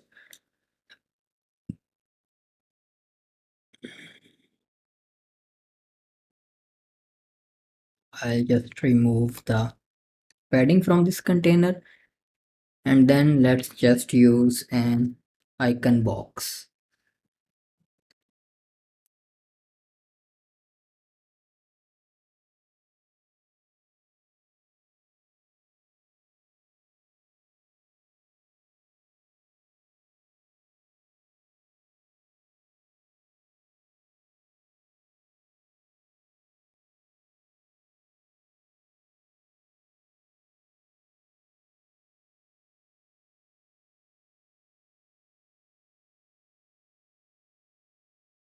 Or you can find some icons from icon finder, and also see if we have some icons in our assets folder.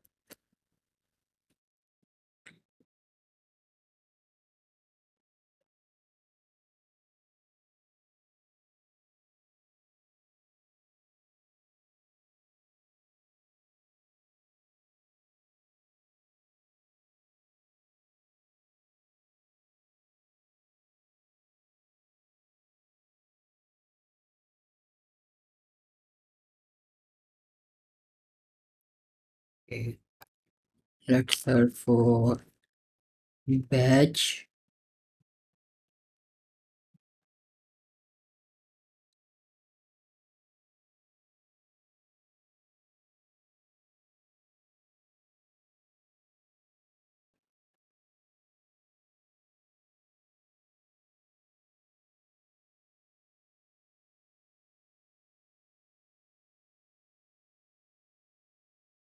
Change the color of the icon before downloading. You'll have to log in or sign in. I'll just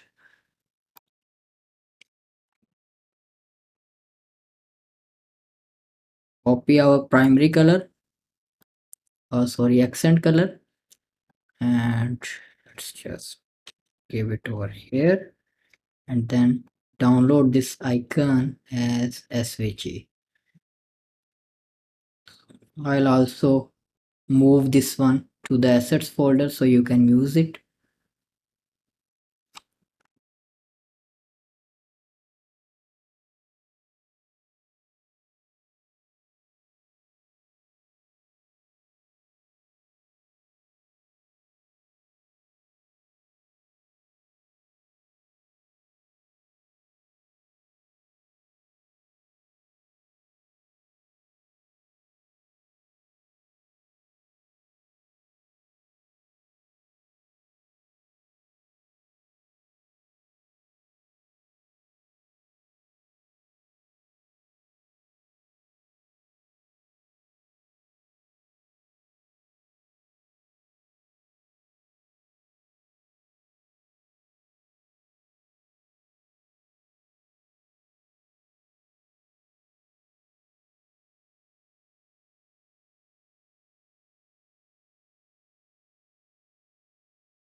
Okay, that's cool. Let's duplicate this one and let's rename and add some more, add some different uh, catchy headline.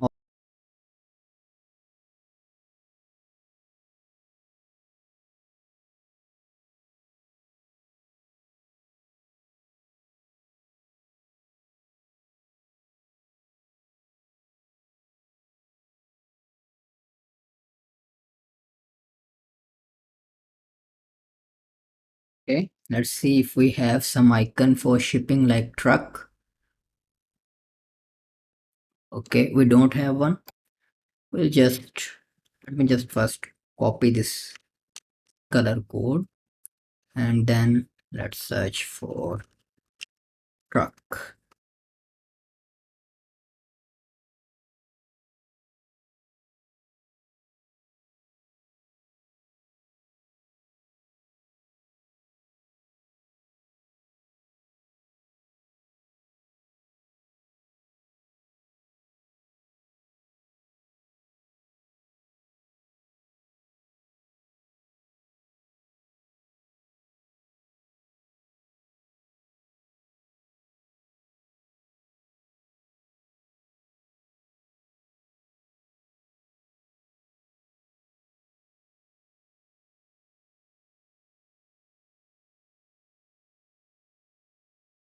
Let's just update this page and let's have a preview of what we have built so far. Okay,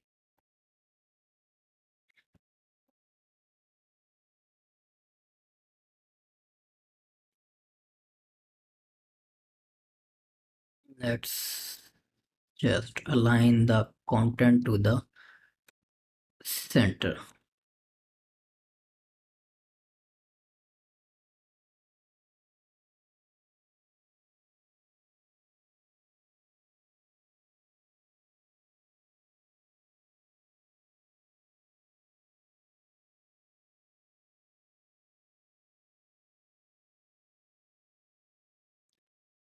Okay, that is nice. Now let's have some short description over here,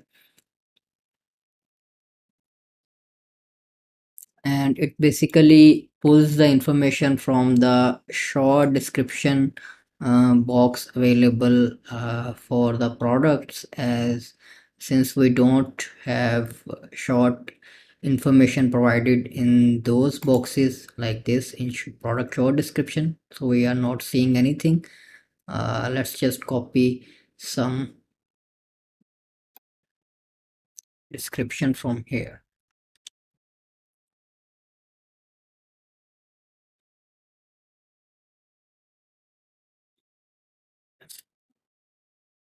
Publish and reload this one, so we have the updated data.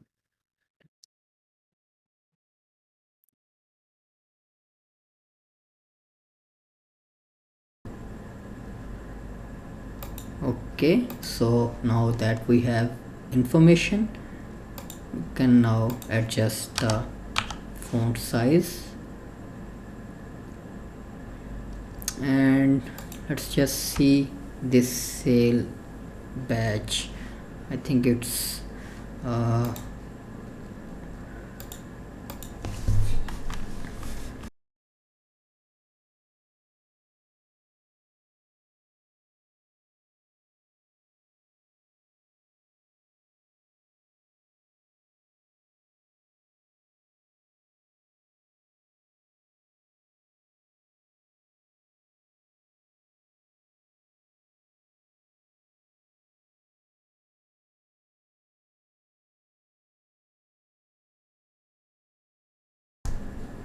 okay. I think that's now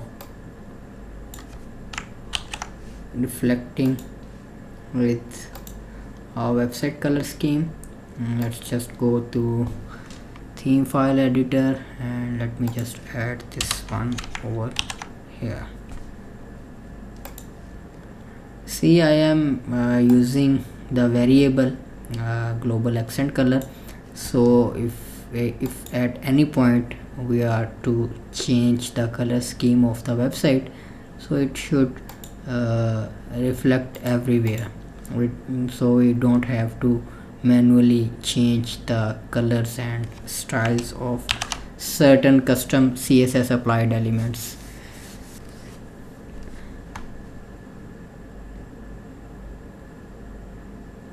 Okay, great.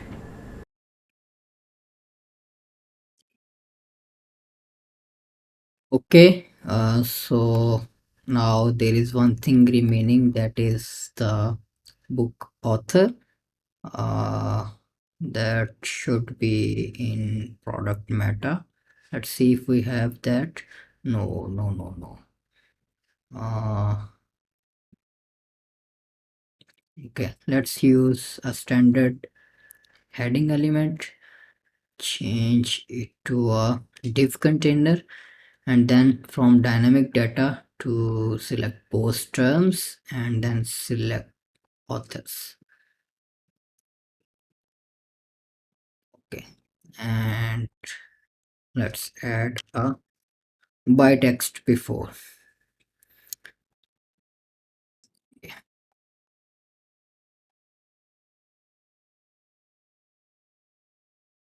Okay, we should also link this one with the archive URL.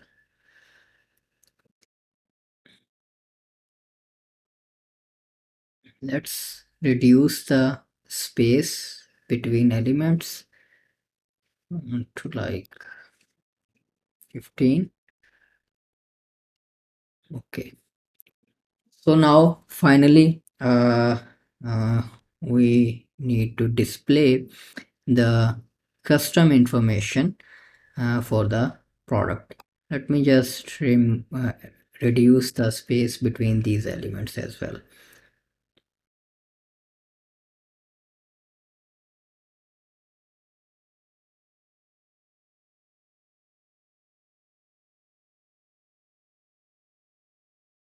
I think one is enough. Okay, so for custom information, I'll add another container.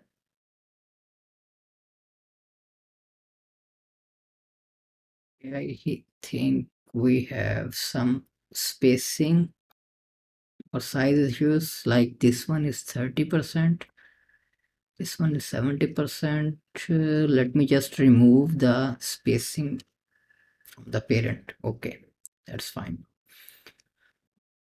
Okay, now I'll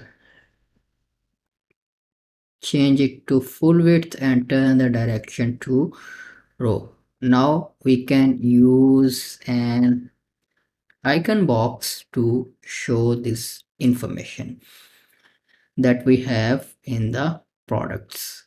Let me just edit a product and let's see what type of information we are going to have.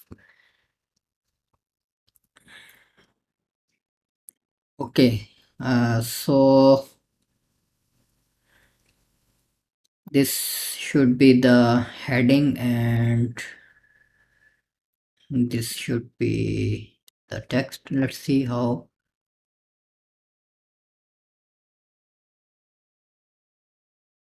Amazon have displayed the information, so they have text on top and then icon and then its value.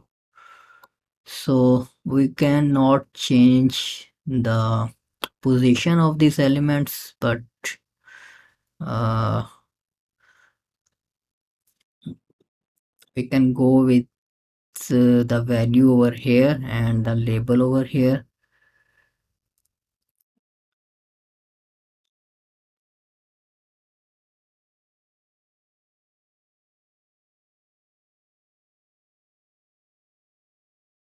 Let's try adding the information and then see if we need some adjustment.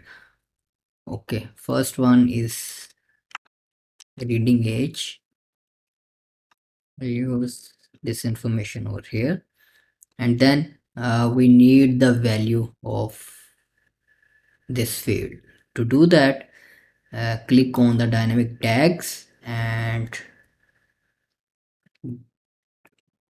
scroll down to ACF fields and then use a key like this, reading age.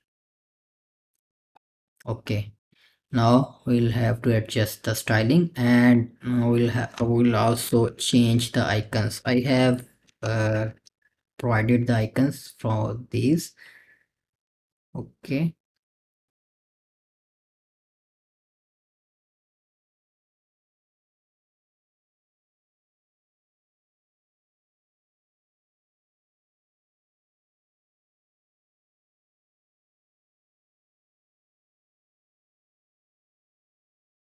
think we should use another font like Roboto.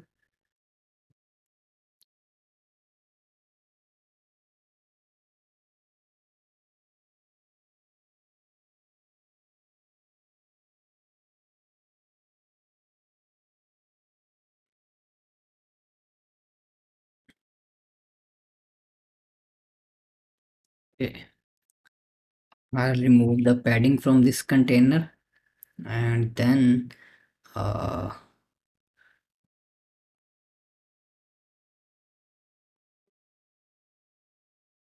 add some padding to this widget and a border.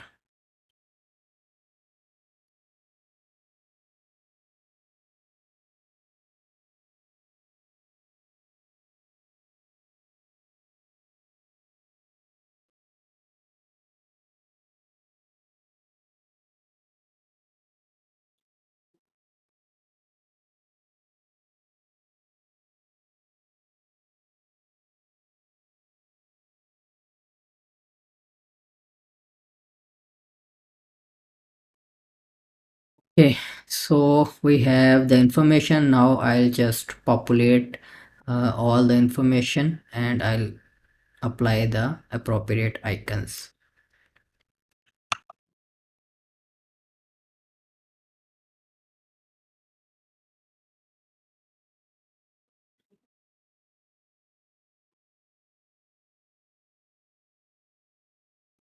Okay, I think this gives this is not looking good with the UX point of view, because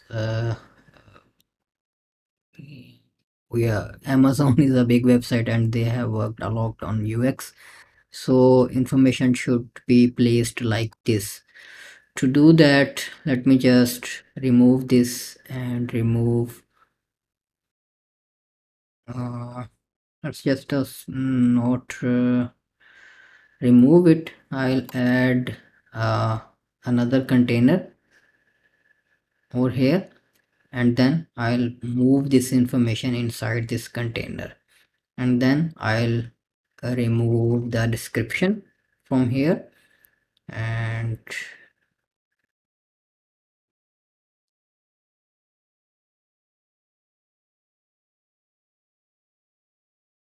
let's remove the padding from this container as well, and then I'll add a heading element separately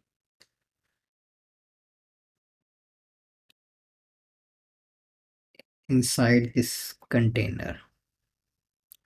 And let's just remove the padding or styling that we have given to this widget and apply that to the container instead of that widget.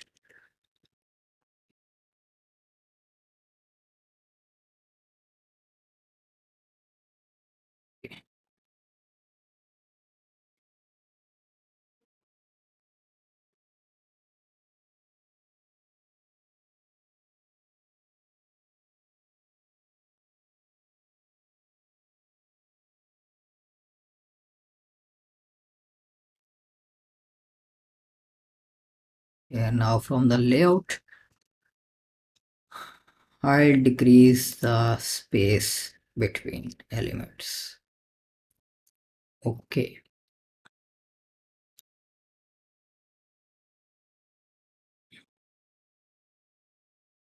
Okay, now the information is placed more accurately.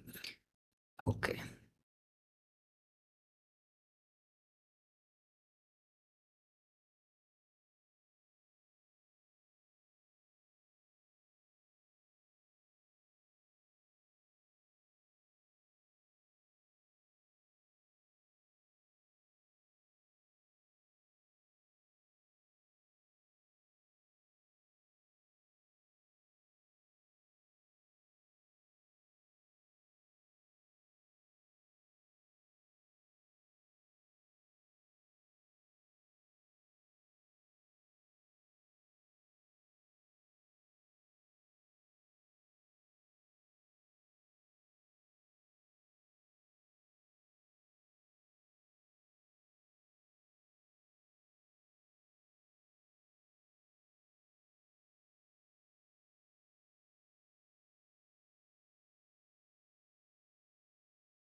Okay, let's just publish this one and have actual preview on the front end, because the alignment of the widget is not appropriately applying on the back end.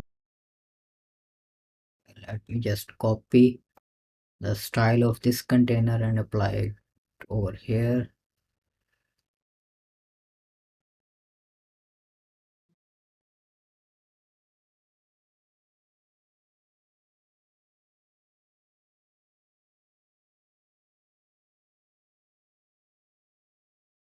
Okay, I think now alignment is perfectly fine.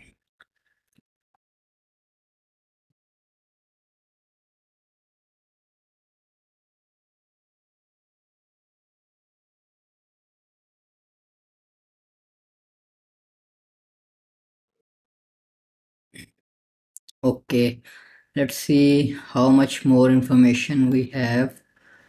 We have 1, 2, 3, and 4 more fields. So I think the design was perfect.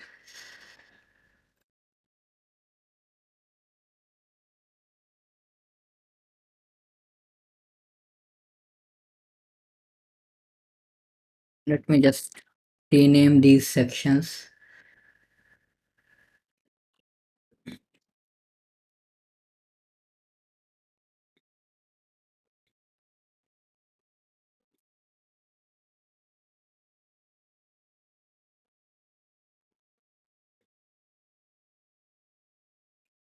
Okay, now let's just duplicate this whole row, and then let's start changing the information. Okay, my bad. We have 1, 2, and 3 more fields remaining, not 5.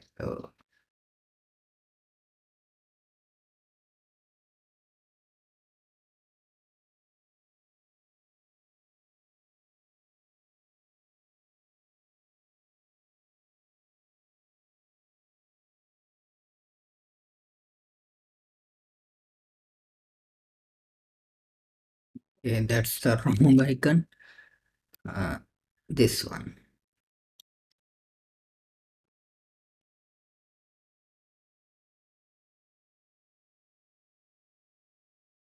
We can also call it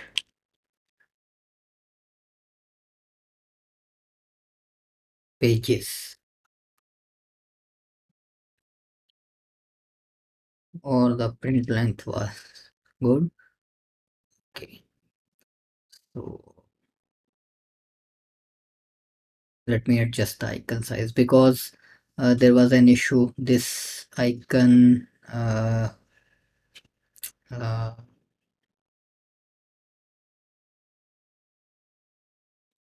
size was different, so it's adjusting at 35 pixels and rest of the icons are adjusting at 25 pixels. You can also choose another icon to match the size, like we can find icon from icon library as well. Let me search for,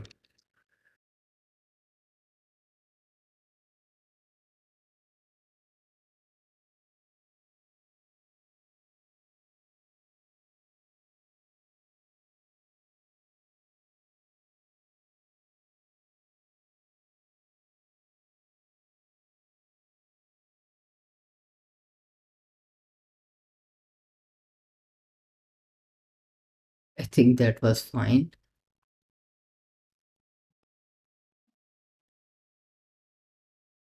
Okay, let's get back to business and add the other information like this print length,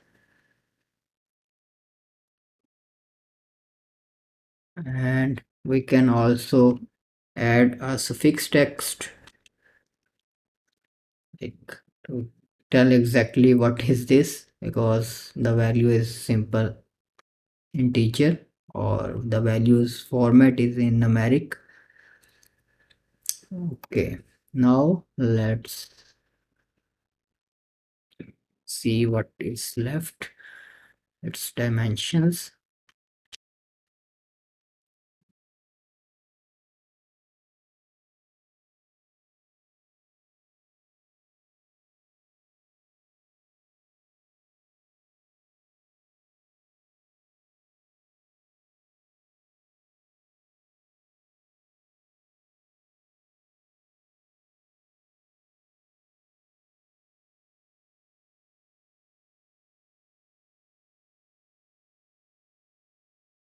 Okay, so cool.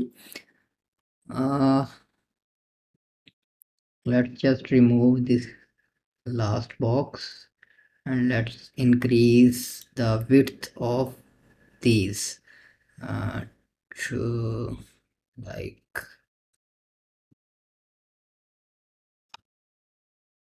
33, 33 and 33, or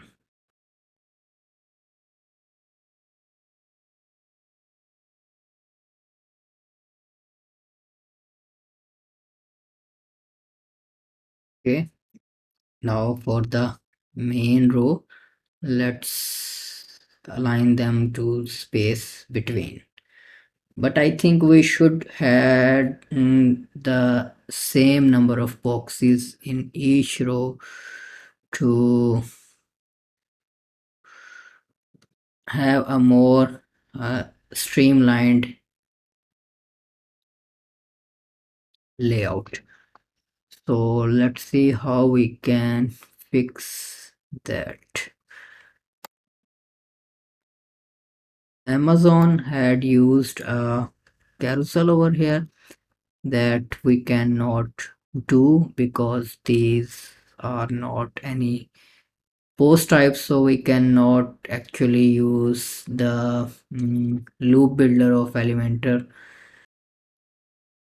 Let's see how what more information we can add. Okay, so we can add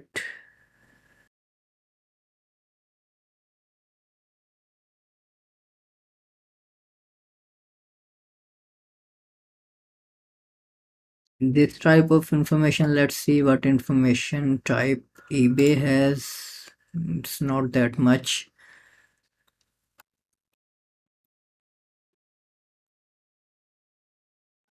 I think we can use one of this information. uh, you can think of something else uh, to add it to. So let's just go to FCF and let's extend the field group like book information, and let's add another text field. Let's just call it ISBN 10. Okay, let's set a default value. I think it's some kind of certification or accept information. I don't actually know what it is. This must be some codes for some certifications. Okay, you can think of something else to add to, but I am just filling the space. Let's just close this, save changes, and let's just go and edit the product.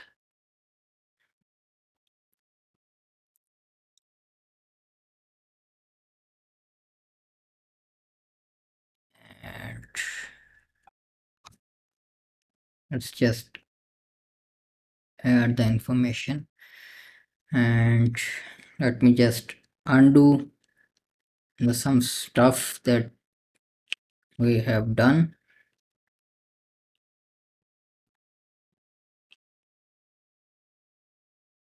Okay, so let's just use the newly added information.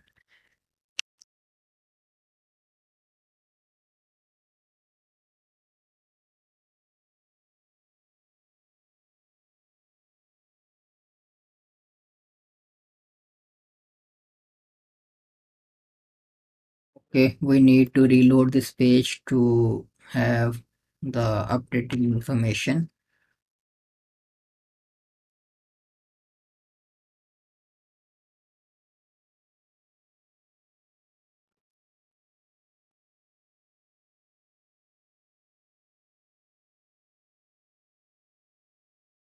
Okay, so now a bit of alignment disturbance because we have some more text over here. Let me just try to reduce the size a bit more.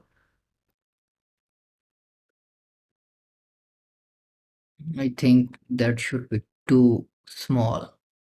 Let's just leave them be.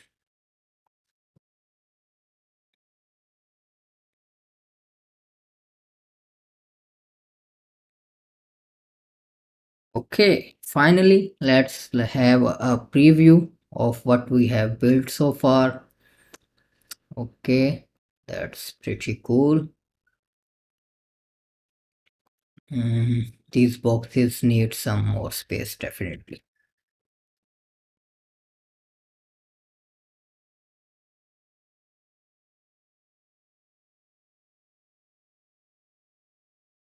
Let's see what font size Amazon is using because it's definitely readable.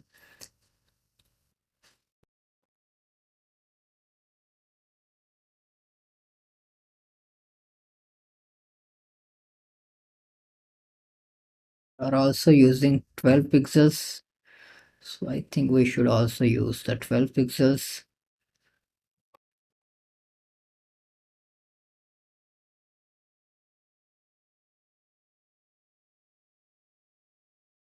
Okay, and I have also basically I have also zoomed in a bit, so these are not actual sizes. Let me just revert. Okay, so I think we are close to what Amazon is having. Okay.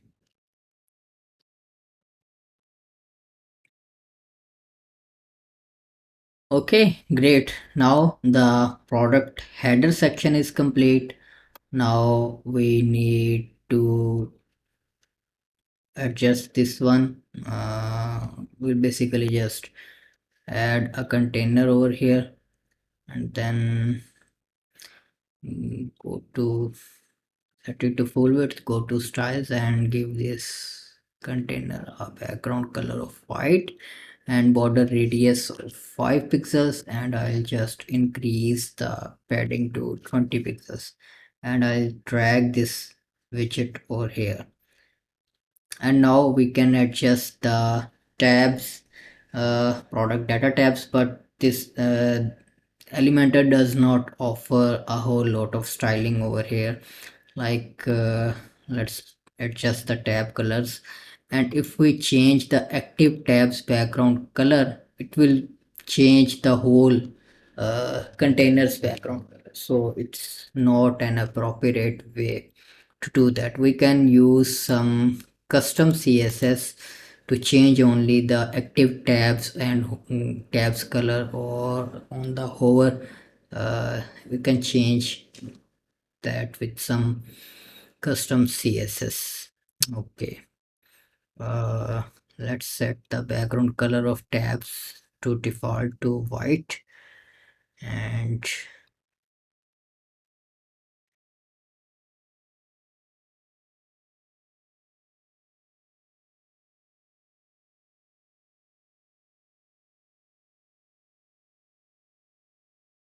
just publish this one, and let's have a preview of it first, then see if we need some adjustment.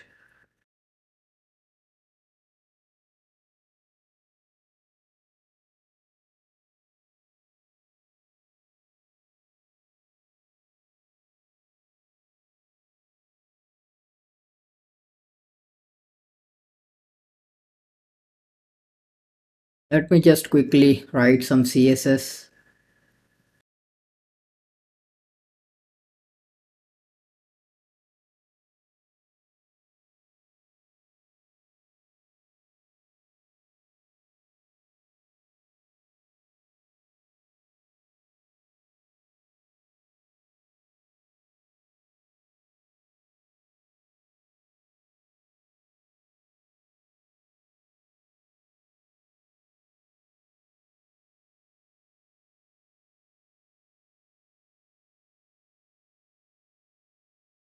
I'll just copy this CSS and save it into the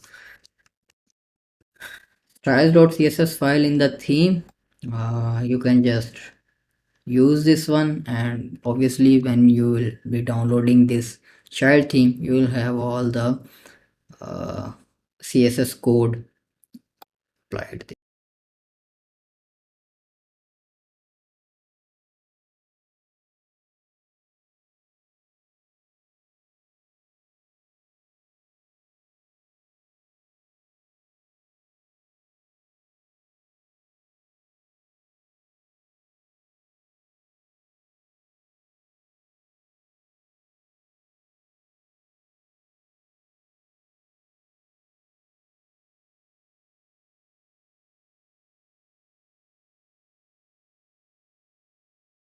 Okay, let's just see the final result.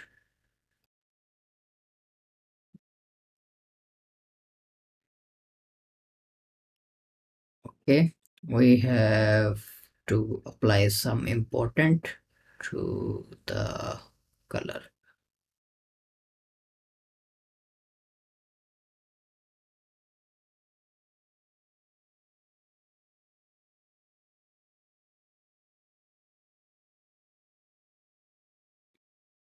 Great. Now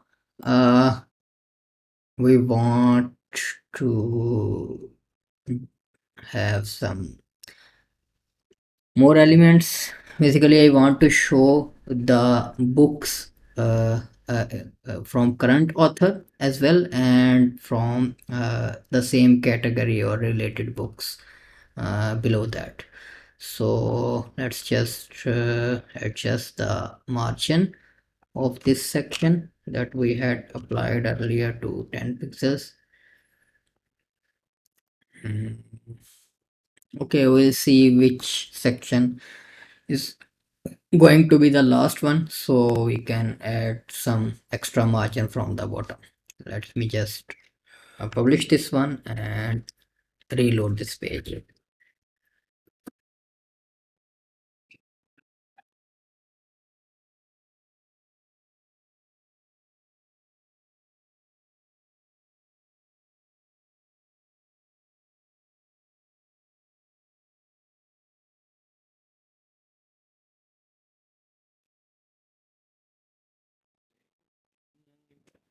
I think we should remove this information from here. It should give us some room over here, and let's just select this container and give it a margin from top, like 50. 50 is too much, 20 pixels.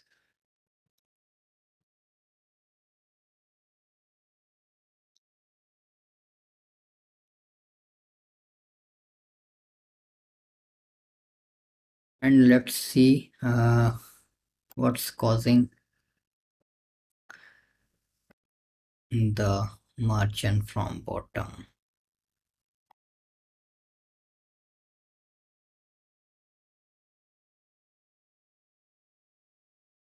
Okay, it's this one.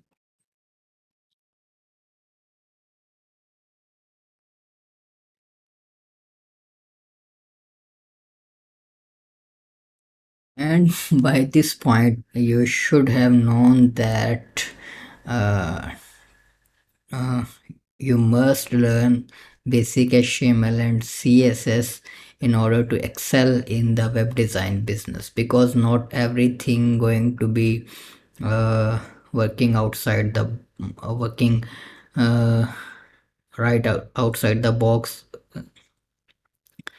within the Elementor as you want. You at some point you have to adjust some elements according to the design you have been provided with, and most of the time the default widgets available in Elementor and the default styling available in the default theme or like Hello Elementor does not let you do much exactly what you are trying to do. So you must learn some basic HTML and CSS to help you with your projects. Okay, so I think now things are more clear and streamlined. Let me just close this one and let's keep it here if we needed something else to copy. Okay, so now let me adjust or fix the responsive issues.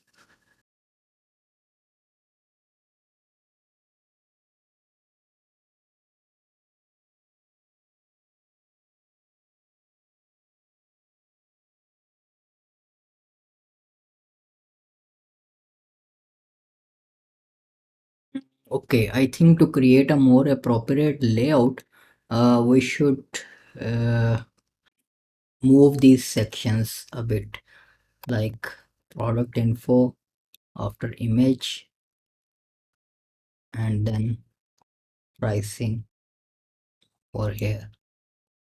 And then let's just delete this. Okay, so now we'll have more power.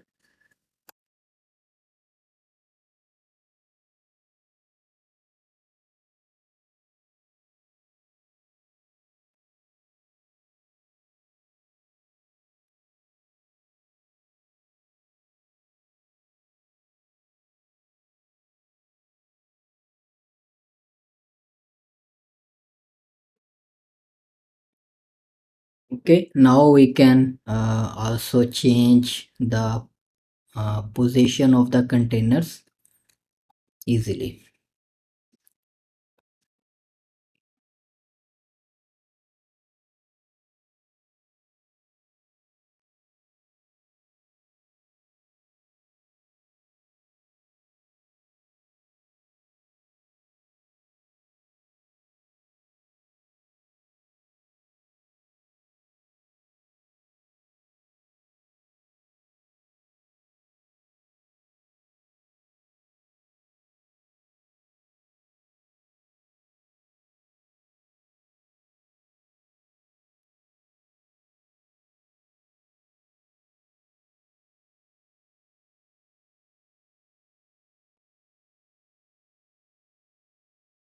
The footer also needs some adjustment on the tablet mode.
Okay, so now let's uh, create a new section to show the books by the same author.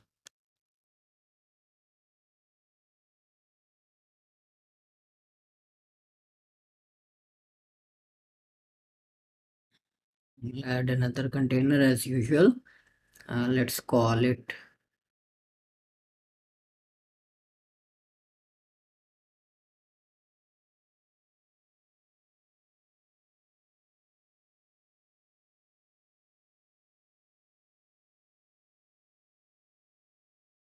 Okay, so now I'll add one container for the section header and one for the actual posts or products.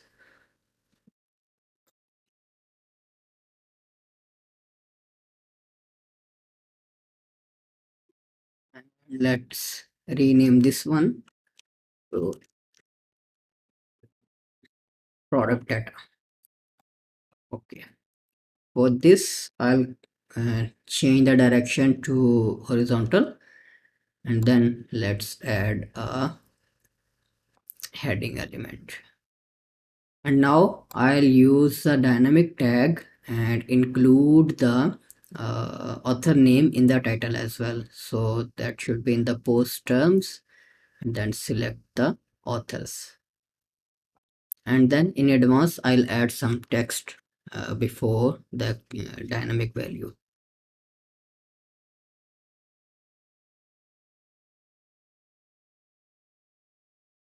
Change the font size to like 24 pixels. Okay, now let's add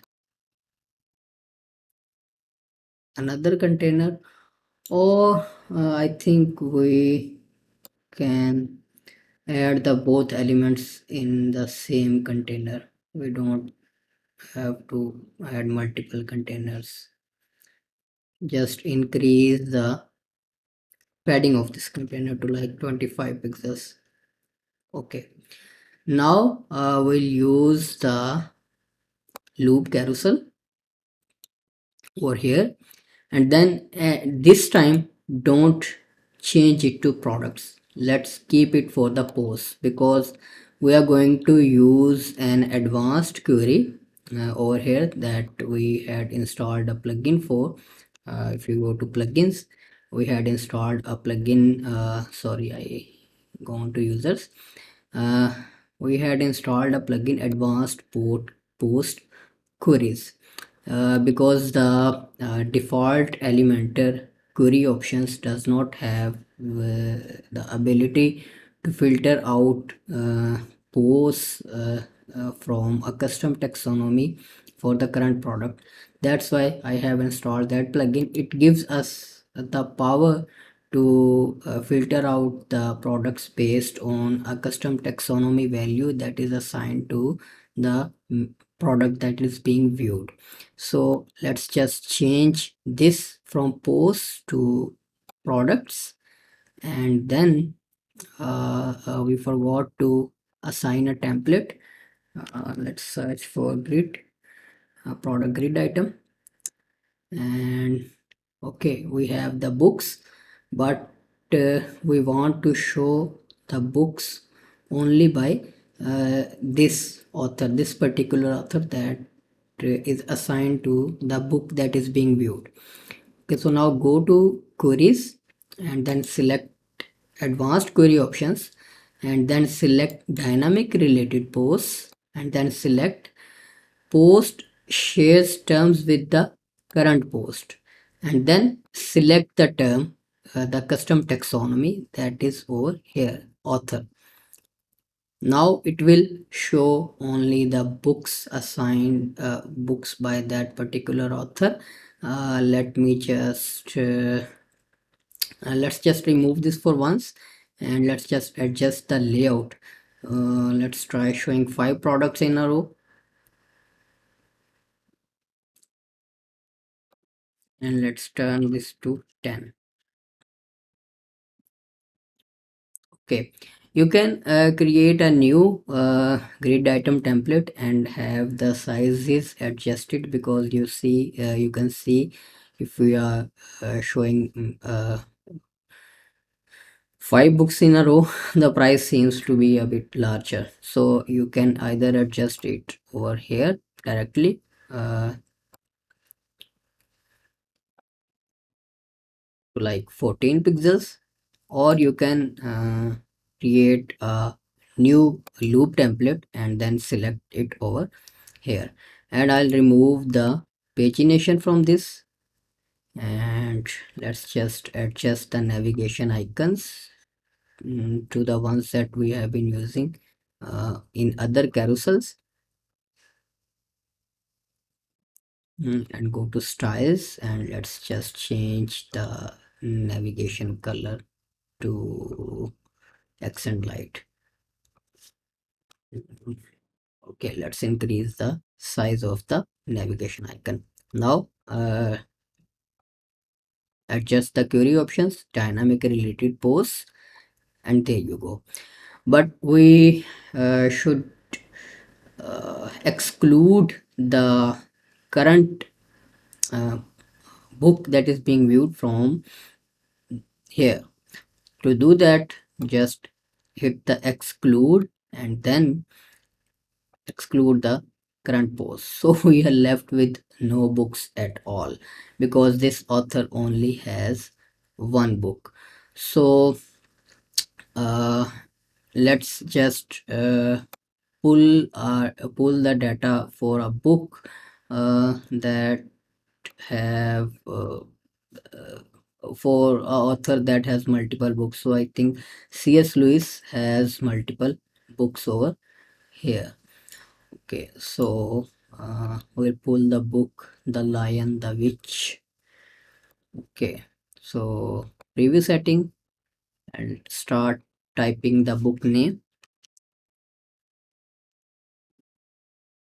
And let's see if we have a fallback message option.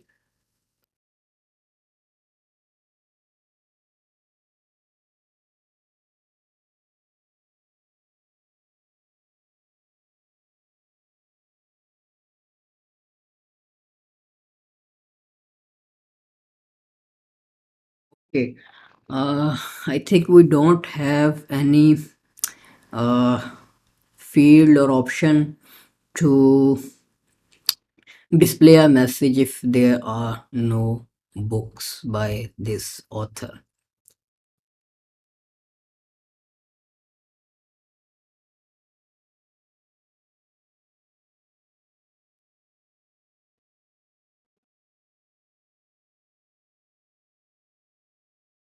And let's just apply and preview.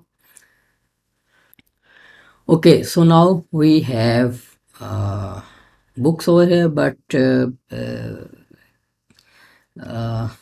it's a carousel, so it's duplicating the items to show. Let's just adjust thing. Let's turn off the infinite scroll, so it should fix that, because when the infinite scroll is on, so it tries to fill the items, so they can be scrolled or viewed.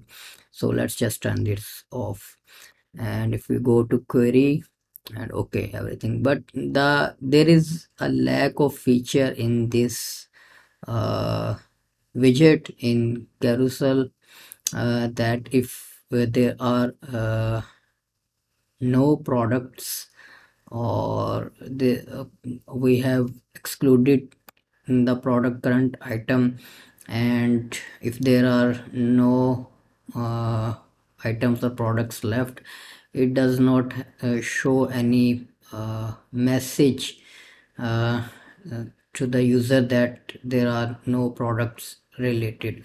Let's just try publishing this and see if it shows something on the front end. Let me reload this. Okay, so there is no particular message that shows uh, any kind of message to the user that there are no books by the current author. Let's see if the grid widget has it. Okay.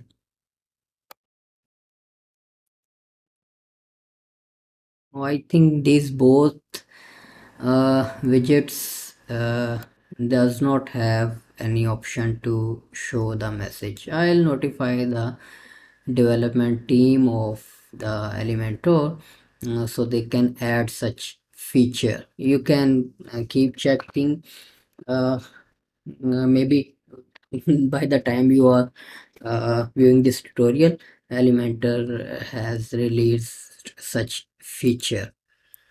Okay,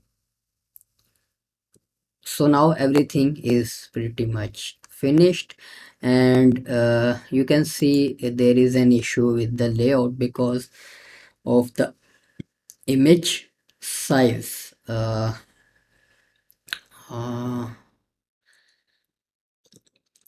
let's try adding a featured image instead of the product gallery over here. Product featured image. And let's see, these are product images. It will always display a gallery and it does not have the option to select any uh, image size that we want. You know that we had created earlier with the functions.php file. Let's add a standard image widget over here, and from dynamic choose featured image, and then use the image size that we had created, and let's change its width to 100%. So the problem with that is that you don't have this sales batch over here.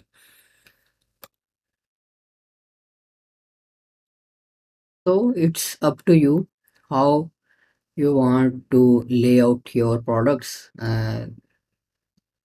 You can easily solve this issue by uploading a standard sized featured image for the product, so your store does not uh, have these issues. And let's just try fixing things from the customizer to see if we have some options to change the image.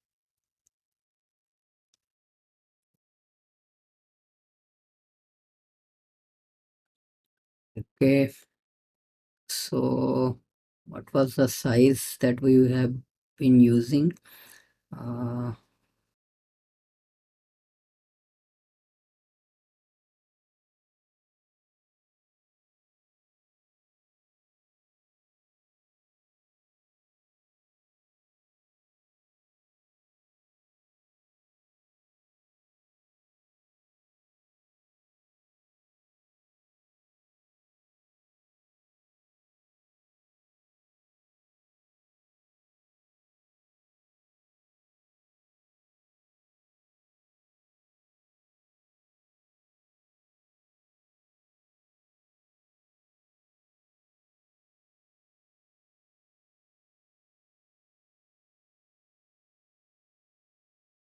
and I think we should go with this. And to fill the space, if you feel that this is the actual size and the other books have, the fewer books have smaller size, then you can get back the product description paragraph that we had removed earlier over here, so it should fill the space. But this product does not have any paragraph. You can optionally use a text editor, simple text editor, and then choose the post excerpt. Okay, and then apply to post content, and let's reduce the number of words. Okay, so it will always give you some text from the product content, and you can adjust the font size as well. So it should have enough data so your elements stays aligned or it looks good. Okay, so now everything is fine, and now we just have to show some related books. Let's just copy this section and paste it over here, and then add a merchant from the bottom, and then let's just rename this.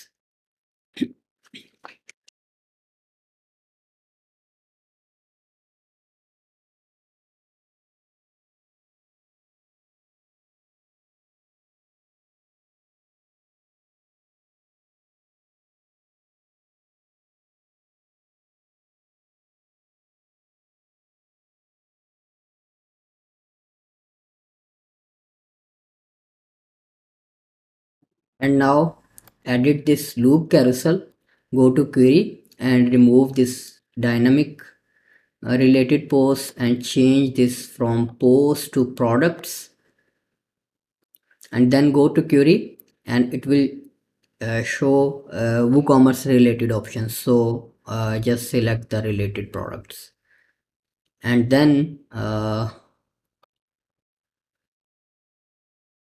okay, so everything should be fine. It does not have the exclude option in related products. So if we try to do it the other way, just select the post, go to query and products, and we had already excluded the current post, and now select the dynamic related post, and this time instead of authors, let's select the standard category. So it will show the books from the current category, but I misunderstood something. I thought we were on the other book. So let's see. Let's just revert back to products, query, and related products. So, and then turn this off, and let's see if it shows the current book in the related products. So I believe they have already adjusted the query to that it does not show the current book but just the related books to that particular category or author or the or any other information that this query uses on the backend to show the related products. It's a standard WooCommerce query that is being used over here. So now we also have some related books in a carousel. So but I suggest you to not use too many carousels on a single page, because it will always add some burden to the loading time of that page. So instead of using loop carousel, you can use the loop grid and show some similar books. So I'll just keep this one because I'm just telling you some stuff on the way so you can optimize your website.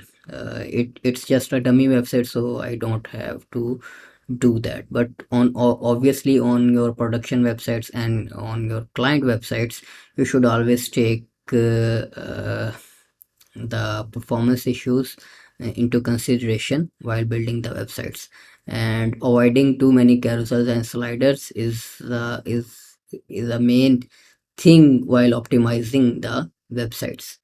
So okay, so also this book does not have any variations, so you don't see any variation over here. It's a simple book, so user can simply buy it.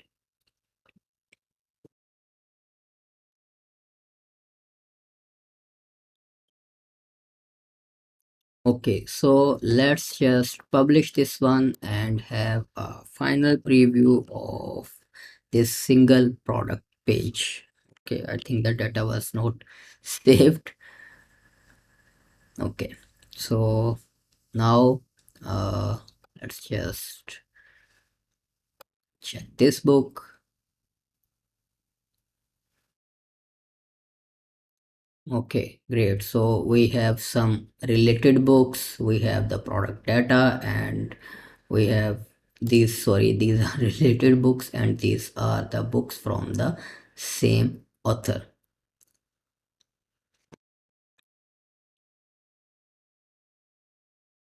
Okay, so I think this one is finished, and we'll see if we needed to adjust anything on the single product page uh, uh, in later on, but let's just make sure that it is fully responsive. So I think it is responsive on tablet.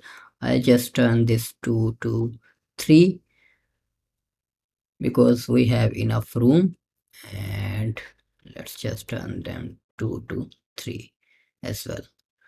Okay, so on mobile it should be fine because on mobile it always shows the one product. Okay, so you can just adjust the font size of this heading element on mobile to like 18 pixels.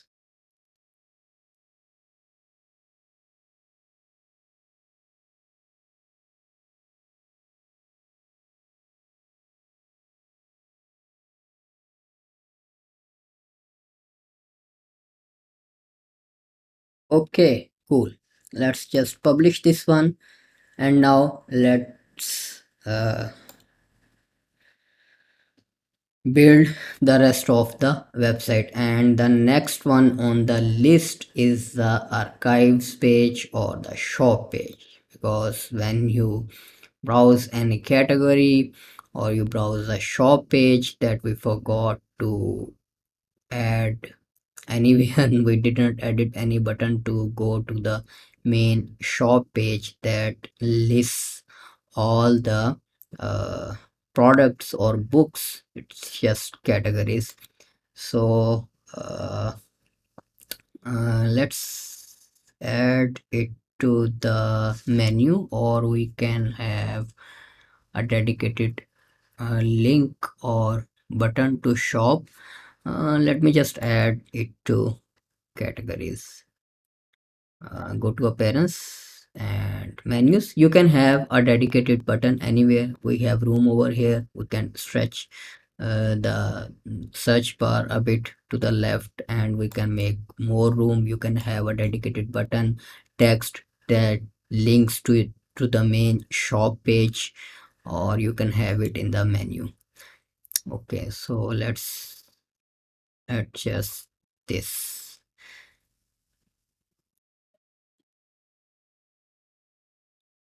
And select the shop page and maybe add it to the top or at the bottom, however you like, and we can rename it to view all.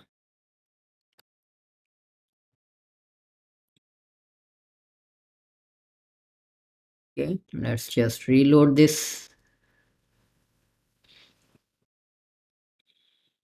and we have a view all button, and when clicking on view all, we are on the uh,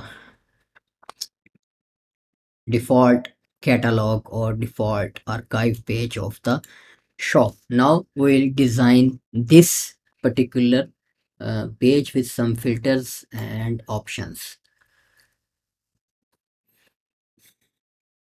Okay, so now let's have a look at the default shop page or products archive. This is our shop page. I think we have not added it in anywhere in the uh, menu.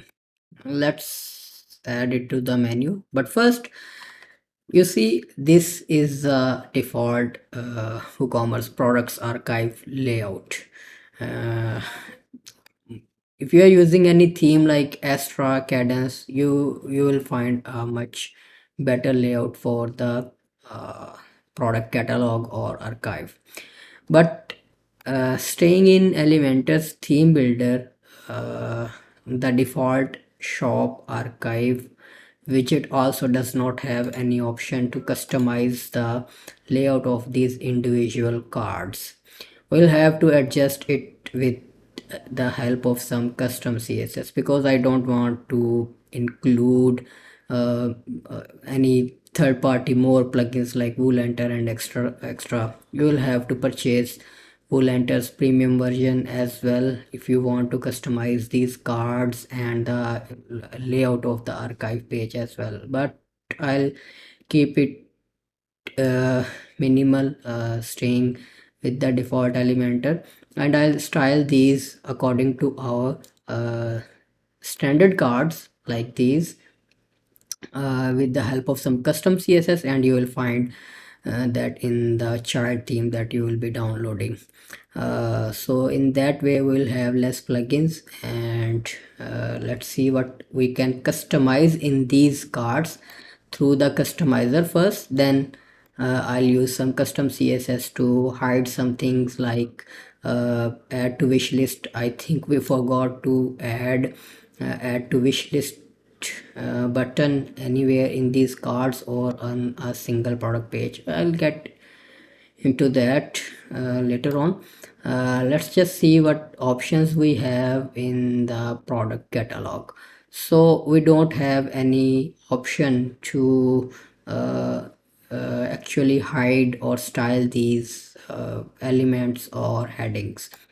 So let me just close this one, and let's first see how we can build a shop archive page for all the categories or the default shop page through the theme builder. So you have an option to product archive over here. Let's just add a new template.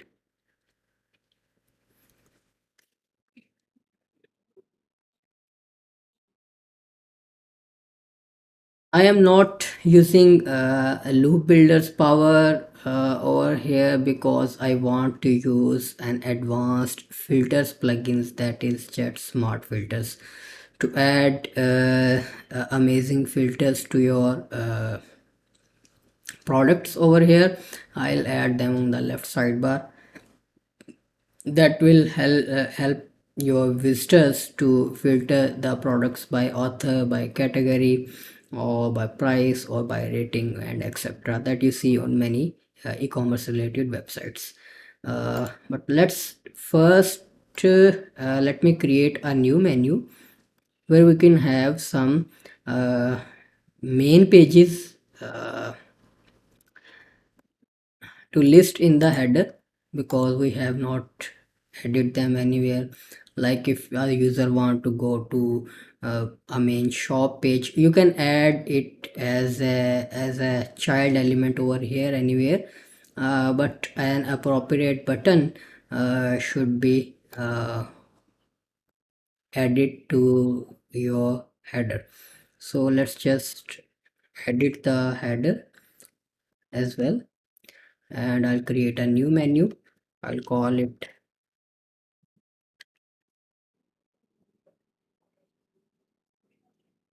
header menu. Let's add the shop page, about and contact us are already added in the footer. Let me just add, let's see what else we have. Okay, a blog page, we have not added it anywhere. It's a prominent page, so it should be in the header shop, and let's add surprise to the header as well. Okay, and then I'll also add a custom link, just like we did with the categories. So to make it a drop down, I'll call it browse.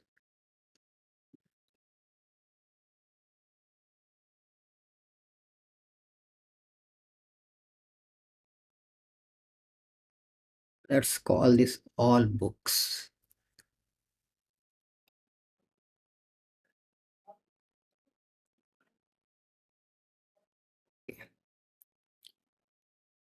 Now let's just reload this page,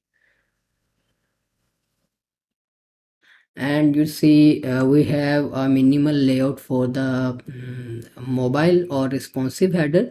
So you should add these links in the mobile menu that we have created.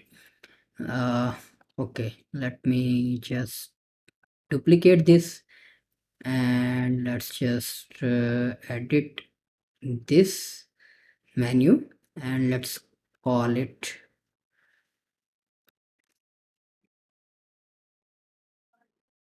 topics instead of the categories. Okay, let's publish and reload this page, so we'll have the updated data.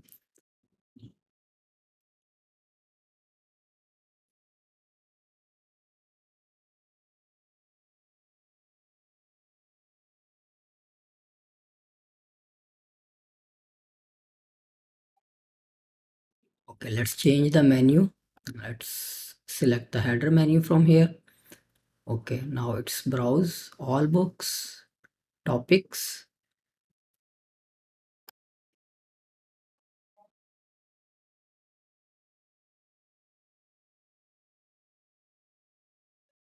We can style this container a little bit differently, like going into styles and setting the default color to white, and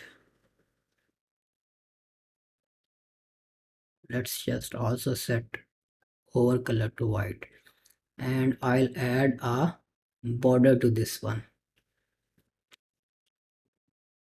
of primary color, and let's change the main menu color to primary as well. Over, let's turn it to accent, and for the container as well.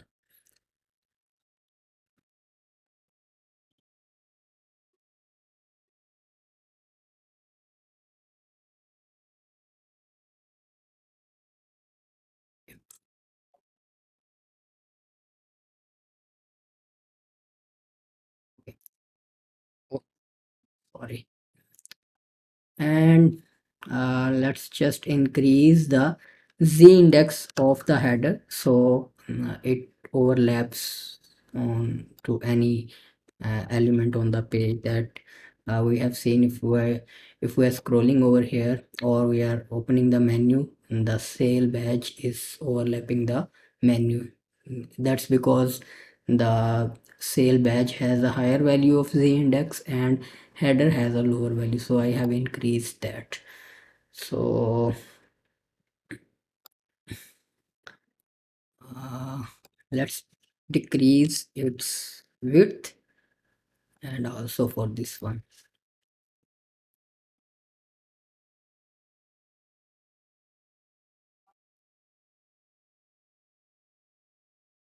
And I think we'll just copy the style of this container and paste it over here as well.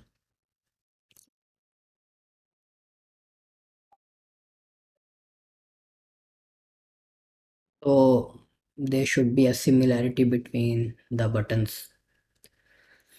Okay, so publish this one, and let's reload.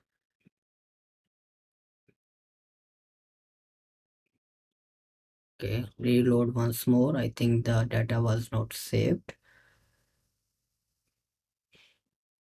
Okay, we should definitely decrease the horizontal padding now for the drop downs.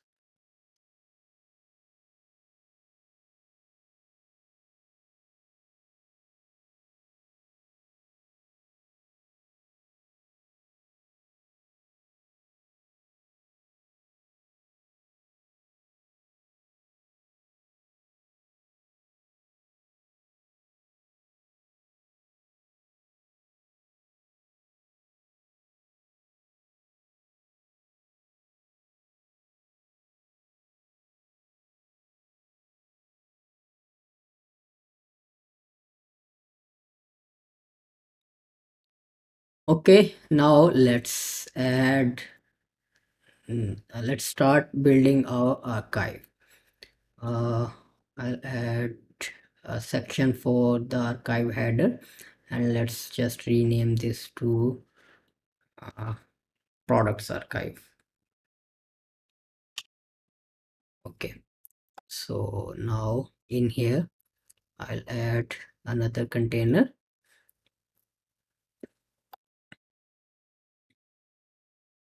Let's use the accent light color on the background and add a border radius as usual, and then I'll align the items to the center and turn it into a column. And first of all, let's use WooCommerce breadcrumbs over here.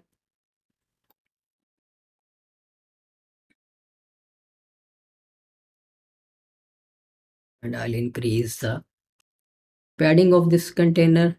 And then let's use the archive title widget. And I'll turn off the include context from here. And then on the fallback, I'll call it the shop.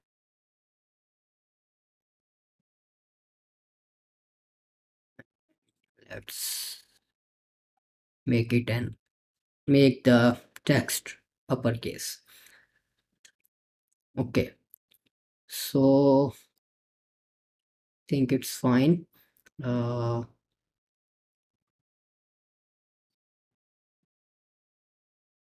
Now let's add another container,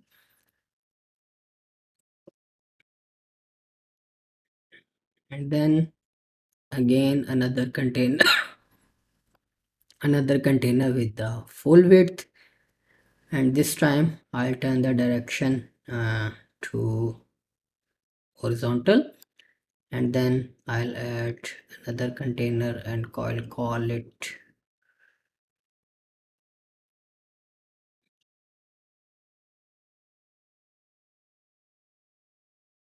filters,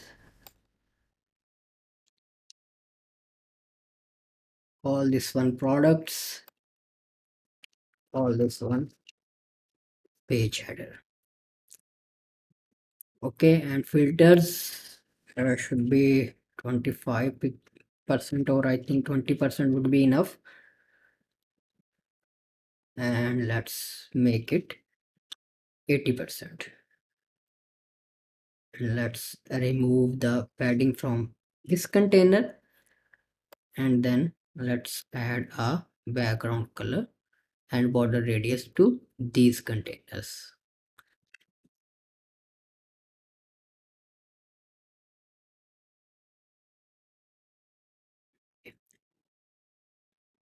Now one thing to notice, uh, we'll use this template on all the products archives, but we'll exclude this from the authors archive, because I will be building a different layout for the authors, because the authors have some metadata.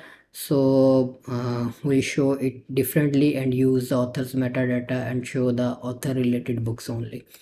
So let's save and close this one. Now all you have to do is just drag this archive products widget over here, and you can change the number of products shown in each row from the customizer.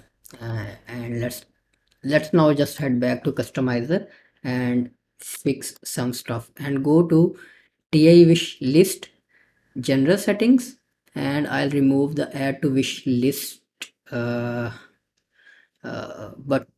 text or button from the default products. Okay, so let's see where that option. Let's just turn this on and redirect to login page.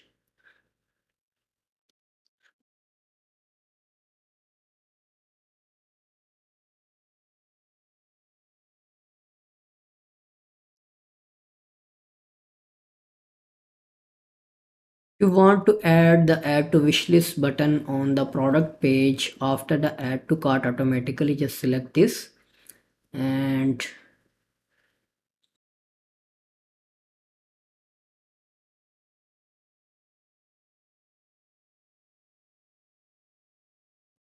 you can explore the further settings and apply them according to your requirement.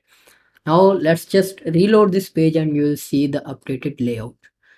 Okay, so we have the wish list button removed from here, and then if we go to a single product page, so you see you have the add to wish list uh, button and text over here. So it does not allow us to add this item to wish list. Maybe we are logged in with an admin account. Let's just open another product. Okay, so I think there was an issue with that particular product, maybe the price or anything else.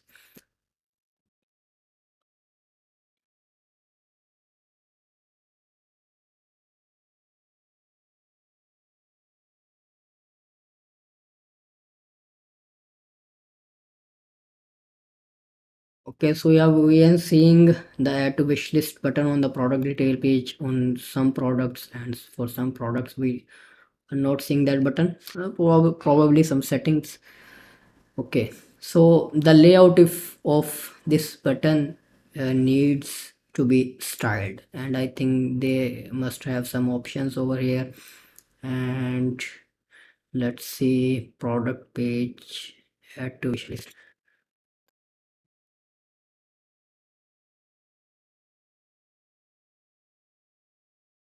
Okay, if we use this with a short code like this, so we can maybe style this with the help of some button or container.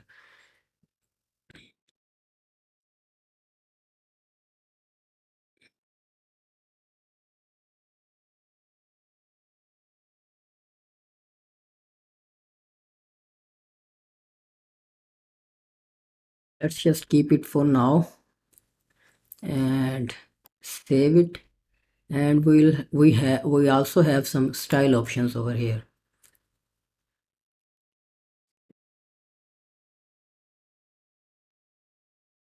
Okay, so we can style the button text or the further styling over here.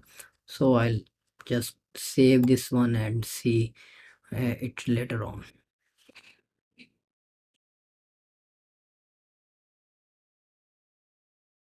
Okay, so we can style it later on. Let's just focus on the product archive page first. So if you go to customize and WooCommerce and product catalog, you can change the number of products per row to like 3.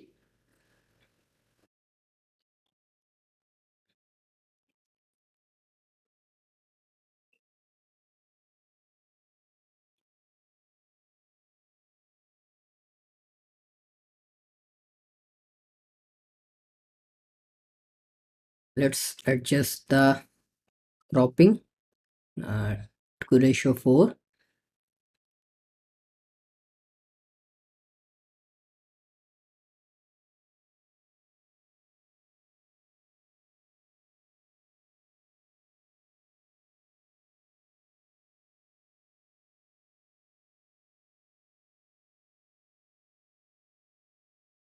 Okay, I think we have fixed the sizing with by adjusting some settings.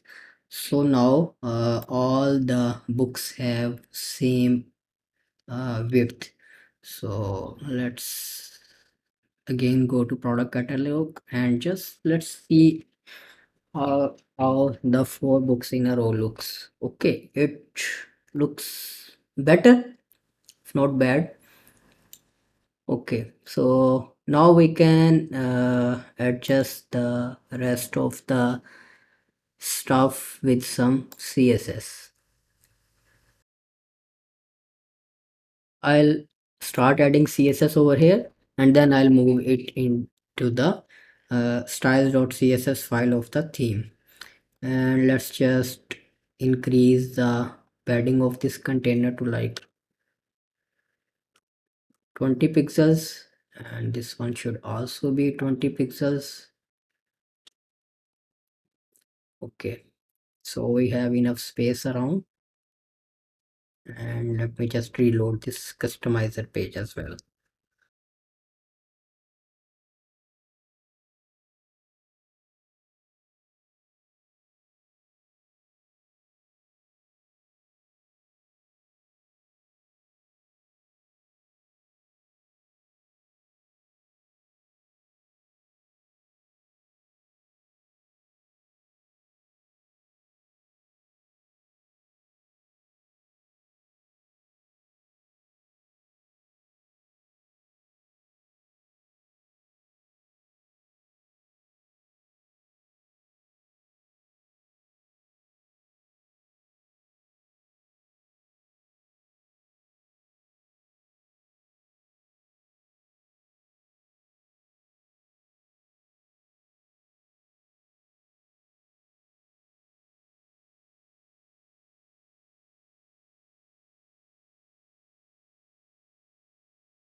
Okay, I think that's enough.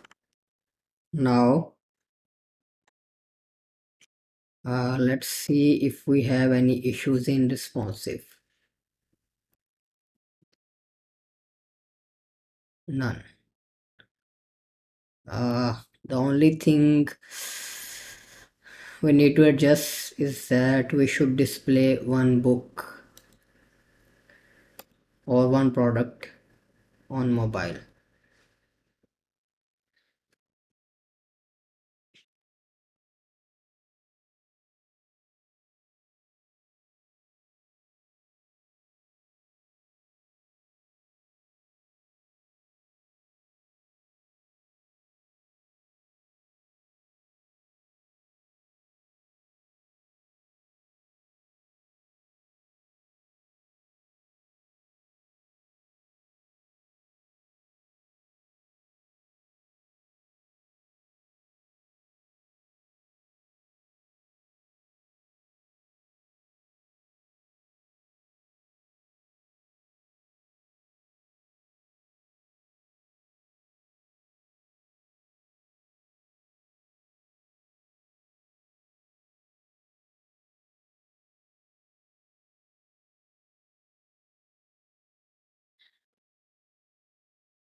Okay, finally our CSS part is done.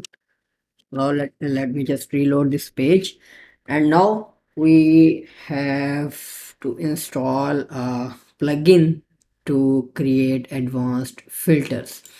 That's Jet Smart Filters by crocoblock.com. It's a paid plugin.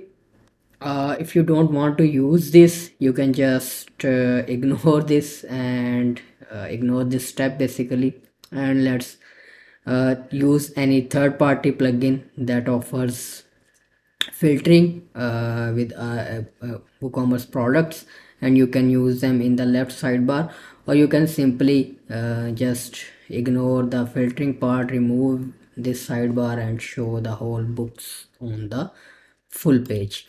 And if you do decide to go for CrocoBlock's Jet Smart Filters plugin, then please purchase it from the link available in the video description. It helps us in affiliate earnings to make these kind of uh, free tutorials for you. So I'll just go to plugins, add new, and I have downloaded it already, and I'll install this one.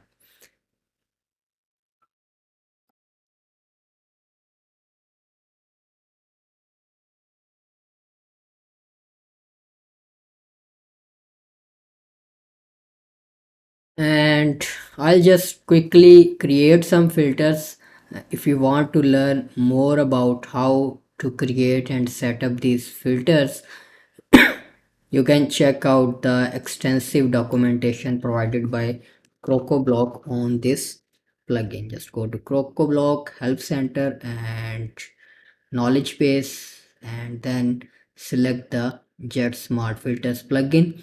You will find hundreds of resources to learn more about this plugin, even including video tutorials.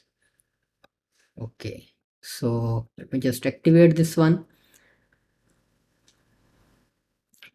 And then to create the filters, you will have to go to Jet Smart Filters tab, and the first filter we'll create will be 4 categories, and it will be a checkbox. I will call this one categories, and select the data source. It's basically taxonomies, and which taxonomies, it's product categories. And I'll show empty terms as well. And okay, everything is fine. And then the next filter will be authors. Again, this will be checkboxes list. You can choose select field as well for these options. uh, Select taxonomies, and now select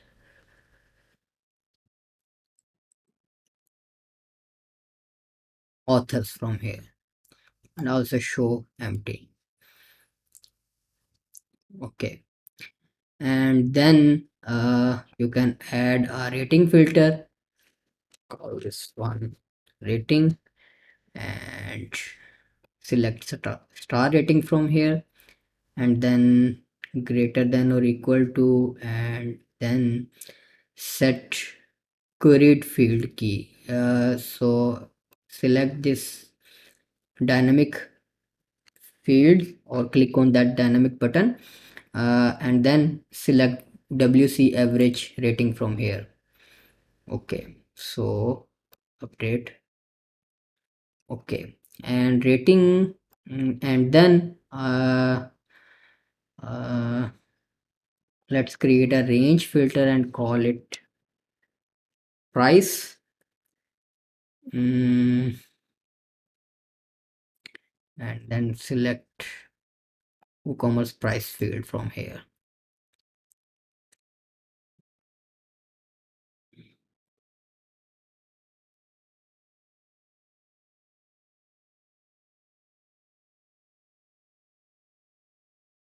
And select WooCommerce min max prices in the dynamically populated field. So it will uh, select the minimum value of the products and the maximum value of the products from your database. Okay, after pricing, what you can have. Okay, so you remember we had created some custom fields for the product as well, like the language and some stuff. So to create the filters for ACF fields or custom fields, just edit the field group and to see the names of these uh, fields, basically IDs. So if you want to uh, add a reading age filter, or basically language filter, let's select this value, and then I'll add a new filter, and I'll call this language, and then a select field, and then select data source from custom fields, and then custom field key should be here.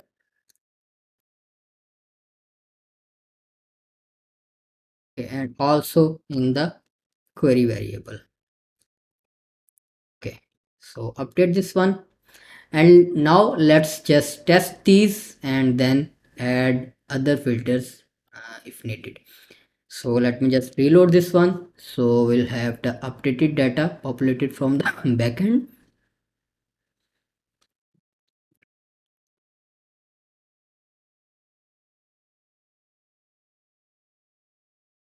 Okay, now let's start adding the filters. Let me just decrease the padding of this container to like 10 pixels.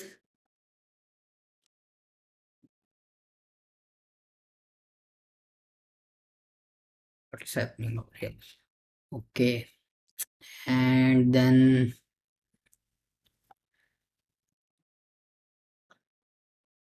uh, I forgot to rename this one to products, or we can call it listing. And then we'll add each filter in a separate container.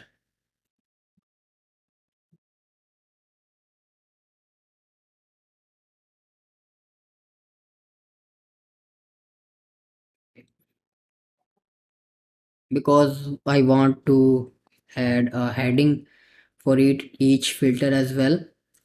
So let's just drag a heading and I'll call this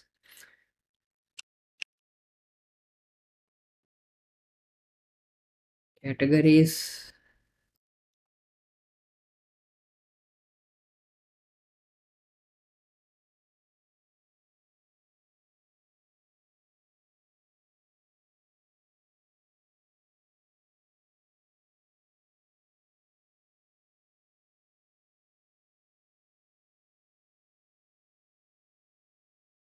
And then if you scroll down, you will see a whole lot of widgets for filters. Start choosing the appropriate filters.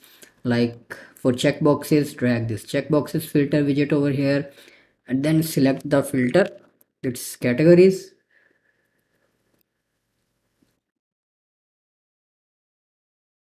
Okay, just go to product and categories. I think we have an uncategorized. Let's make this one the default and then uh, delete this one because you cannot delete the default value. Okay, so let me just publish this and let me just reload it once.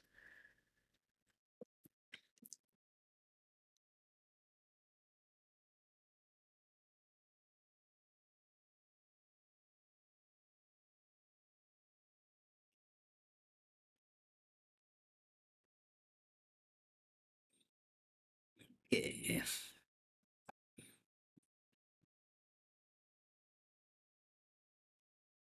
Now you see if you have like 100 categories or 50 categories, they will all be occupying your space, but these widgets give us the power to customize the layout. First of all, select uh, and what this filter is for. It's for the Elementor Pro Archive products. And then go to style and then you can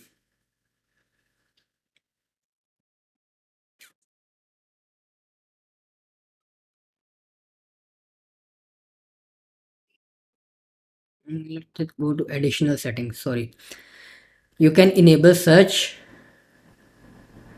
and you can also enable this more and less, so it will show a more button and you can limit the count of the items to be shown, and then when a user clicks on more, it shows rest of the others. But you can also make it a drop down enabled, and you can also enable a scroll down method is I think more appropriate. So you can set a certain height for this container and then rest the items will be in a scrolled box. so it's more appropriate. You see it on many websites. You can go with the more or less, or you can go with the scroll enabled method, depends on you. Okay, so now let me just change the font size to like 14 pixels. Okay, so I think that's fine. Now duplicate this, and then we have authors, and then select the filter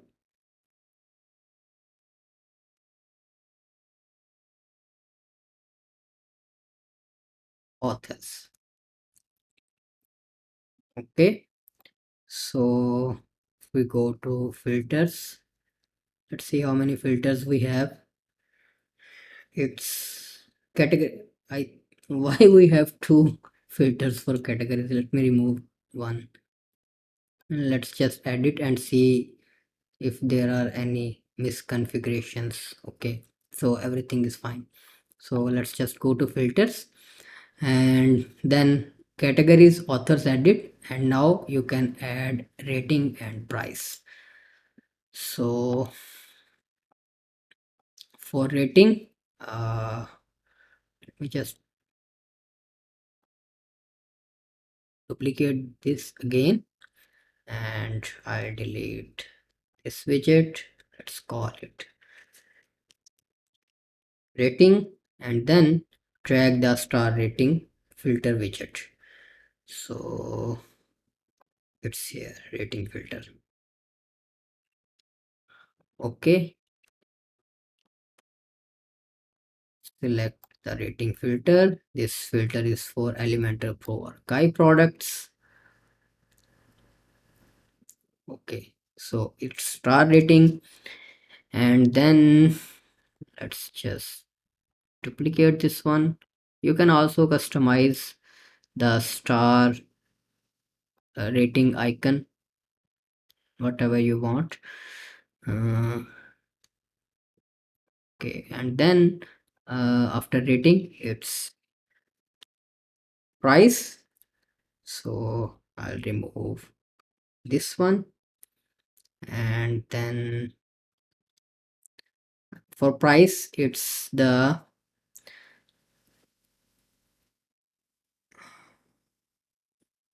range filter. Where it is, it's here. Now select price filter that we have created. It's also for Elementor Pro Archive products. Okay, so you see it's already picking the lowest value and the maximum value from your products or store.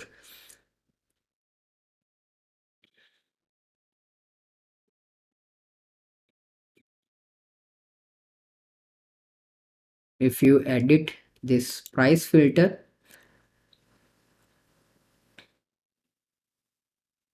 you can also make inputs enabled. So it will show two input boxes to manually enter the value instead along with these slides.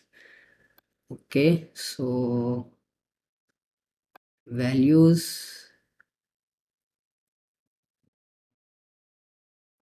Okay, so over here you can set a value prefix like currency sign, because WooCommerce does not store the pricing along with uh, your currency sign, because you can change the currency sign at any point from your WooCommerce settings. So it always store numeric values in the database, and then on the front end when outputting the values, it includes this currency value that you have a currency icon or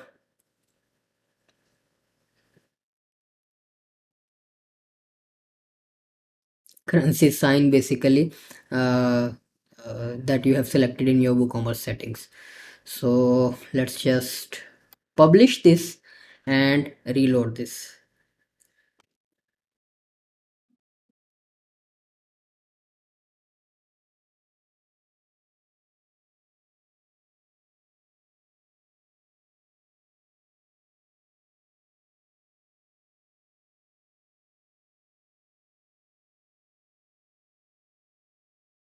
Okay, so you see along with the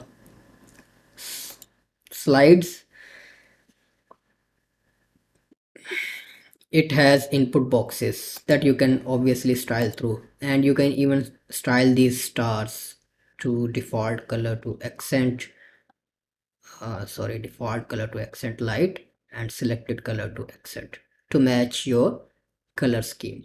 And you can also change the colors of these slides.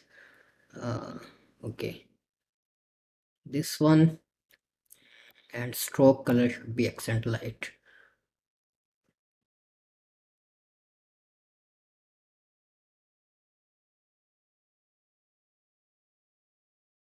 You can also style inputs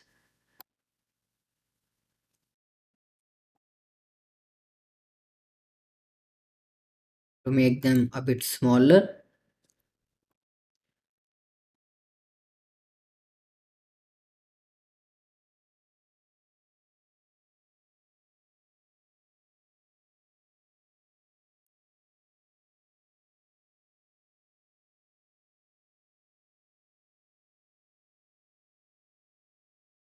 Okay, so we are also matching it with our color scheme. So after the price, what filter we have? Let's see. It's the language filter. Now it's an ACF custom field. I'll duplicate this one, and then language.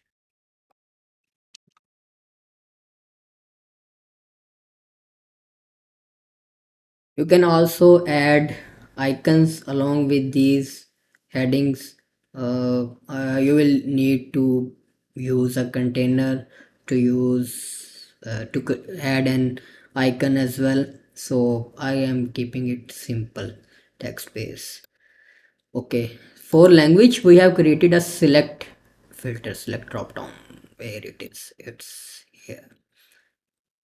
Okay, now select the filter, it's language, and then select it's for Elementor Pro archive product, and let's see if we have selected it for here. Okay, so okay, so we are not seeing any values. Let's just finally publish this, and let's see it in action on the front end. Let me just reload this and see if it really is working. It should work. Let me just reload this page.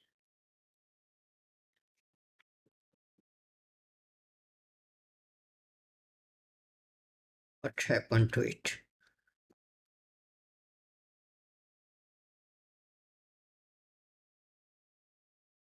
uh Let me just remove this for now. Maybe it's causing some issues.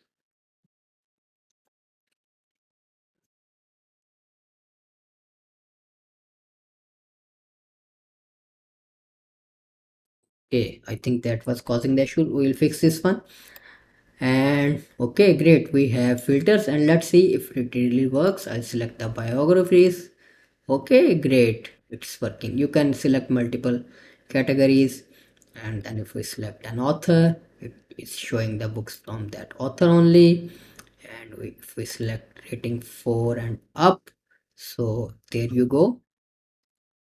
And okay, we forgot to add styling for this because the rating wasn't showing at the time when I was styling these. So let me just quickly adjust its styling and paste it into the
Okay, so now let's see what's the issue with this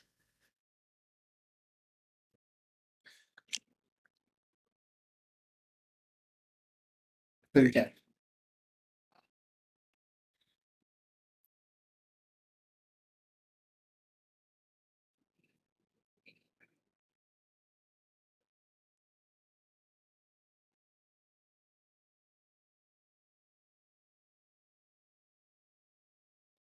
We get choices from field data was not enabled. Field source plugin is equal to ACF. Okay,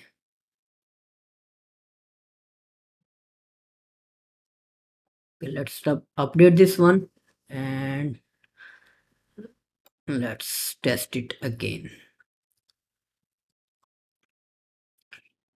I reload this for once.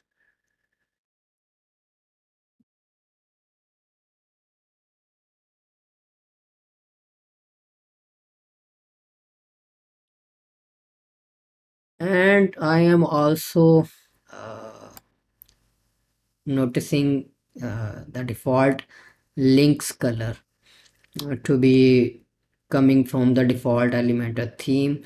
So let me just go to typography, and then for links color I'll choose the accent color.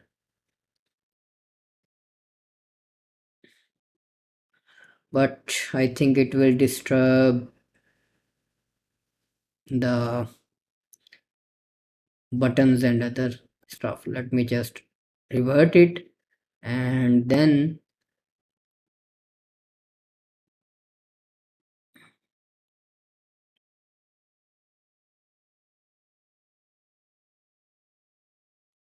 let's try adjusting the color from the theme. And where is our uh, global color? Just add it over here.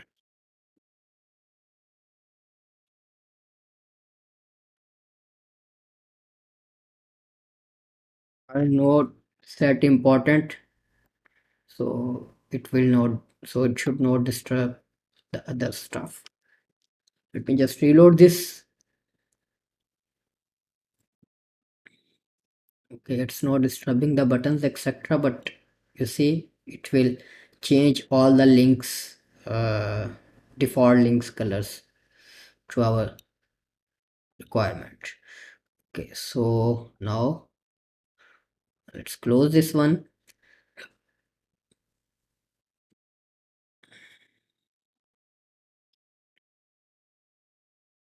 And now we'll add a language filter that is basically a select box. Select the filter.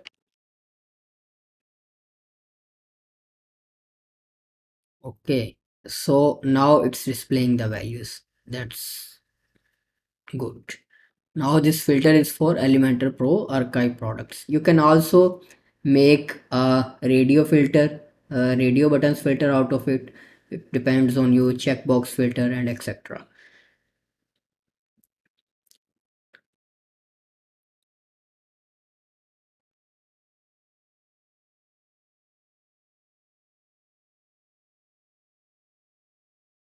Let's make this a full width.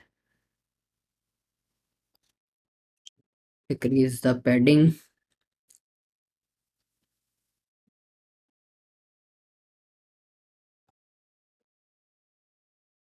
Increase the font size.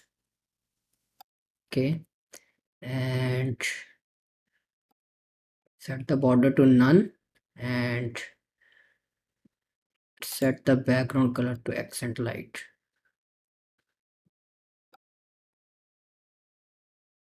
Okay, I think that's fine.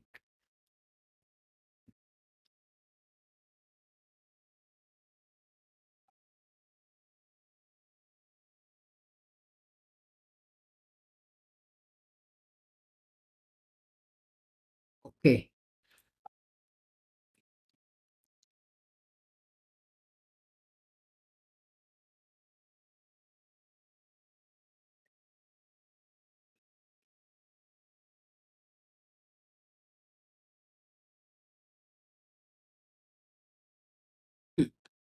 Now it's also working because we don't have any books in Chinese. I think all of them are in English. So it's good. And we can also make this.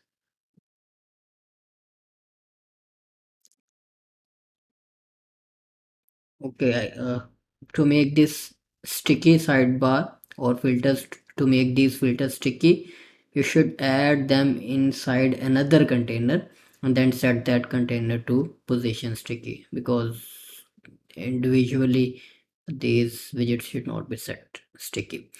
Okay, so I have also explained how to create a filter out of ACF custom uh, fields. Let's see what else we can add. Let me just leave some things to you. And also, we have not added the download sample button anywhere on the single product page. We totally forgot that. Let me just finish this and then let's add. Okay, and now you can create a filter for publication date and dimensions, weight, or any other custom fields uh, that you like. You will be just selecting an appropriate filter type, and then like if you are going to create a filter for publication date, so you should be selecting date period or date range filters for that. And then you will have to look through the documentation as well, because the date range filters are a bit complex. uh, let's just do that as well. So publication date is over here, and now I am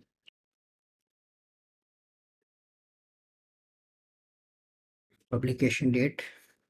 I am going to create a date range filter. Select data source. Okay, so the date range filter will not work on ACF. It will pull the data from, select metadata.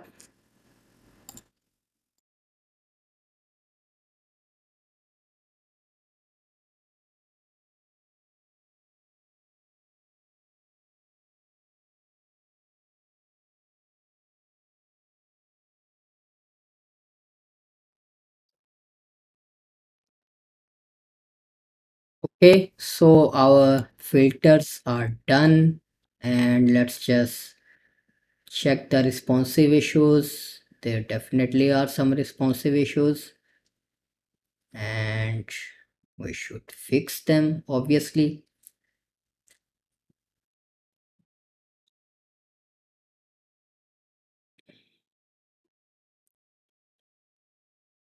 And to tackle it appropriately, let's set a class to the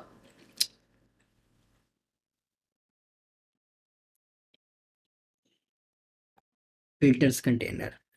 I'll call it shop filters, and then let's set it to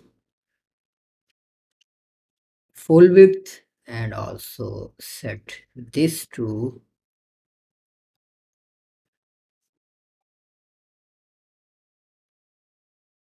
full width, and then turn on the wrap. And now we'll hide these filters by default on tablet and mobile, and then I'll add a button to show and hide these filters for mobile screen or tablet. So to do that, we have already created the class shop filters. uh, let's go to theme file, and then let's set.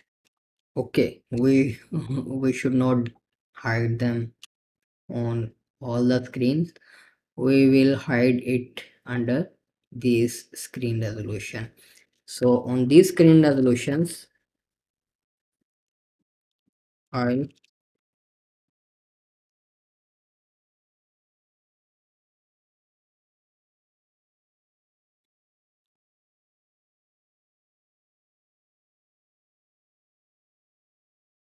hide them,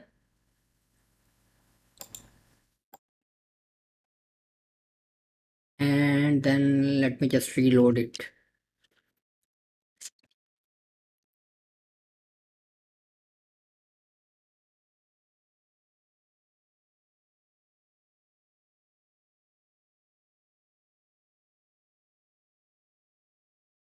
Why they are not hidden?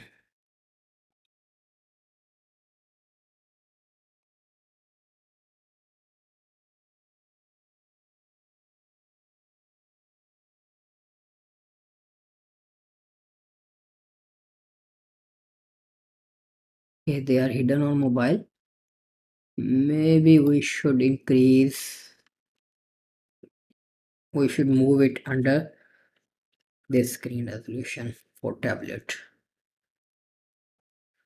Okay, let me just reload it again.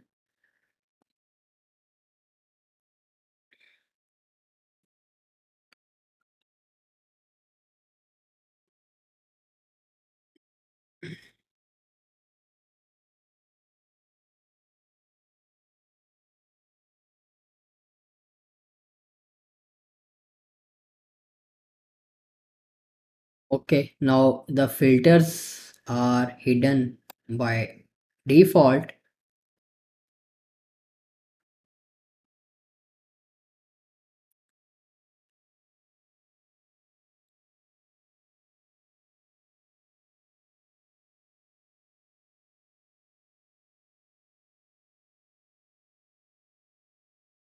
and now we need a button, and I'll use a bit of jQuery code on that button to toggle the visibility or the display property of the container that we have hidden. So to add a button,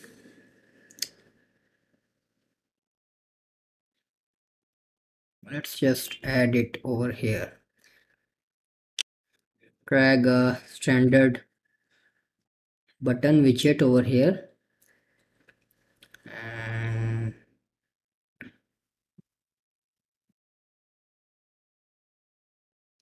let's call it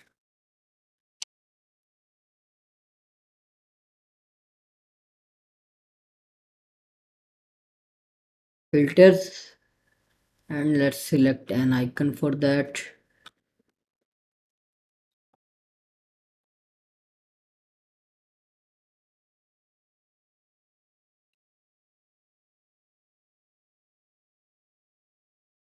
Let's change its position to absolute, align it to the bottom.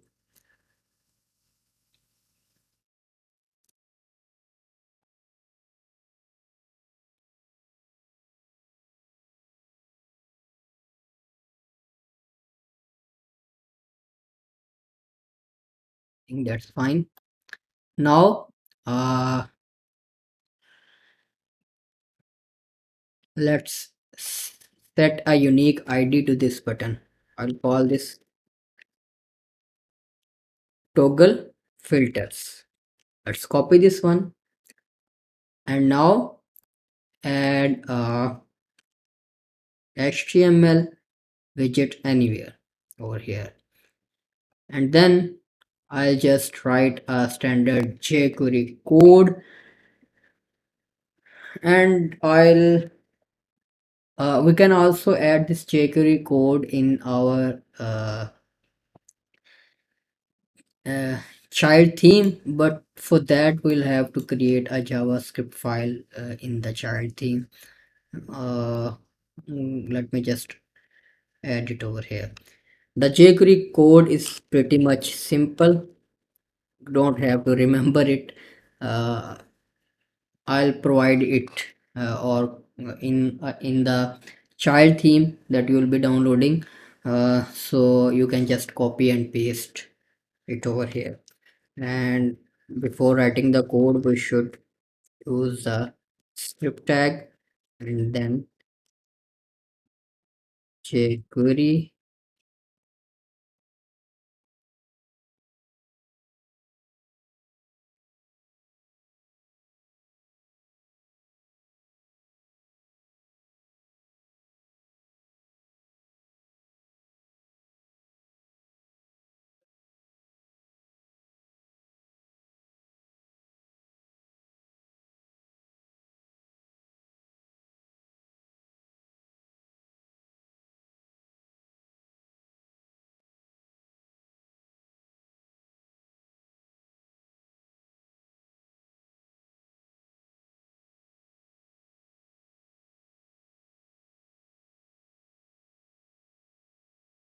Just to make sure that it does not conflict with any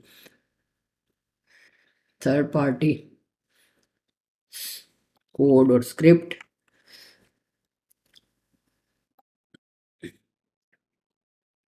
Let's just turn on the responsive mode. Let me reload this page.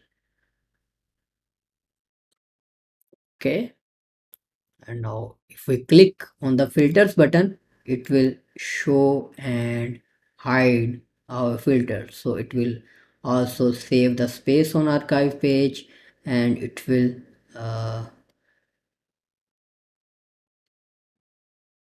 have all of your filters in place as well. So there you go. So you'll have to reload this again. Okay, so now our very okay, so we forgot to do one thing. We should hide this button on desktop, because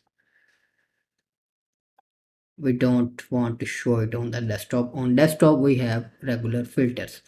So we have successfully designed and basically developed a customized archive page using Elementor Pro with the help of some custom CSS and JavaScript code, and with the help of the great filters plugin that's just smart filters. So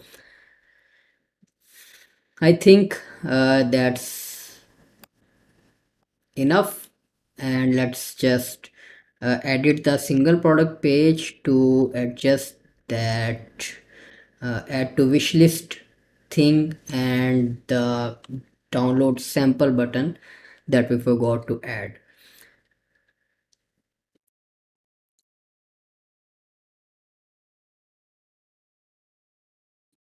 Okay, so now over here, let me just go to general settings of this TI wish list, and then uh, on the product page, let's use this custom position with code, and let's copy this.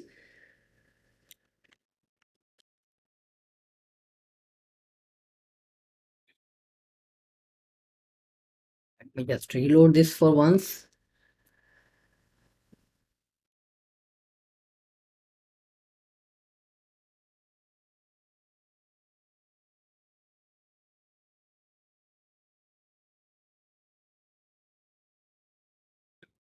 Okay, now we can drag a shortcode widget over here.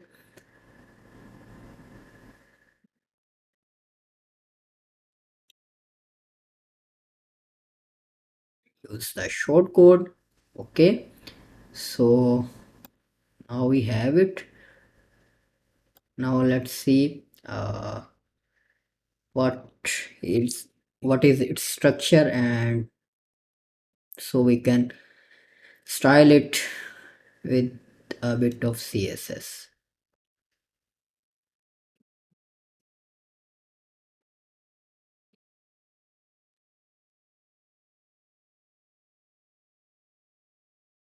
Okay, so this is the class. So I'll add the CSS over here first, then I'll move it into the theme.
Okay, I think that's fine. Now let's move this CSS to the theme file.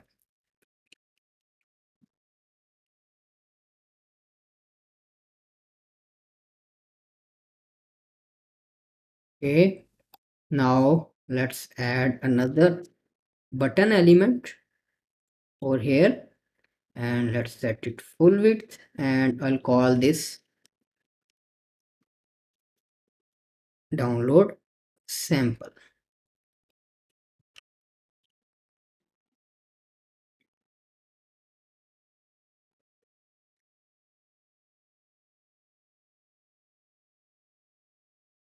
And now for the link, choose dynamic tag, ACF URL field, and then select the key that is download sample. And let's just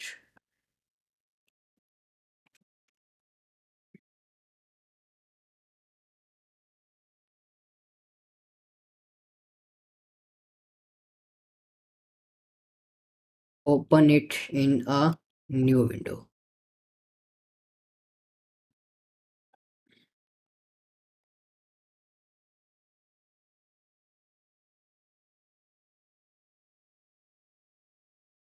Okay, so publish this.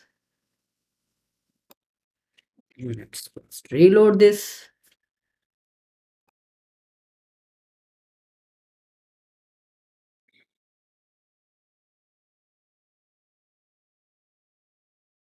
Okay, I think we have messed some stuff with the container.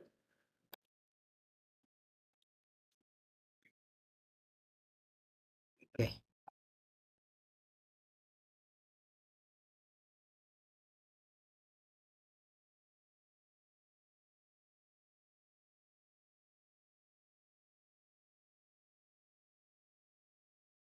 okay,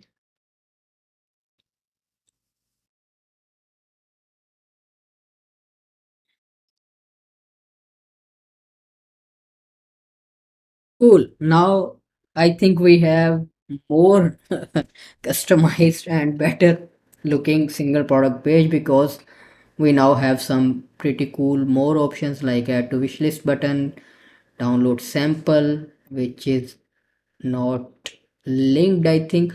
Okay, sorry, yeah, I think we do not have any sample link or book sample assigned to that particular product.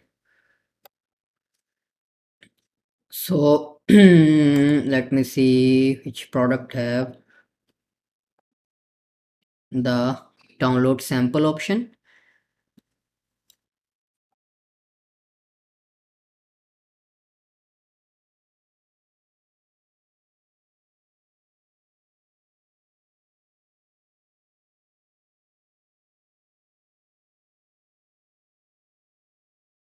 Let's just view this product and troubleshoot it if we have. Okay, so it's not basically pulling the link.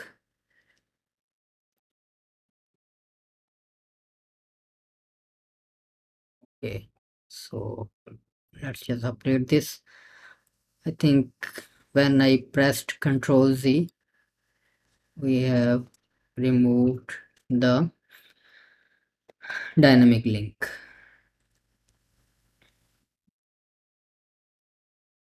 Okay,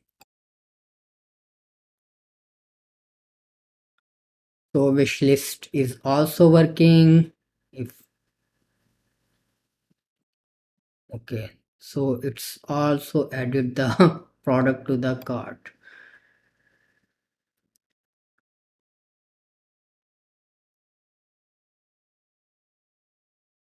Okay, now if we click to download sample link, click on the download sample button, so it's downloading the PDF that we have attached.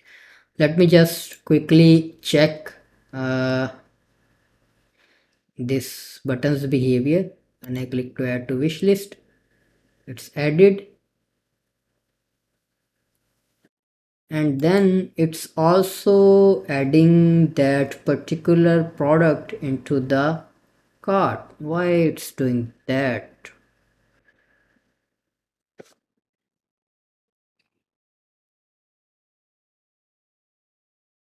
Maybe this button is conflicting with the add to cart button.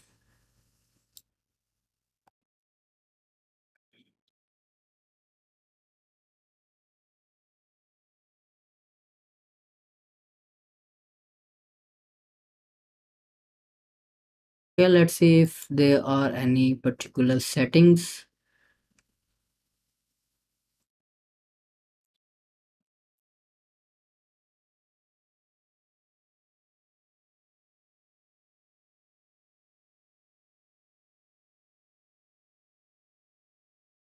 Let's just turn this on. Redirect to wish list.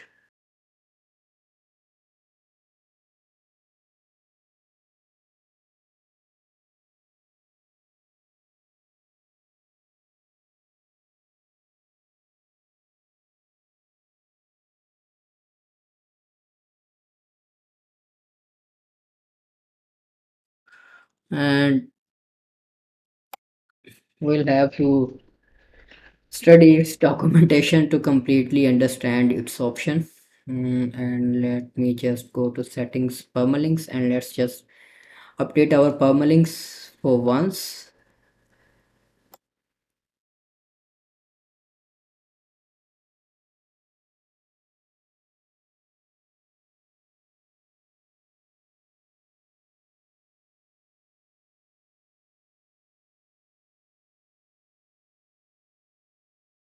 Okay, so I think we have turned off that option that was adding the product into the cart. And why there are no products in the cart? Okay, now it's in the cart.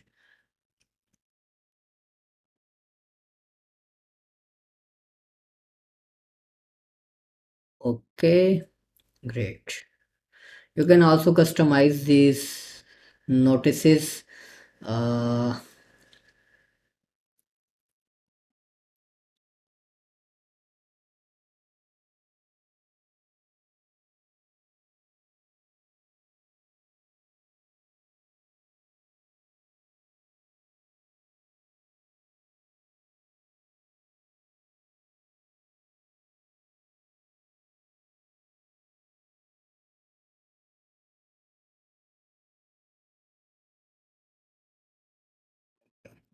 you can also change the color scheme of these notices to match the color scheme of your store.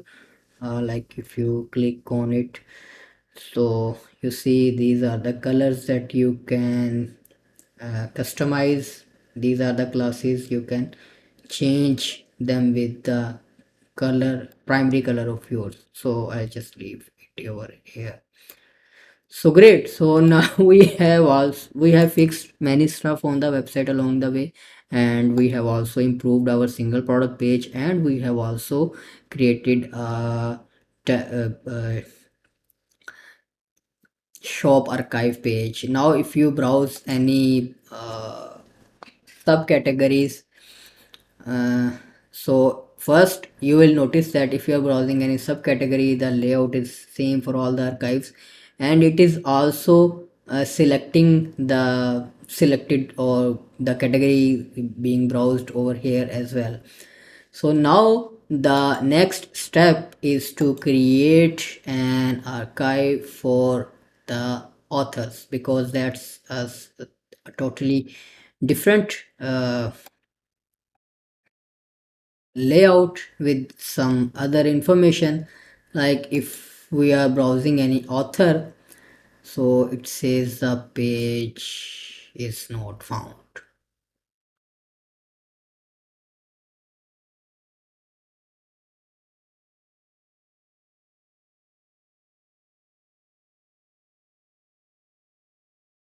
Let me see it from the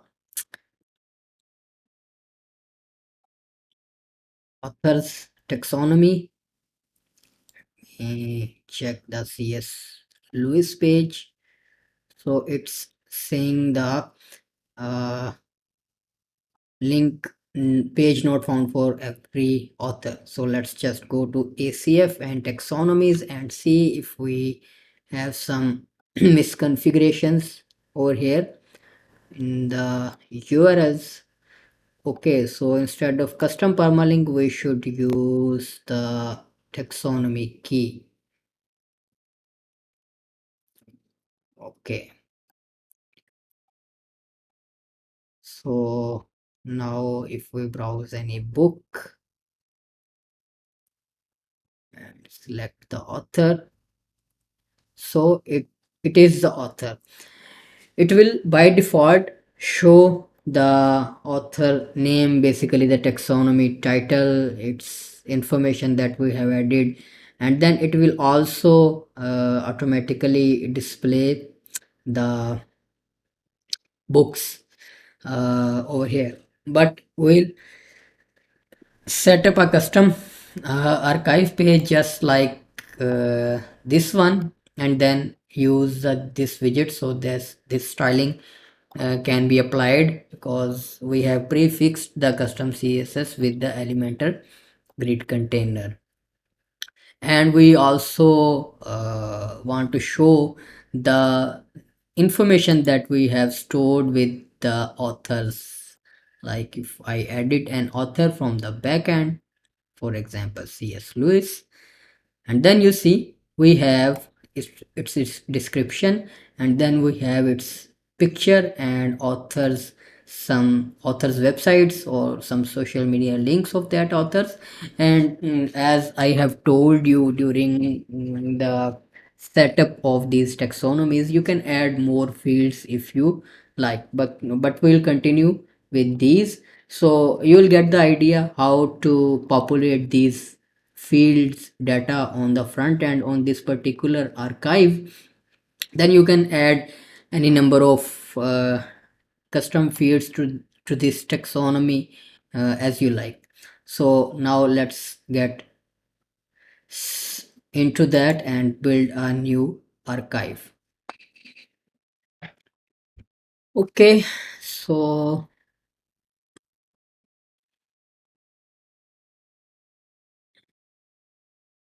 one more thing, I will create a page of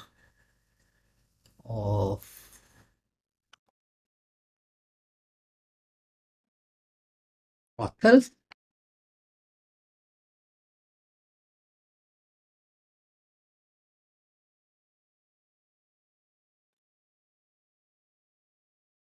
and then I'll add it into the menu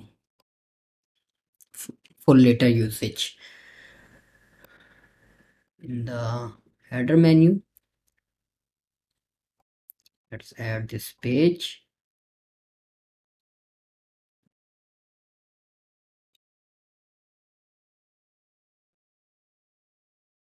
Okay, because I have created a custom shortcode to show the authors with their pictures, so we'll add that later on. So now let's close this one and then navigate to products archive.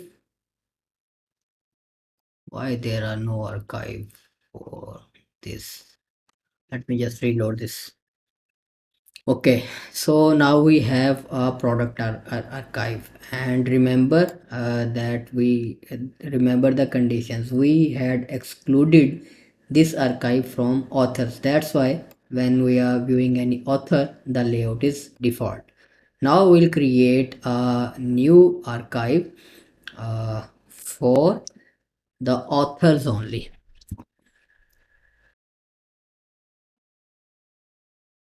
Okay, let me just copy this widget from here, and then I'll add it. I'll add a container. I'll call it author books. or let's call this page header, and then add a new container. I'll call this author books.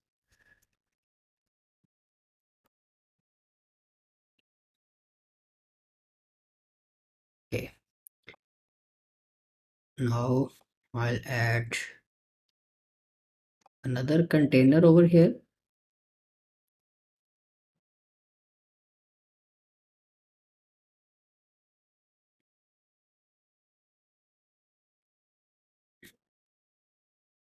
and I'll paste the widget over here.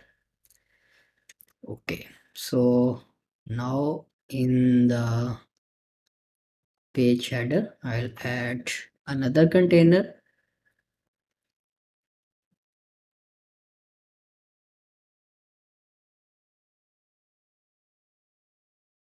Okay, and then I'll change the direction of the items to row, and then I'll add another container like with a width of like 200 pixels. Okay, and then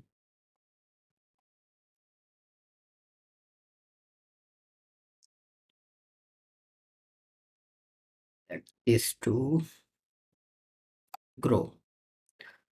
Okay, now let's drag an image element, and then in the dynamic tag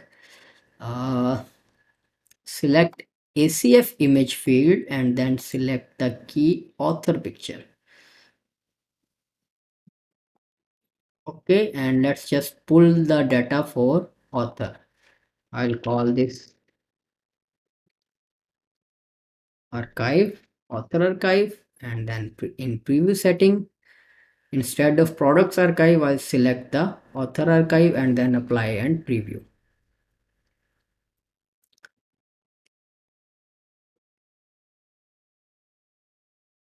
And I think we should select an author from here. Let's search for C.S. Lewis.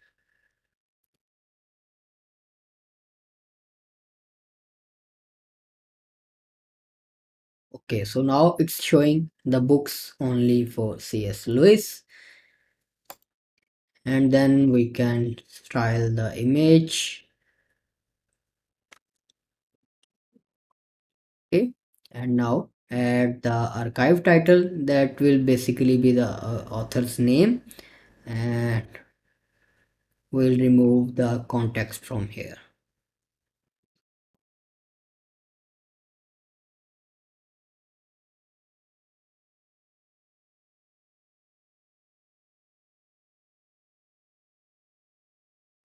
I'll add a text before that, books by, and then the actual author name will appear.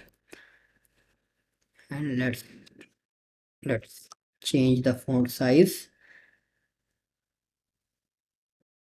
Okay, now just drag the archive description, that will be the information of about the author, and let's change its font size and color.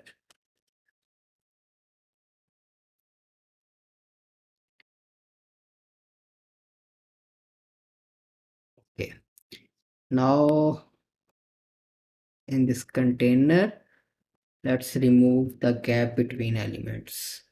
Okay, and align the items to the center. Okay, now what information we need to show more for the authors. Let's edit any author. So image is there, information is there, and now the links to these websites. And one thing more, if you want to hide some elements or buttons if they do not have any value of from the backend, you can do so by going into visibility, turning it on, and show, and select dynamic tags and choose dynamic tag uh, Where is ACF field? Okay, select ACF field and select the appropriate field. Let's try ACF URL field. Okay, now select the appropriate field, it's download sample, and then select this not set or empty, and then from here select hide. So now if this field does not have any value set at the backend, this button will not show. You can also do that for these containers. Go to visibility, select hide, and then from dynamic tags select ACF field. From ACF field select heading H and select it. If it's not set or does not have any value, this box will not appear. You can do that for all the other boxes.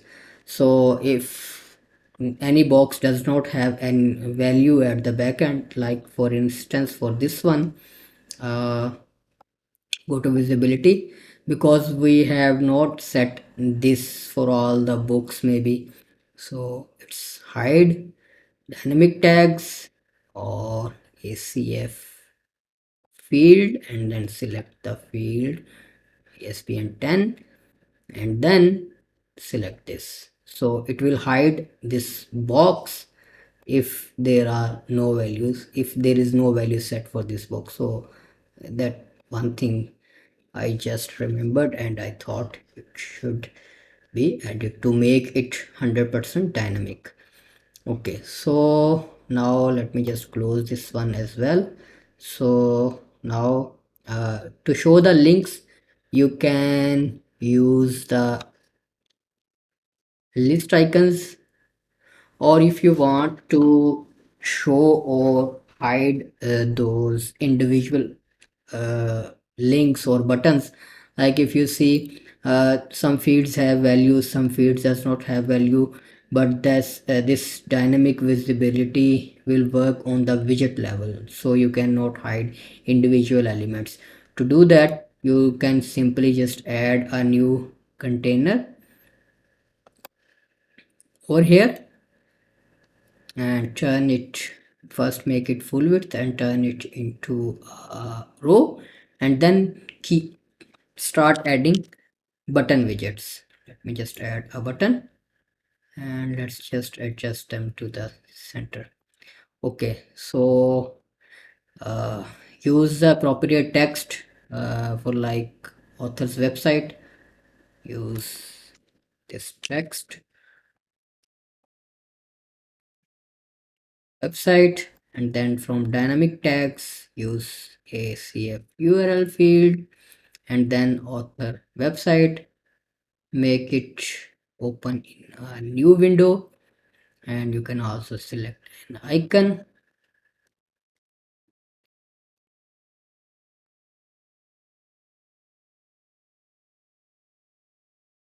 Okay, so let me remove the padding from this container. Okay, and let's add a class no p margin, so we can remove the margin from the paragraph.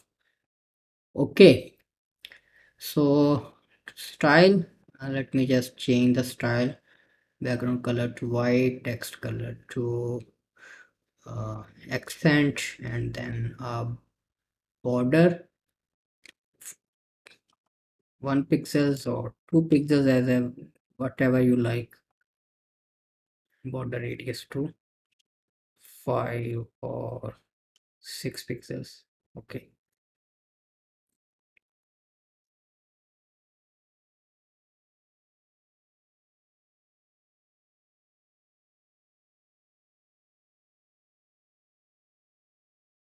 I think let's keep it to default. Okay, now go to visibility, select dynamic tag, and from dynamic tags, select hide, and from dynamic tags select the ACF URL field and select the URL author website and set it to if empty, this button will not be displayed. Let's just uh, create all the buttons. Let me decrease the gap between these buttons. Okay, now uh, let's just keep copying these texts.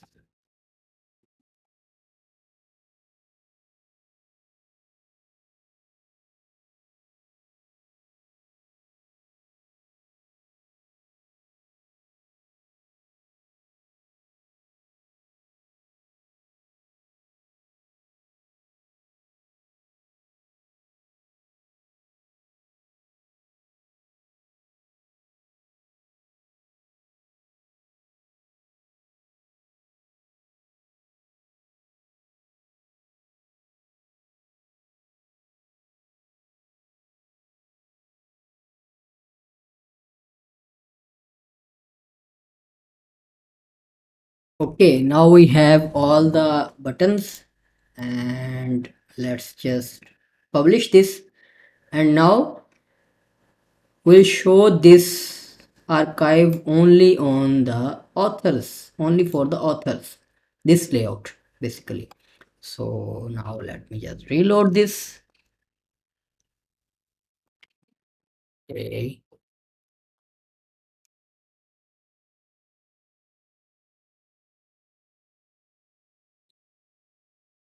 Okay, now you can see we have authors archive. Let me just increase the width of this widget to like 300, so we have more space for the image.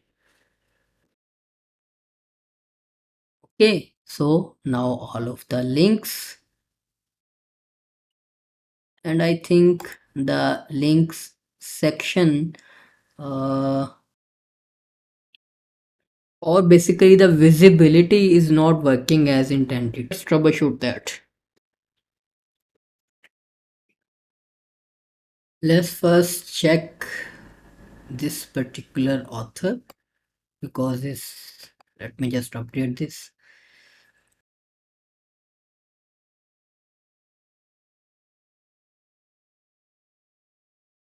Okay, so it is working because we had set a default link to these custom meta boxes through when we were creating these feeds, so it's already adding a default link to that. So if it's working perfectly fine. So now our authors archive is also done, and let me just add a margin from the bottom to like 50 pixels, and I think we forgot to add margin for this archive as well, so let's fix that. Now I'll go to just pages and uh, edit the author page with Elementor.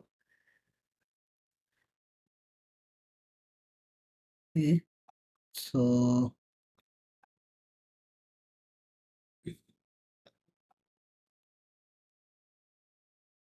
let's add margin to this container, and I think we added margin bottom to the wrong container. We should add it over here.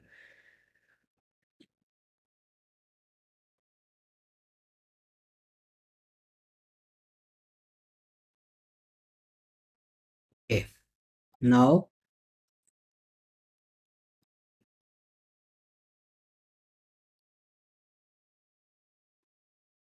uh, let's just first tackle with the default uh, template for the pages. uh, like when I select a default page template that's coming basically from theme. So we have this layout, and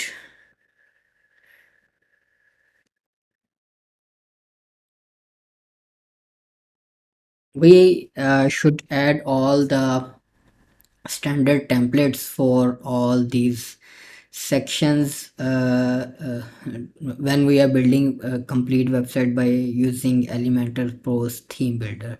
So all those uh, parts of your website should display according to your general layout. So let's just add a new template for the default pages, the default layout. Okay, I'll call this single page,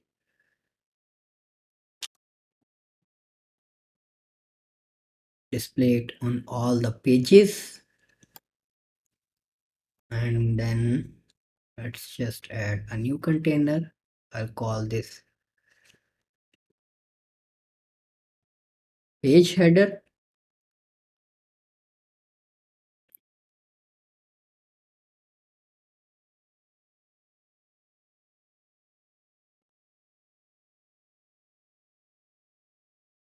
Use the post title widget. It's basically the page title.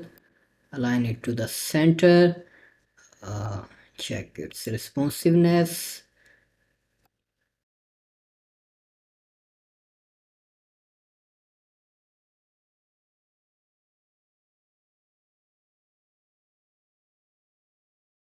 Add some margin.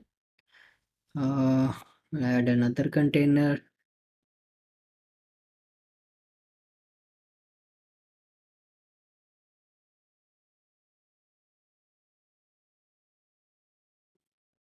and just drag the post content widget over here.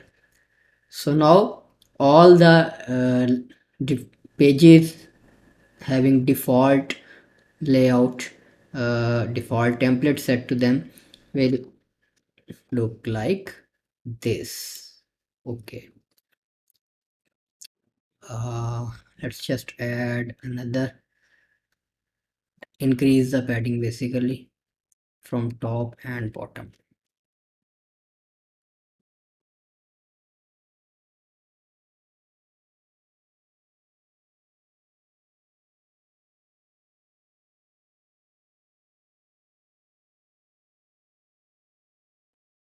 Okay, so let me reload this one as well. So now all of our single pages have this minimal layout.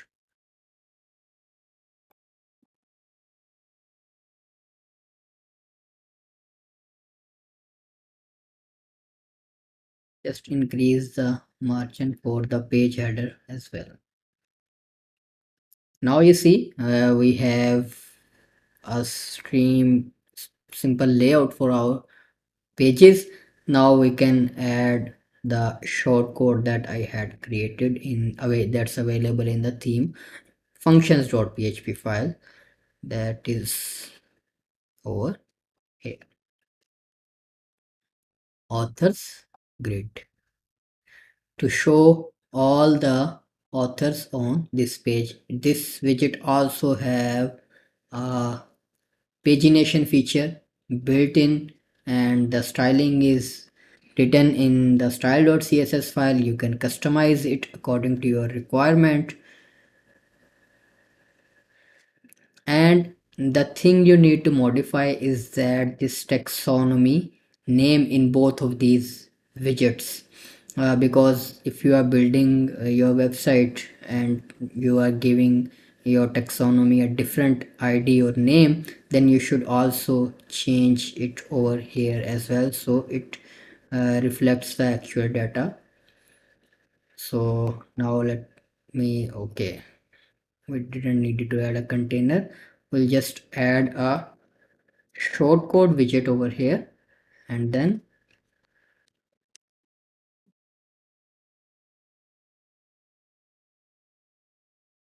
okay, one more thing that you need to adjust is the field name. uh, Go to ACF,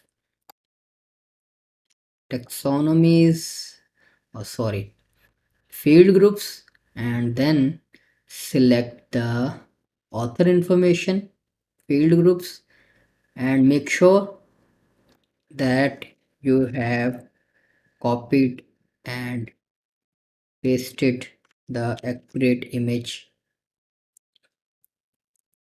field ID over here. Okay, and then you can set the per page number in this widget. Let me just publish and reload this so we can have the image. Okay, so we have the images. Now you can set the number of results per page. I'll say like 8.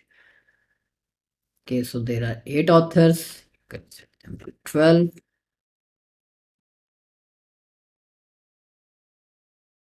Okay, that's a pretty nice grid.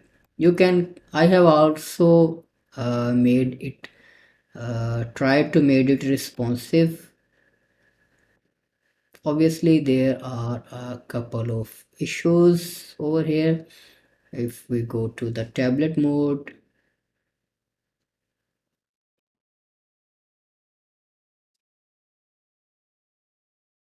let me just go over here.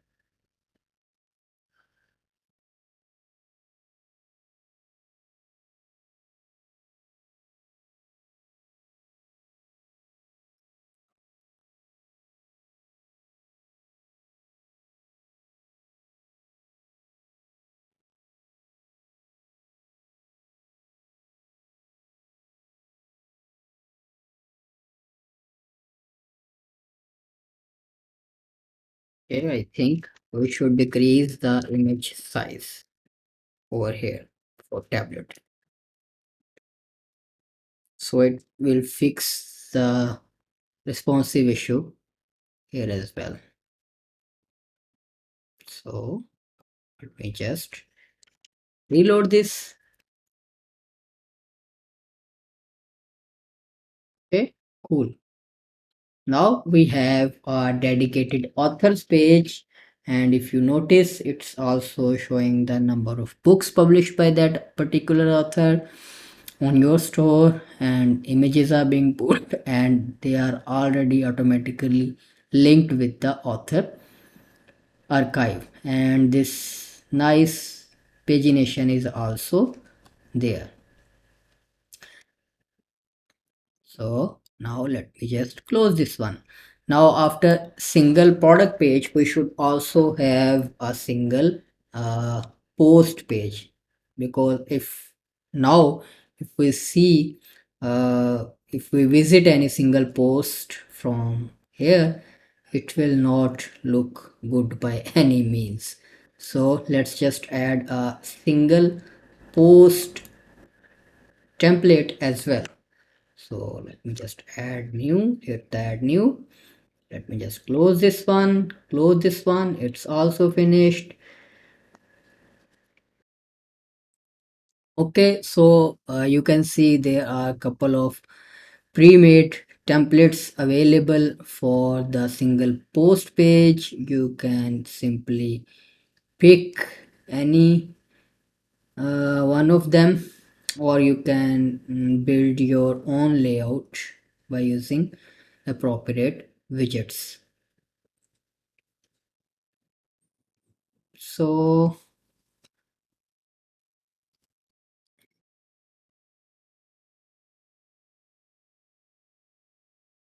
let me call this single post.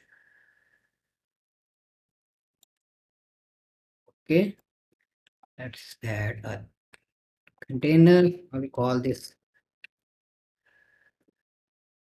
post header.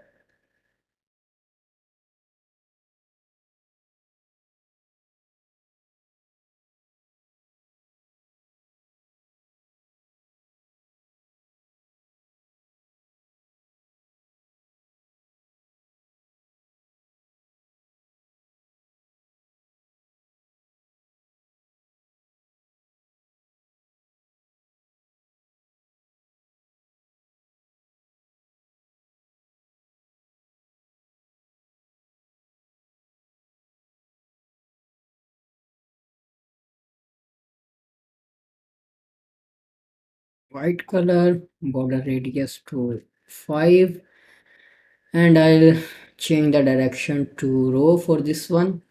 And let's just add a new container. Let's set this to 75%, and then let me just duplicate it and set this to 25%. And now let's just drag the post featured image over here.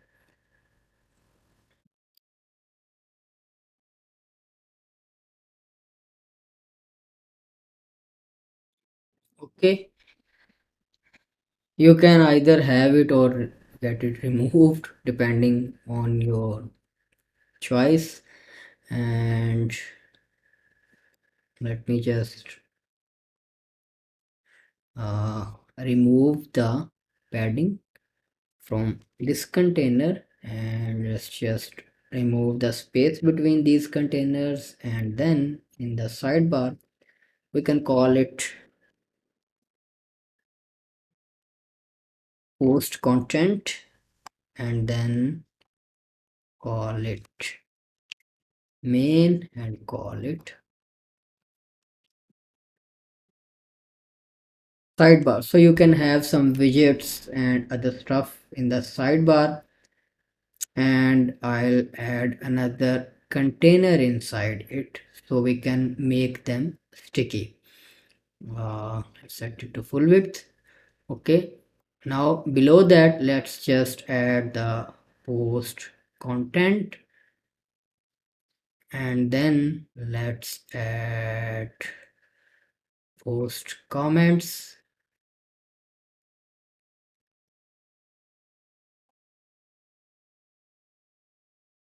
and you can also optionally have the author box.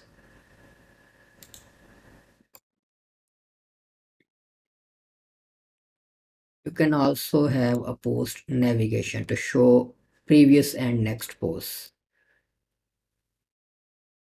You can also add a progress tracker over here.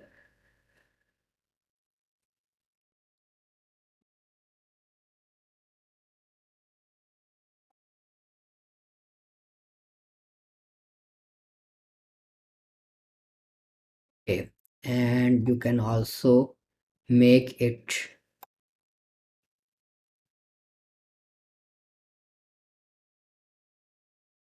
uh, let's go to motion effects and set it to sticky top. Okay, so you can see there is a nice post trading progress, and you can style it.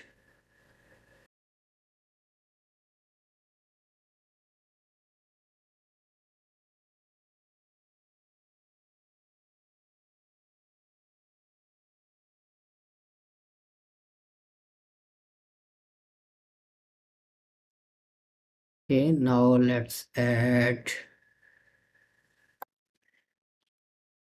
post sharing icons, basically social share buttons, and I'll use flat buttons or framed, and let's set to column 1 and add a heading.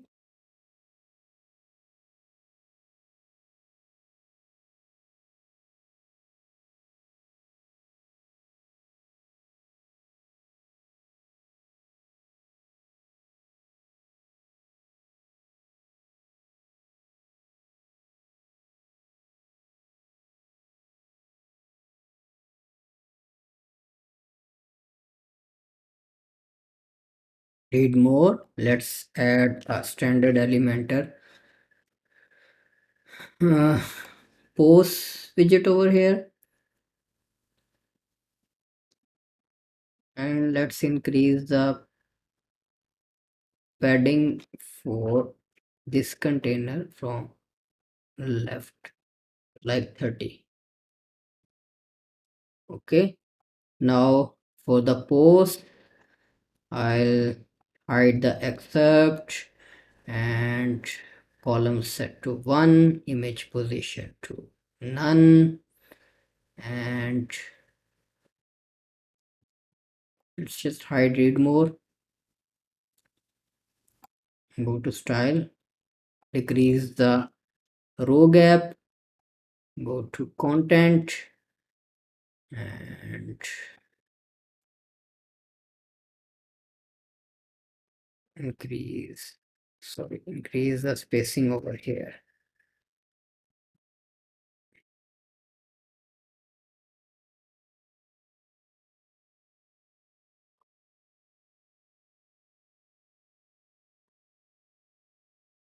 Okay, and then make this container a sticky container. So the sidebar scrolls through and turn on the stain column. Okay, so we have a nice looking singular post layout as well.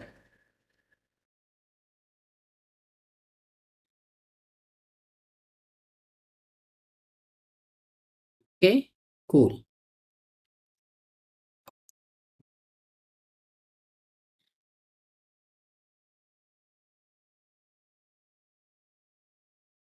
So there is some issue with the default buttons. Let's change the default button color to our theme color scheme.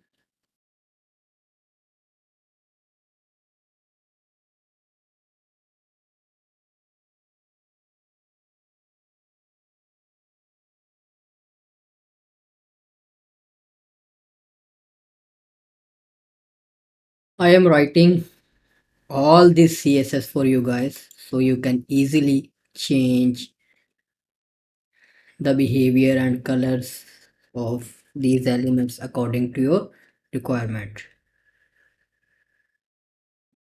Okay, so now all the buttons either through generated by Elementor widgets or any other plugins will have the same layout.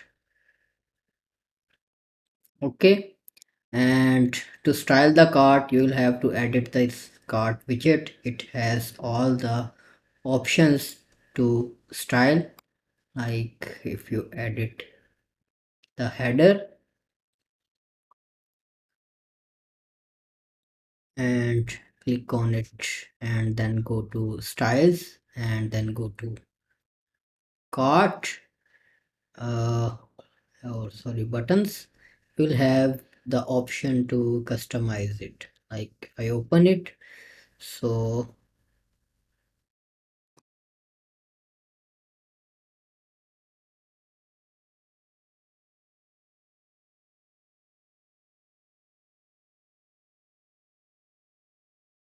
okay, so now these buttons are also fine.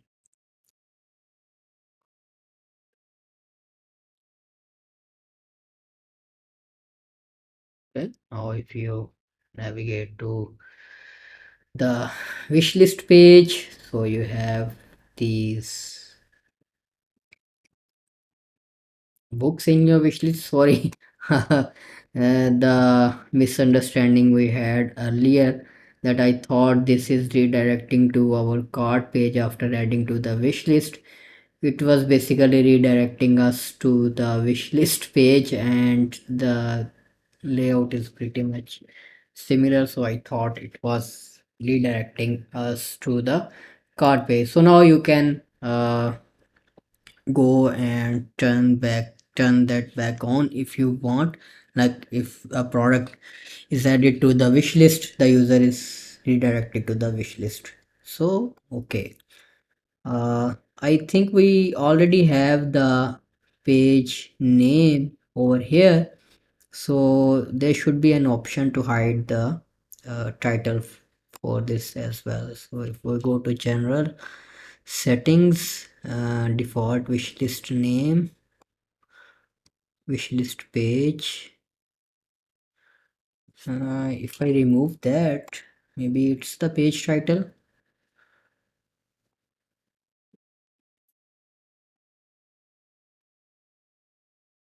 Okay, it was the page title, so we have removed that as well. Okay, great. I think we have everything in place. Let's see what template is missing. Let me just reload this once.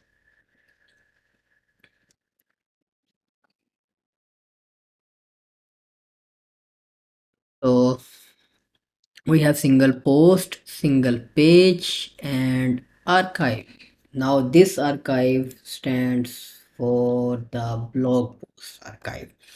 So if you browse your blog for now, you will see uh, this hideous layout. Let's just create a new archive for posts as well. So uh, I think we should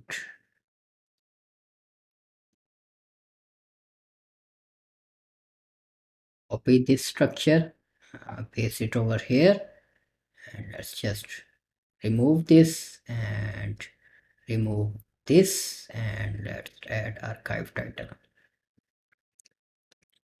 or maybe adding archive title and then copy pasting the style, so it should have the responsive issues fixed as well.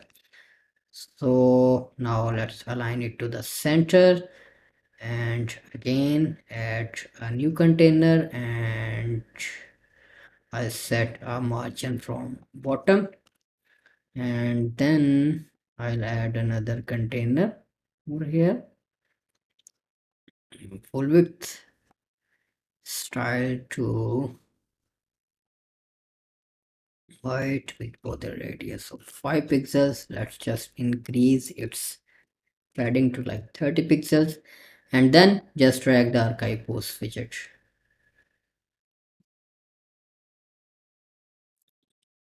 Okay, if we edit the home page, I think we have used this post widget on the home page as well. So see if we can copy the styling from there, so we don't have to do it all over again.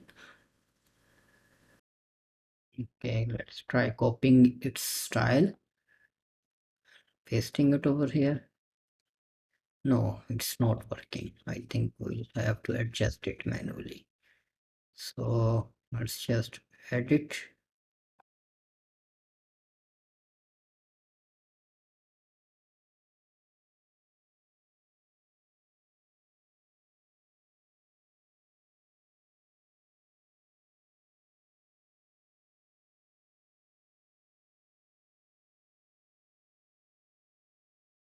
Okay, you can also style your pagination.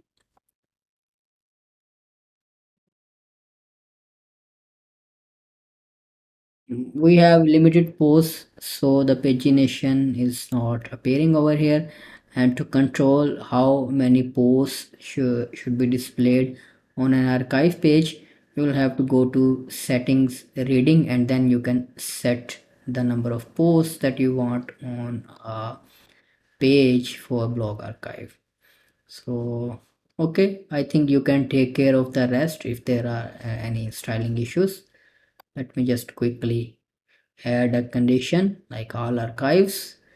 I show will use the same layout for all archives. You can have your own layout if you want. Okay, now for search results, I'll use the same layout for all the search results, and let's just remove the context from here, and then I'll rename this to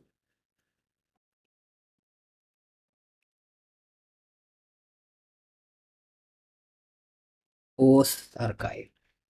Okay, now for search results, we'll just simply use the same layout,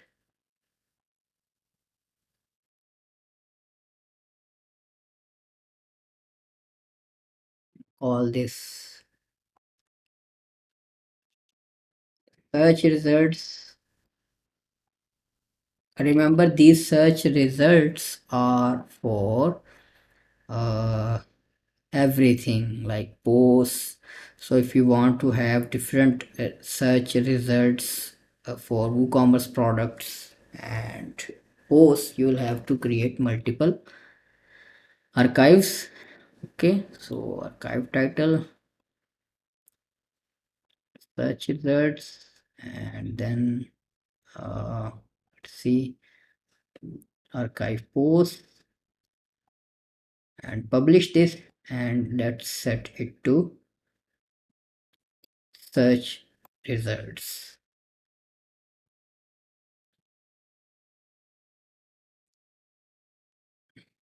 Okay, now we have single product, we have products archive. Let's just edit conditions. Okay, so if you want to make the search results page for books, then you'll have to use this condition like search results. Okay, save and close.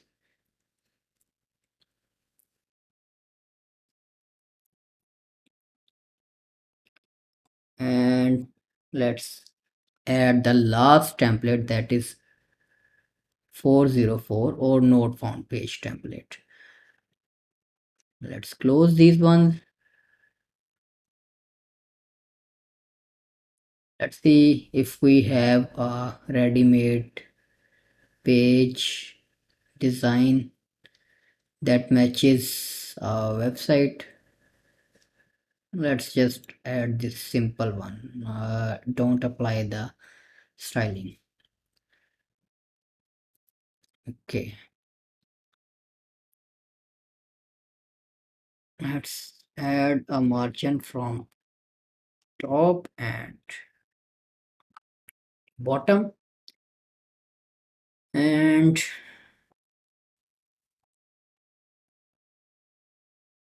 turn this to a boxed container and turn this to a full width container.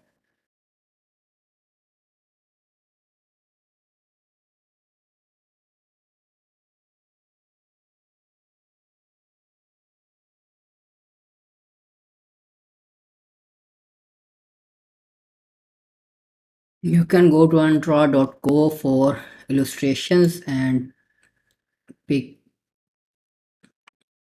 free illustrations that can be used for personal and commercial projects. Just copy this color. You can also fine tune these illustrations to match the color scheme of your project or website. Okay, so you see all the illustrations are updated with your color. So let's find a suitable graphic to show that that thing is here.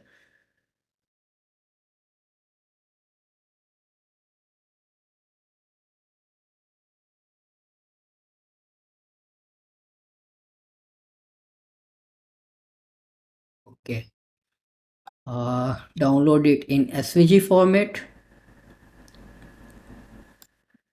Let me close this one, and let's add the illustration with the icon widget.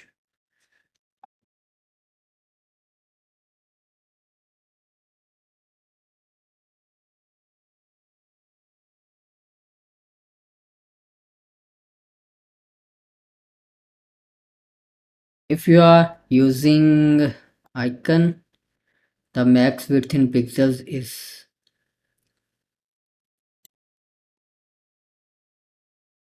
300.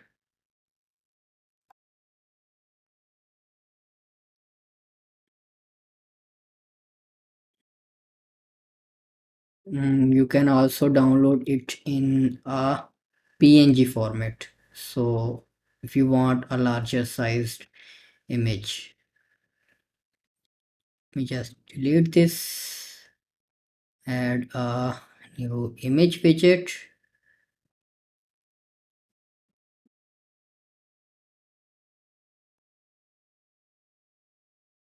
And now you can set the size however you want.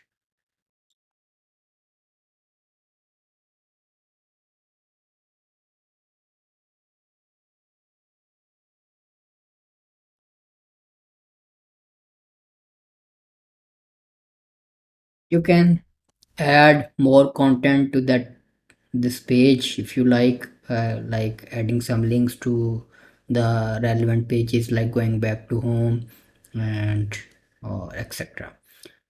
Let me just reload it and let's call it error 404, and we are done. Now we have all the templates for our website, pretty much everything. uh, uh, the archive heading does not work because it does not show anything if you are on a blog page that you have set in for post page. You can add a fallback text that we forgot to add. If we go to archive, let me just reload this page. Let's fix this and let's add it, because it will show the category or tag name. If you are browsing any tag or any category for posts, it will show that name. But if not on that page, or if you are on a blog page, you can set a fallback text like the blog.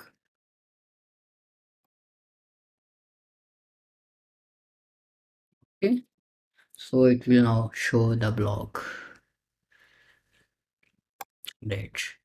Okay, now I think we have each and every uh,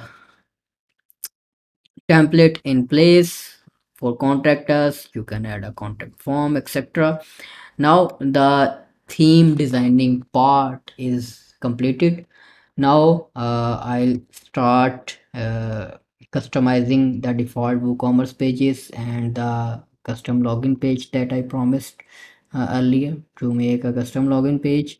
And then I'll also create a contact us page quickly.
Okay, so now the base design and the whole theme builder stuff is now completed.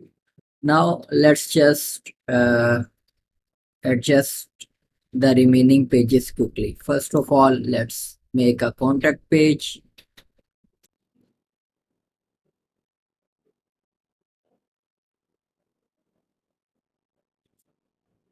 Edit this page with the Elementor. I have selected Elementor full width template for this page. Let's just quickly use a pre-made template or block. So this is pretty generic or simple page. Uh, use contact and let's see what type of style is matching with our website. I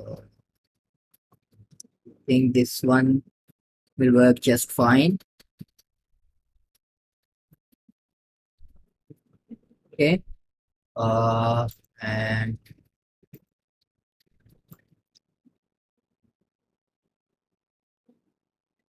let's have our phone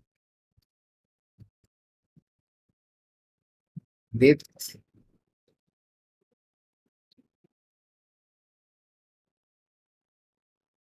And let me just remove the margins, or let's just set them to 2% from left and right. Now I'll assign some margin from top and bottom, like 5% from top and 5% from bottom. Okay. Now let me add an image, or you can set an image as the background for this container. Let's go to pixels.com and search for an image of uh, books,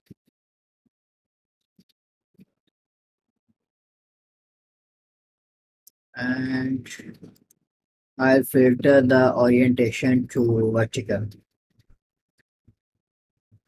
Okay, I think this is nice. I'll download it in a small format. Let's just change the image.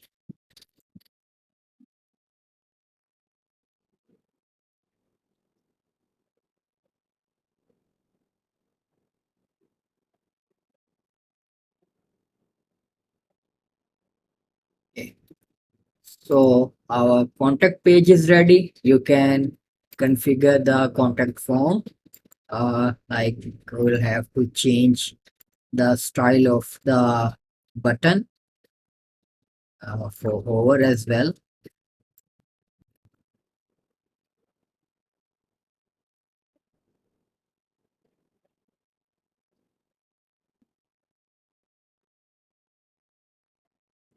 Okay, and you can configure the action after submit. Like for collect submissions, will save the submitted forms in the database in the Elementor and submissions, and it also emails you, so you can, so you'll have to configure them accordingly. Okay, so let me just hit the publish. And now one thing that was bothering me from the start, that was the logo. So I have redesigned the logo and fav icon for this website. So I'll just quickly change the logo and fav icon for this website. You will find that logo and the fav icon in the assets folder. So let's just go to site identity. I'll select change logo. Let me just select them from the local directory.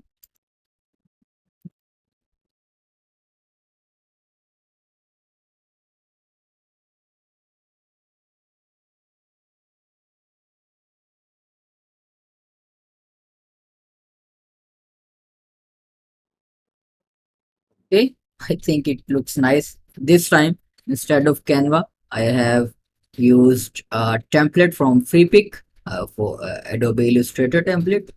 So,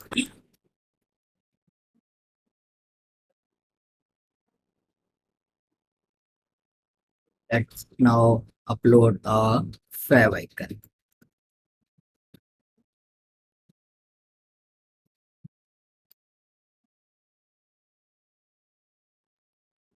Okay, so let's just hit the publish button, and there you go. Now we have the contact page. Now we have two more pages, basically three more pages remaining, the surprise page and the checkout page and the cart page, and then we'll have to create another page for the login, so we can add a customized login page on our website. So let's just edit the cart page.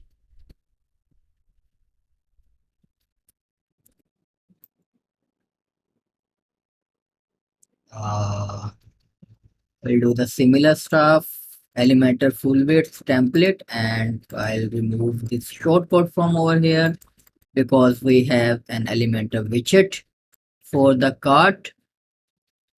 Let's just edit this with Elementor. Okay, so we create a new container as usual. I'll set a margin from top and bottom, and then another container. Uh, Set to full width with a background color white and mark. Then border radius set 5. Then you will just scroll down a bit where you see the commerce section and just drag the card widget over here. And then you can style it and explore the options. If you want to disable the coupons, you can just hide it over here. All the related information. I'll just quickly adjust the, or you can also have it in one column if you don't like the two column layout. But I'll just keep the two column layout and sticky to the right. Now I'll just quickly adjust the button and other styling to match our color scheme.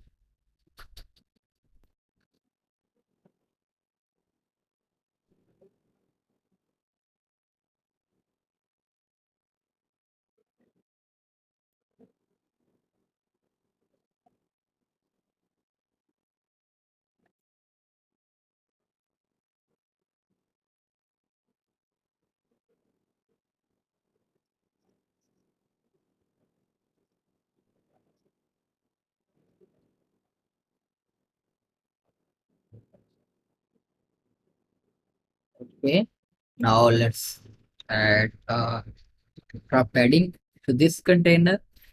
Okay, check the responsiveness.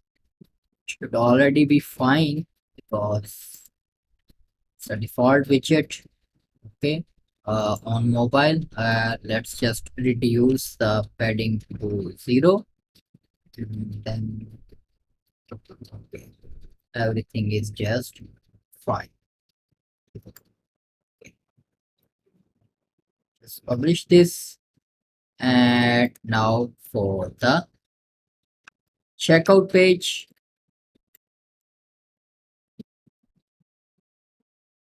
uh, remove this shortcode and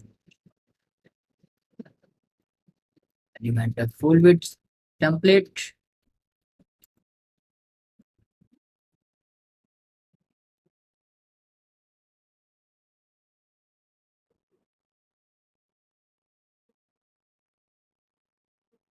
Let me just edit the cart page as well so we can copy some styling or containers from there to save some time.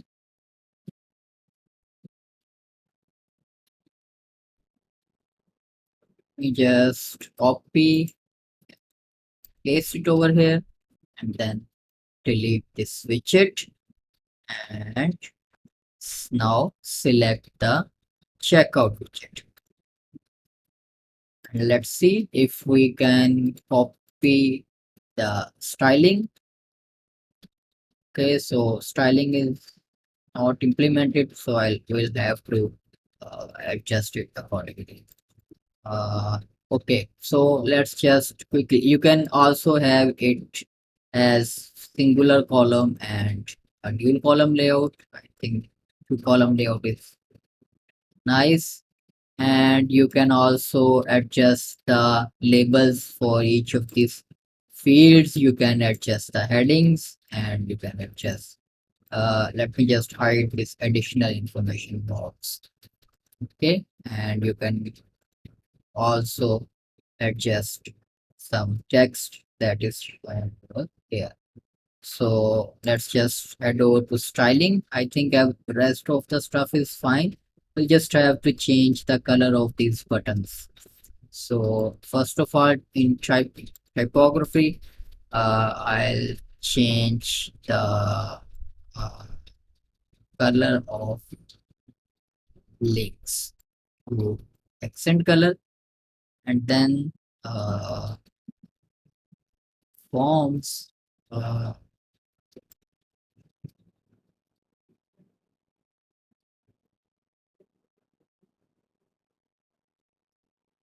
just change the border color of this button, and let's decrease some padding.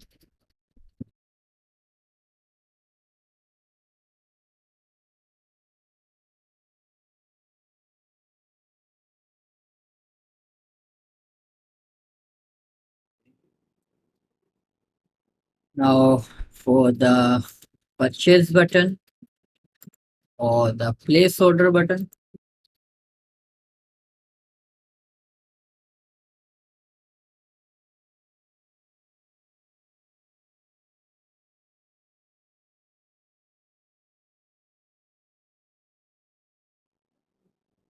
Okay, so the checkout page is now also designed and fine. Since we don't have any payment methods enabled for this website, that I will not be enabling because this is a demo website. So I don't want to have any trouble of getting email notifications because people like to place orders on even dummy websites. So I will not be doing that. Uh, you can just go ahead to the payments tab and turn on the required payment methods that you want, like bank transfer, check payments, cash on delivery, and WooCommerce payments to accept Visa, MasterCard, American Express, GPay, and Apple Pay. So you'll have to follow the documentation and some stuff depending on what payment method you are using. So I just close this one as well. So for the surprise page, we had decided that we'll show some random books or products each time a user loads this page. So I just edit this page with the Elementor.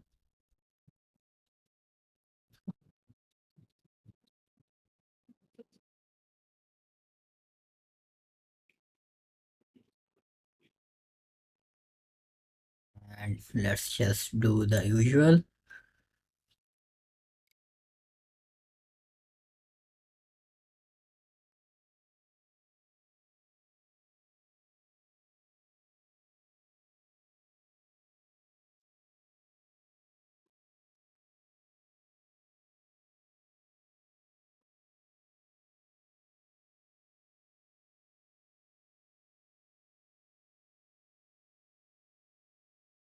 I'll set a margin bottom for this container, and then the usual white container, a container with white background and a border radius of 5. Now simply drag a loop grid widget over here, and then select the products and choose template. Let's see, we have got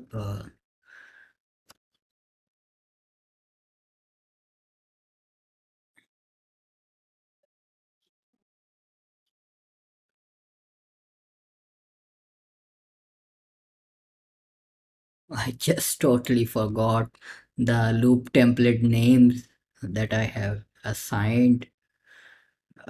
So it's post grid, because it took so many days for me to record this tutorial. I think we'll have to select post from it and then product grid item template. Okay, that's fine.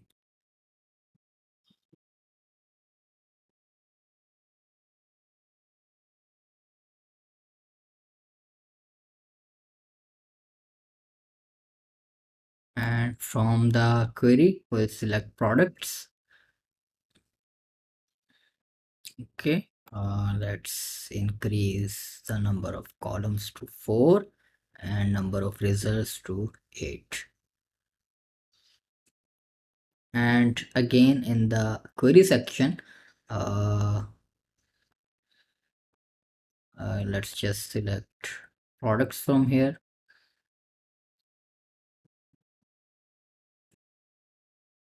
Okay, and from the query,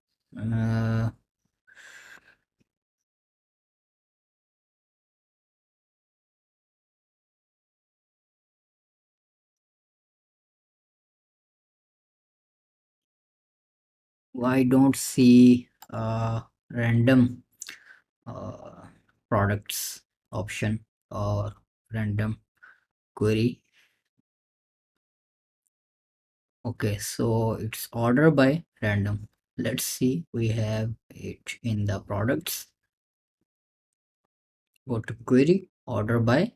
Okay, so we have random over here as well. So now each time this page is reload, it will just basically shuffle the products and show random 8 products from your products database. You can also refine it further by including or excluding some categories or tags or etc. So let's just publish this one. So this page is also now completed. So now I think the last one remaining is the account page for the WooCommerce, and let's just make sure that you have enabled login, sign up and account creation features for the account page. So to do that, just go to accounts and privacy tab in the WooCommerce settings, and then allow customers to place orders without an account. Okay, login into existing account during checkout. Okay, allow customers to create an account during checkout. Allow customers to create an account on my account page. Okay, you will have to enable this option. So we'll be using the sign up option for the default WooCommerce sign up options, and then for the login we'll use an Elementor login widget to create a customized login page for the user. So let's just remove this shortcode and select the template of Elementor full width and then edit this page with Elementor.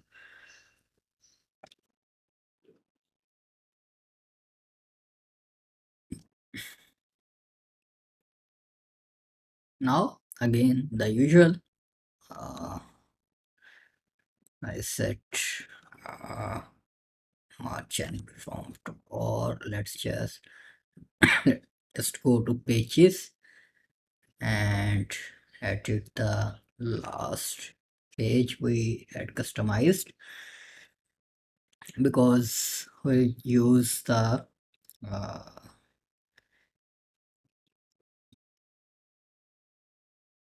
page title layout, or I think we can also use the default template. I think that has the header. Okay, so let me just change the color of this section as well, or you or simply uh, uh, because it's not matching with the rest of the pages, so it should be this, and the text should be black. Okay, and I think the padding from top and bottom should be increased to match with the rest of the pages. Okay, so let me just copy this, and we don't have to basically paste it over here, we already have the page design. I'll just drag the my account widget over here. So you have two options for the tabs to show as vertical or horizontal. I show them in horizontally and align the tabs to the center. You can also customize this dashboard screen by going into additional and turning on the customize, and then you will have to create a template in the Elementor templates tab, and then select the creative template over here. You can show any kind of content over here by using some short codes and some extra plugins if you like. If you want to show some stats about the orders or etc or some stuff over here, you will have to do them manually. So I'll just quickly now style this page to match with rest of the styling.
Okay, so my account page is also set up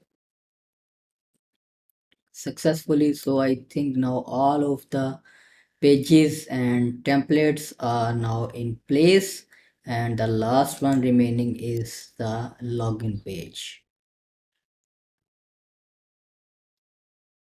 And I think we'll have to adjust the header as well to include the login page link.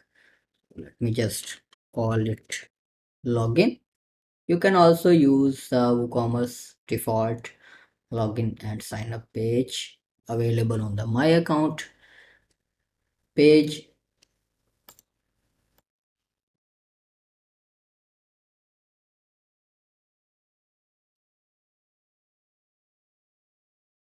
So if you basically uh, view the My Account page in a non-logged in window.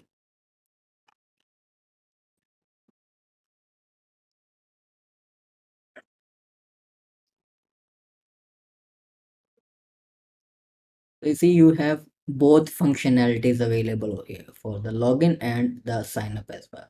So will add a customized login page. If you want to hide the login form from this page, you see if we have any option over here, or you can just use some custom CSS to hide this form from this page.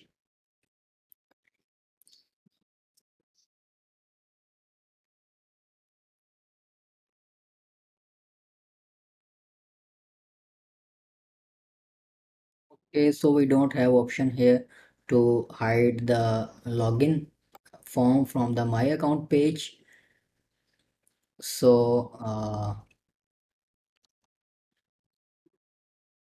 you can simply hide it by some custom CSS like inspecting, and then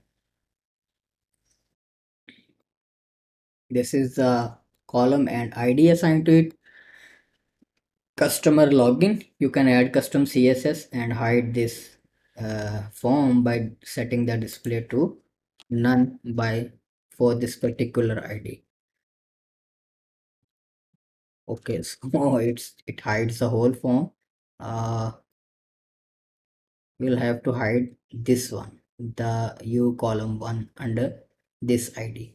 Okay, so let me just close this one. Let's just keep them both and edit with Elementor.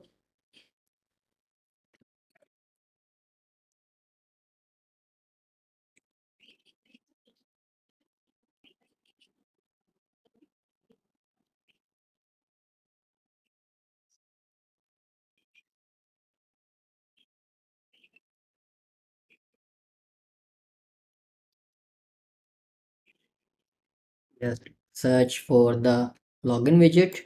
We'll find it over here, and then you can style it.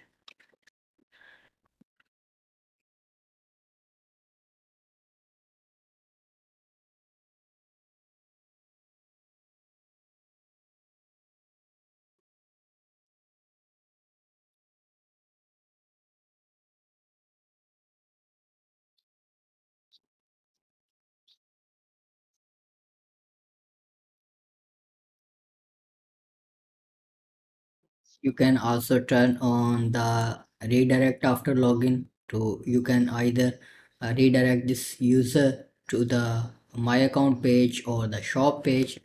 Let me just redirect it to the My Account. Let's just copy the link over here. It's disturbing a bit.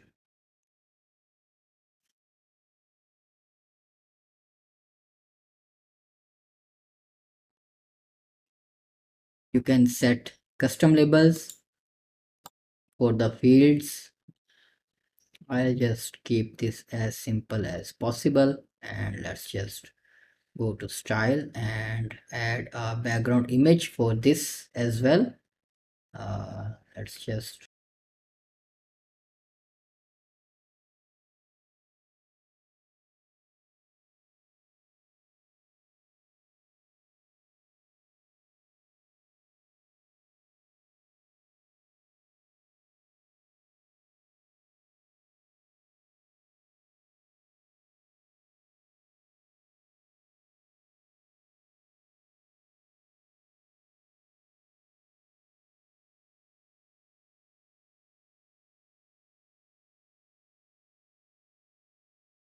you can also show an additional button to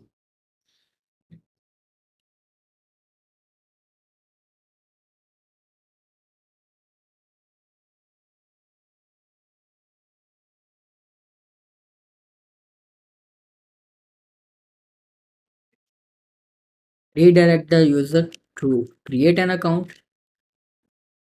I'll call it create account and use the account page link. For that, my account, go to style, and I'll just use the light color for this button.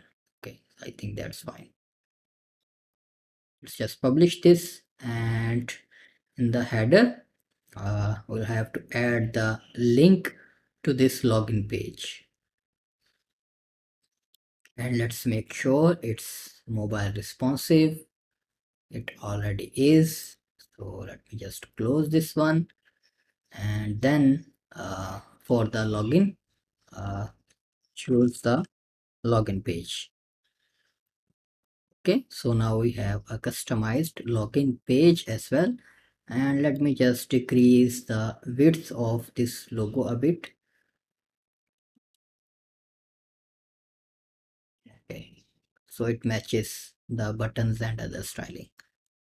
Okay, so now if we visit our website for the last time, so we now have everything in place. It's a beautiful and amazing website that we have just created by using Elementor Pro and Hello theme, by using WooCommerce, and it's a complete bookstore. And if you want to hire us for such projects, for customized shops, bookstores, or any kind of WordPress website for your business, you can just email us at info@wpacademy.pk. So thumbs up if you have enjoyed watching this video, and if you find this content useful, just subscribe to our channel so you won't miss any amazing video tutorials like these in the future. And if you need any help or you are stuck somewhere, just leave a comment in the video description. Happy designing with Elementor.